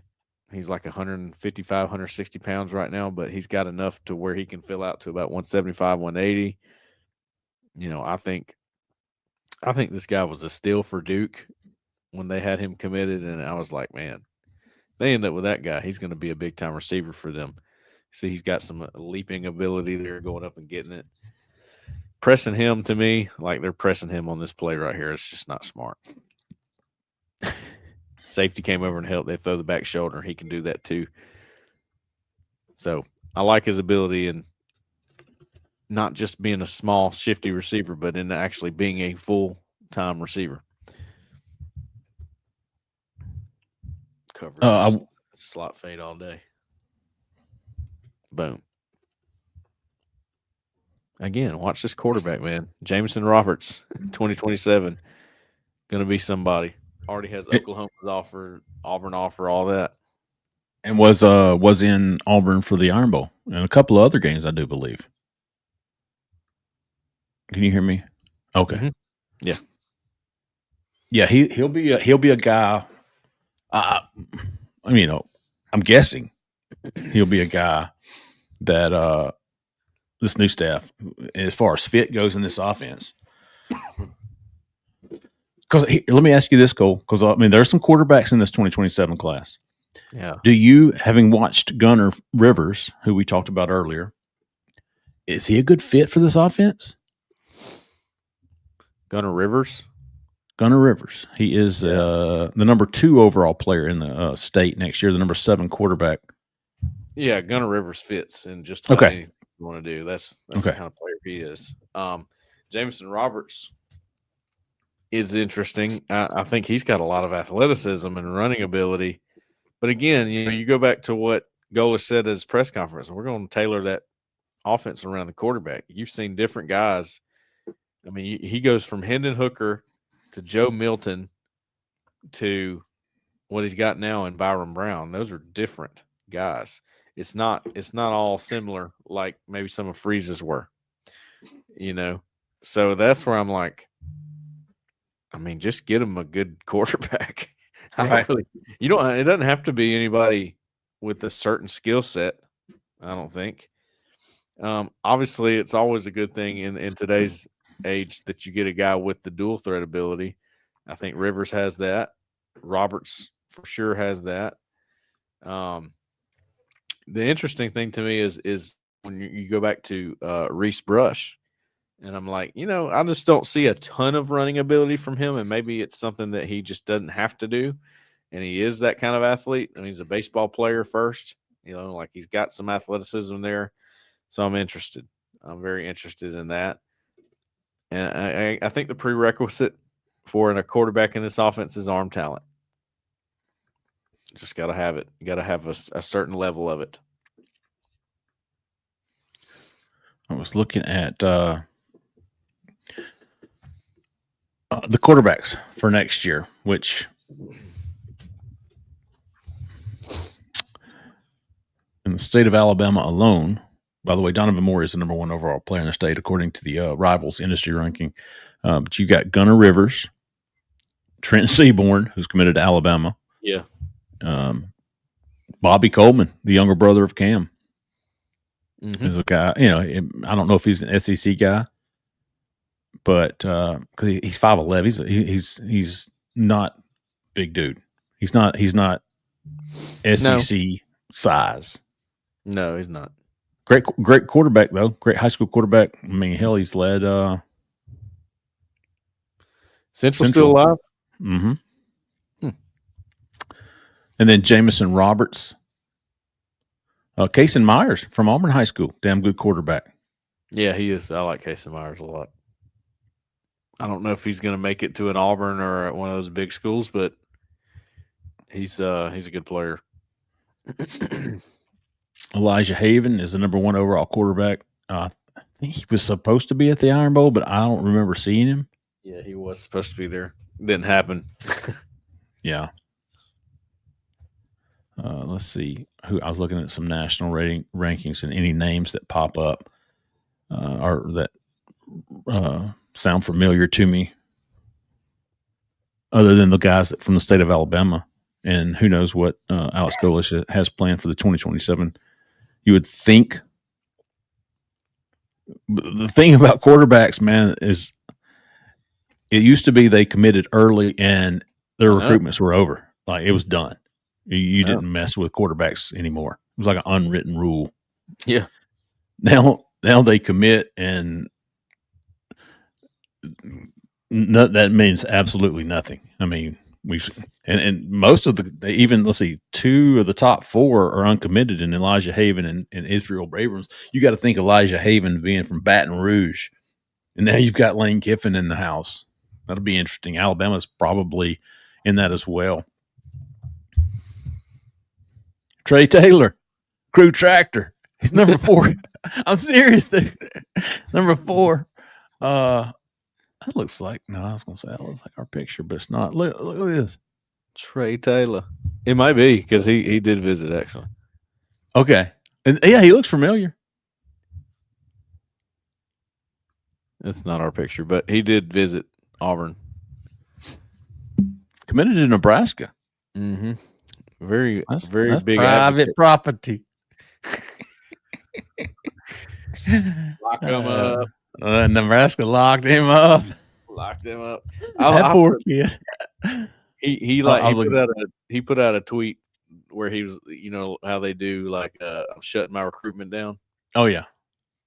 I did the Trey Taylor lock him up. Did you? Yeah. There's Auburn back in April.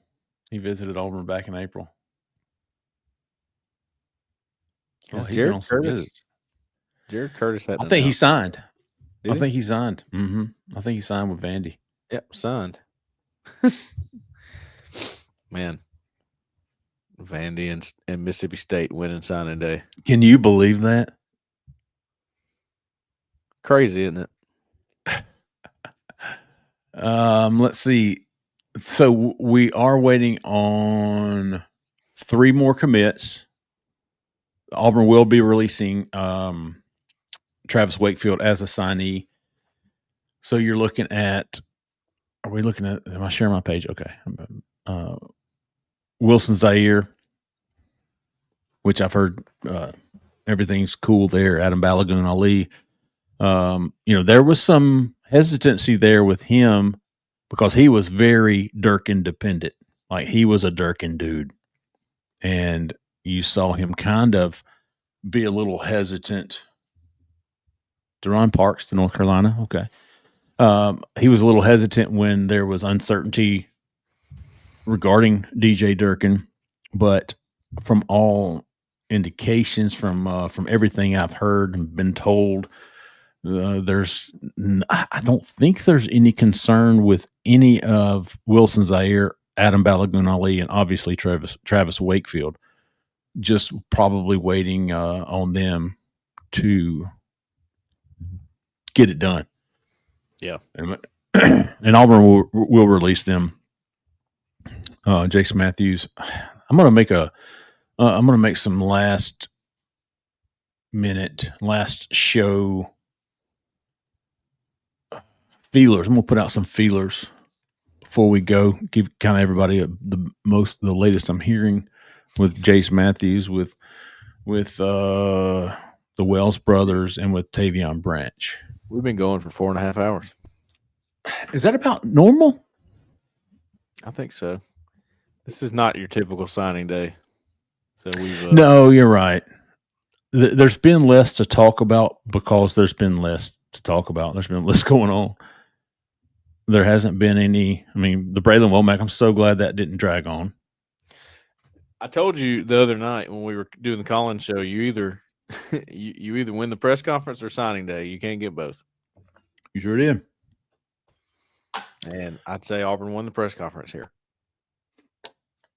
And the good thing is that the expectations for this signing day weren't through the roof. There's not a lot of disappointment. It's not like, oh, God, we didn't get it.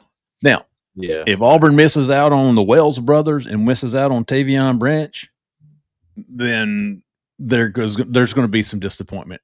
If Auburn loses Jace Matthews, there's going to be disappointment because you've already lost. Because even when Bralan Womack flipped to Mississippi State, when you got DJ Durkin and presumably TJ Rushing, you thought, man, there's maybe this, and this never materialized. Like, it wasn't like, DJ Durkin's being retained as defensive coordinator, and again, presumably TJ Rushing is because he was recruiting for Auburn. But it was never like, okay, okay, he's coming back. It was never like that. God. It was like he committed to Mississippi State and he flipped to Mississippi State, and then it was 45% is what I had it at, and that was probably too high, to be honest with you. Probably too high. But it was it just never. Look at this. Virginia Tech again.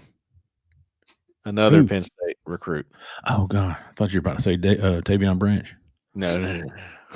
Sorry, I just can't get over Penn State, dude.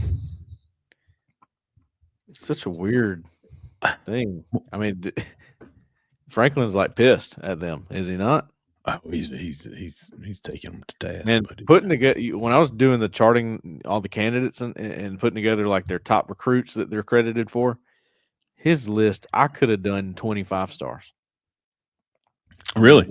James Franklin's recruiting over the years has been incredible. So now they have two commits. That's 2 more than I thought. Oh no. Okay, they said it was a Rivals story. It was a story on Rivals. I think it was from a national guy, maybe a desk guy, but they were expected to sign 0. That's what it was. They don't have 0 commitments. They are expected to have 0 signees, and that's the first time that's ever happened at a D1 FBS Power 4 school. How would you like to be covering Penn State today? What do you say? I'd be in the woods, big dog. I don't know what. I mean, I got nothing for you. Sorry. I would put up one story this morning saying I don't expect anybody to sign and throw up the deuces. Being sitting in a tree stand somewhere. Be like that February signing period when we thought that was still a thing with Harsin, and we thought they were going to sign a couple guys, and it's like, nope, no movement at the facility today. I wouldn't say that, Daniel Denny. I wouldn't say that this recruiting class is so bad. I think if you get, it's like we said, you're supplementing a roster, which that was the whole point in the coach. I mean, I still stand by what I wrote, a week ago. I felt like roster retention was the number one thing in this coaching search. Sure. He said it. He said it Sunday or Monday. Yeah. Listen, when I was going to ask that question. I was like, what's kind of your plan for Wednesday? And Bill Cameron got to it before I did. And after Golish's answer, I was like, damn, like he's basically, he said, listen, number one, roster retention. And, we want to keep these guys, and we'll, and then you saw after that, it was like, we're going to put our own marks on this class best we can. Yeah. We're going to, and you saw them immediately do that the next day. Was it the next day when you're dropping? I think it was later that day. You saw Auburn drop Nico Heppy. You saw Auburn drop. Who else did they drop that day? It was Nico Heppy. Somebody. Peyton Falzone. And then that's the day Bralan Womack flipped to Mississippi State. And then the next day you saw Kentrell White. And then you saw the addition of DJ Broughton. Mm-hmm. And then you started hearing the buzz about Michael Lundy Foster. So they were like, they were moving some pieces around. They weren't going all in on this class. Mm-hmm. So,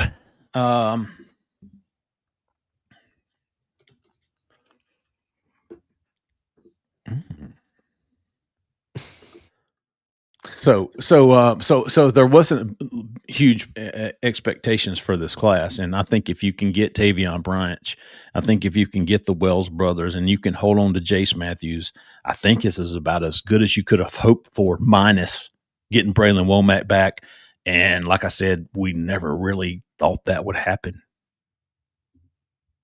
Yeah, we never really heard that there was a good possibility that could happen. Is probably the better way to put it. Yeah, I agree. A couple questions. Yeah, Brian Williams. Thank you. Yep, that's right. What's the? You added Deshaun Spencer too. He's going tomorrow, right? Brian Williams. Brian Williams, according to Chad Simmons, is going to announce in the morning, or I think at 8:45 a.m. So that's something to keep an eye on tomorrow. We'll see if they release any more signings before noon. I bet they're going to be ready to go to lunch, man. If anybody's out there, I know you are listening. I know Alex Golish is listening, because this is he was told the moment he got inside, he was like, the Auburn Sports Signing Day show is an absolute must. For sure. So it's must watch. They got it up in the complex. For sure. On the big screen. Right when you walk in the door, like the Fifth Avenue. Is that what it is? It's supposed to be like New York or something? Yeah, like Times Square. We're up there right now. How many times have you heard a staffer explain that to a recruit and their family? Like it's on repeat. Times Square, that's right. Yep. Times Square. Yeah, I know you are getting hungry. I've got some boiled eggs. You ever had any candied jalapenos from Bussey's? No, I have not. Get in on that, big dog. Of course, they're really expensive. So I don't know, man. I got to go take out a loan. We'll get me some more. All that stuff is kind of, you have to watch it. Okay. I thought, let's see what's going on here. Finally flipped. Okay. Good deal, Zach. Good stuff. Good to know. We're going to give Auburn 20 more minutes to get out Wilson Zaire and Adam Balagoon Ali. Let me see if I think I tried to look this up, man. Like this year, the one thing that was lacking when it came to recruits was announcement times. Yeah, I know. Which we asked them when they were on campus, but Right. none of them had it. And it was maybe that's the nature of the beast when you have a coaching change and there was so much unknown. Hold on, here it is. Oh, that was his commitment back in July. Yeah, there's just no. And I will say this about Goon. Great kid when he committed, he was good to us. We had good talks with him. Mm-hmm. As it got later in the cycle, though, especially after Hugh Freeze was fired and there was some uncertainty with DJ Durkin, it was I tried to call him and it was like, talk to my representative. And I was like, no.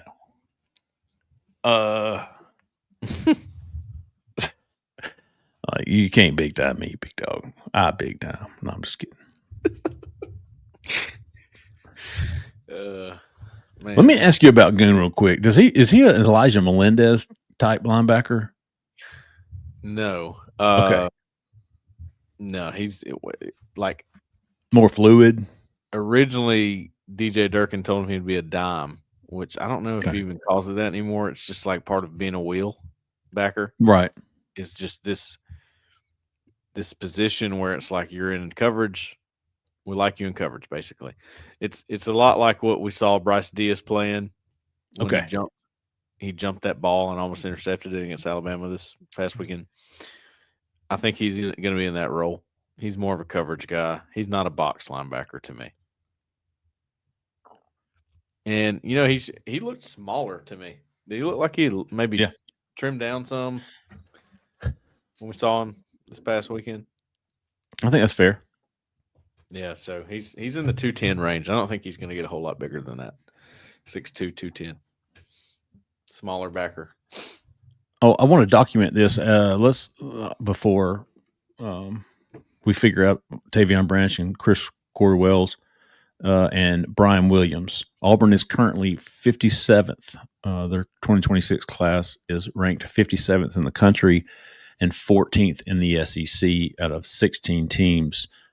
So let's see if, of course, Tavon Branch and Brian Williams are both 3-star guys. Chris Wells, a 3-star guy, probably wouldn't help a lot. Now, and I don't know. Corey is kind of Corey's not like a consensus. I think Rivals has him as a 3-star guy.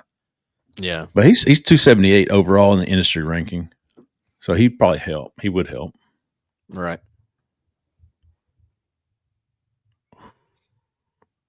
Yeah, man. Listen, I'm not hearing anything new as far as the Wells brothers go. Cole, this is going to be one of those deals where, in my opinion, everything that I've heard leading up to this point right now at 11:43 a.m. Alabama time, I haven't heard any reason to change my pick. And that's what I'm looking for, one way or the other. I haven't even heard like, oh man, I think he's leaning to staying. I haven't heard that. There's been, as Alan said, he heard from his guy that there'd been an uptick in confidence with Auburn. I had heard the same earlier this morning. So until I hear, I've got that confidence level at 55%. So it's a slight edge to Auburn only because that's all I've got right now. Wouldn't be surprised either way. If he were to stick with Texas, I'd be a little bit surprised. I just went back to and looked, and I forgot that me, you, Chad, Steve Wiltfong, we had all put in picks for Auburn earlier this year. Boy, making picks these days, man, it's just good luck. The thing about the picks is that back in June, when it was commitment season, or July. Well, no, there's people that you would have never, that you just completely stopped tracking. And then, right. Especially it's like Kentrell White. Well, I had a pick in for him for Auburn, and I was right. Now he's dropped. I'm not following his recruitment. I have no idea where he's going. No idea. I put, but I knew I got to do something. He's not going to Auburn, so I was like, Boston College. I don't know. He had told me the week. He told me the week before the Iron Bowl. Who did Auburn play? No, that was Mercer. It was maybe it was no, it was the week before that. But he had said Memphis and Arizona were still coming at him. Those were the only two schools. Well, Memphis doesn't have a coach, and Arizona has 2 tight ends committed. So, I don't know. Boston College? Hell, I don't know. But it's almost like you don't want to make these picks in July because who knows what can happen? Who knows what's going to happen? I've had to change my approach on it. Sorry, just can't do it anymore. And it's like long snappers. Nobody remembers the ones you get right. They only remember the ones that you get wrong. Oh yeah, always. Let's see. Let's see what my picks look like today. I think I'm like at 75% or something overall. And then when you miss one, you'll drop like 3 freaking points. And when you get one right, you get like a third of a point. I don't know. It's like you miss one and you'll drop 3 whole percentage points. And then you got to get like 10 right just to get back to where you were. All right. I've got Tavon Branch. I'll share this. And I'll tell you how I'm feeling about each one of the ones in the last. Tavon Branch, I'm feeling pretty good about that one. Right now, I've got it at 55%. That's about right. There's my Kentrell White to BC. I don't know. I put 30%. Dude, I have no idea where he's going. Has he committed anywhere? No. Okay.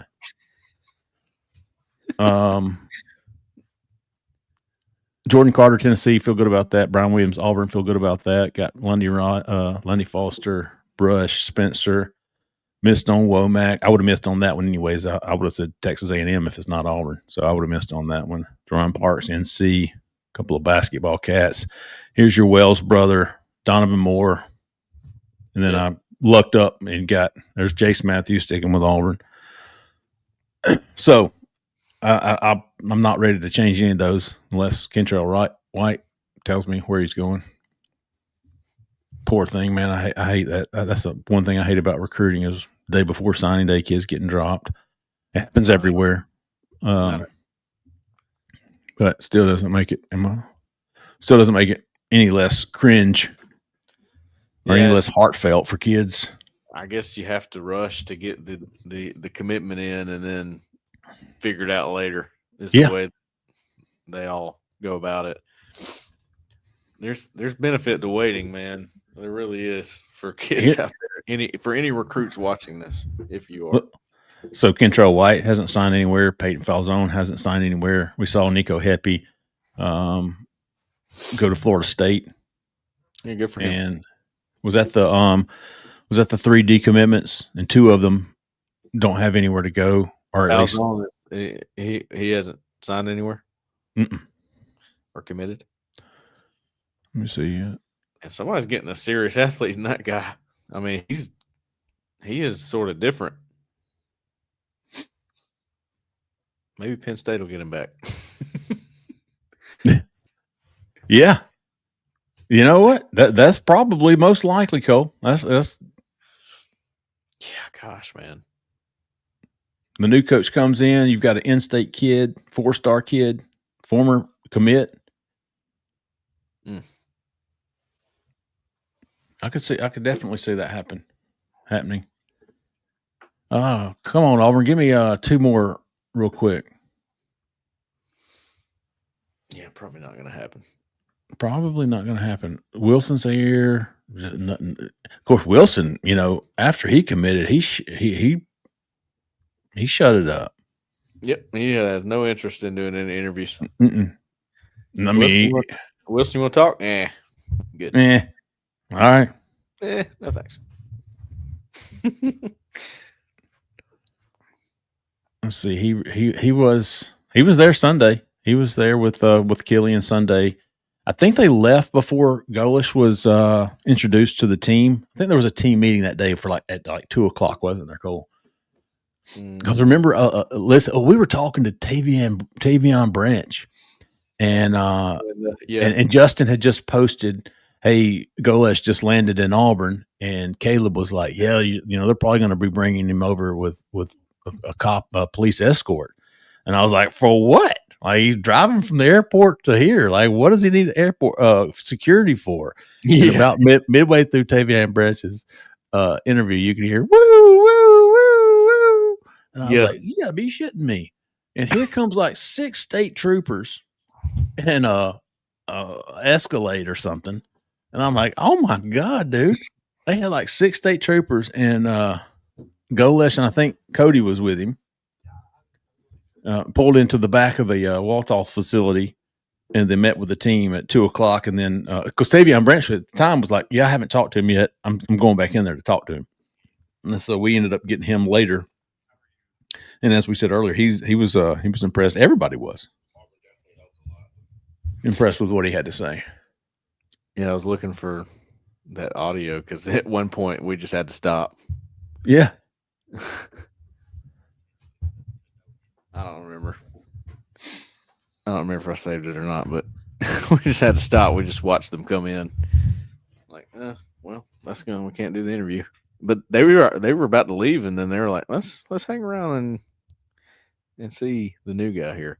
I feel pretty good about Tavon Branch as of right now. Jeffrey, do you feel the same way? Yeah. It's Poncho King Williams here. So it's gonna really be like highlight product. He keeps saying it's gonna really just get to that. Okay. What was his message to you? What are you gonna tell you? Oh, that was the second part. My bad. This was the first part. Is that after the? That was the post Golish.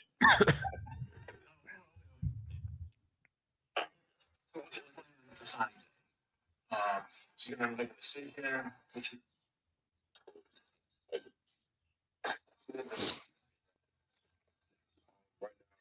Auburn, like on this. Oh.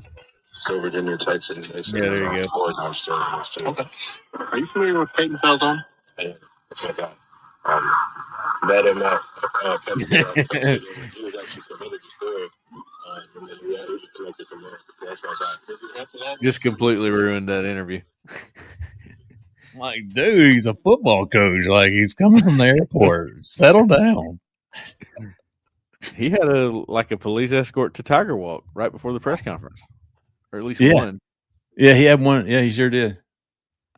I guess they want to go all out for him, welcome in, whatnot. But yeah, that was a little much, man. That's cool. All right, so I'm waiting to hear back from. I will say that they're talking about the contract in the chat right now. That the way it's structured is kind of nice. Definitely some incentive for winning there, in which not that he needs any, but you know what I mean. Get an extra meal for winning 8-9 games or whatever. Yeah, I think it was. Shit, I had it somewhere. Where did I have it? Oh, it's downstairs on the nightstand. Perfect place for it. Perfect place for it. I really liked how Auburn did that too, man. When you went into the press conference Monday, the introductory press conference, they were like handing out sheets that had dumbed it down for us dumb journalists. It was like, here's his base salary, here's his incentive package. And it was like, sweet, man.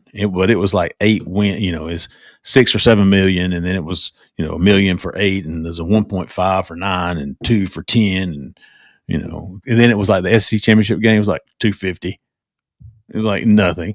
Hardly any incentive to, that's kind of what we talked about was like, what's the purpose, man? Just go back to the 80s when you had a regular season SEC championship champion, no championship game. Somebody had a great idea. I saw this. I don't know if it was on the board, and I haven't really walked it out yet. So when I say this, people are going to go, "Oh, that's stupid. You're an idiot." Whatever. Yeah, you might hear that. But for the teams that are on the bubble in every conference, like in this case, Vanderbilt and who else is on the bubble in the SEC? Ole Miss, maybe? I don't know. Vandy. have it instead of the SEC championship game, have a play-in game. Oh, that weekend. Doesn't basketball do that? Or they have the extra. And there it is. Dumb idea. There you go. I barely got it out of my mouth. James Franklin has flipped 10 plus PSU recruits. And Virginia Tech is in the top 25. Yep. Good for you, big dog. Good for you. Yeah, he's just pissed off, man. He said that like in some interview afterwards, and it was like, I can't remember what the question was, but how does it feel, whatever, to not be at Penn State anymore or whatever? He goes, oh, I'll just go win somewhere else. I don't care. You gotta love it. Oh, yeah. Just go win somewhere else. Nothing will ever be funnier than the Key and Peele, the guy. Oh, for sure. Oh, my gosh. That's the funniest thing ever. Hold on. Someone doesn't have his uniform on right. Oh, Chris Henry, the 5-star wide receiver, has yet to sign with the Buckeyes, Ohio State. Yeah, I think he was potentially flipping to Oregon, maybe. Oh. Ohio State lost the Caden Dixon-White as well to USC. USC is just dogging it. USC is currently number 1. Freaking knocking it out of the park. Currently number 1. Okay, here's what I'm going to say. As we get ready to close out, we'll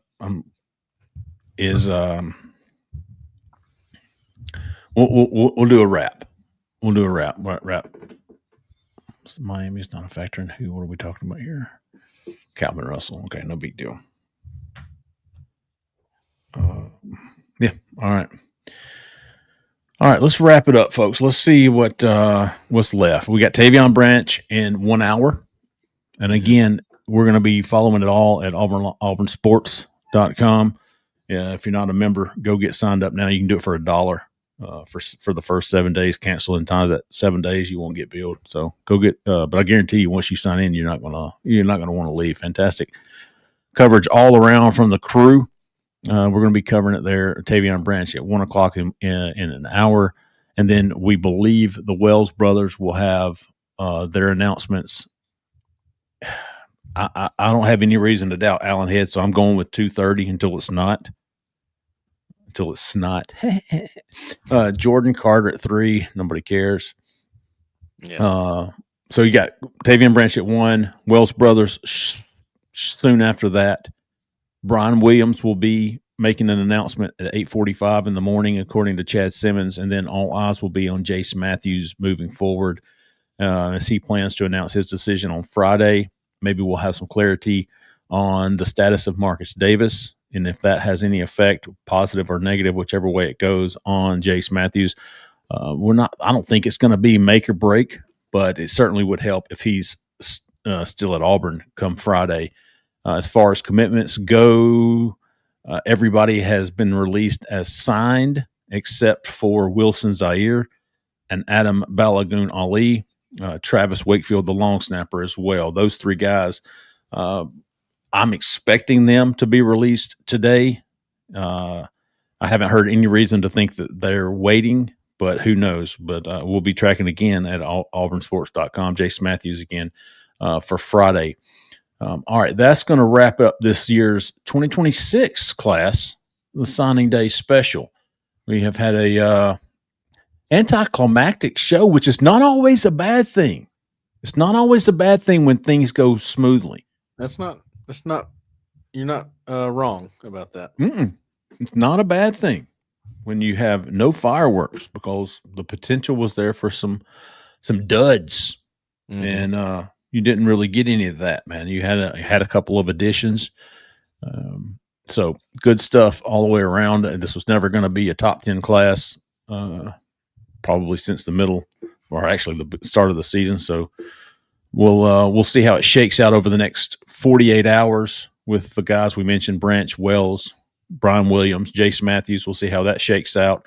And then, dude, I'm telling you, we talked about the $1 for 7 days. You're going to want to be around auburnsports.com come January 2nd when that transfer portal opens. There's going to be guys declaring, hey, I'm planning on entering the transfer portal. That's going to be happening probably pretty soon as meetings with Coach Alex Golish and staff resume, because they're going on right now. We'll see who's going to stay, who's going to go, and then we'll get into who Auburn is targeting come January the 2nd for the transfer portal. It's going to be a big and exciting transfer portal season for Auburn, and then we'll see and we'll get right into spring training, man. It's going to be another fun off season for Auburn, filled full of hope. I hope. Looking forward to that 8A game. Oh yeah, it'll be fun. All right, folks, that's going to do it, man. We appreciate everybody that stuck with us all this time, and absolutely am grateful to you. That's going to do it, folks. For Alan Head, who left earlier, for Cole Pinkston, for Zach in the back, who did an absolute 5-star job today. We appreciate Zach in the back. I'm Jeffrey Lee, man. Y'all stay at that left lane. See ya.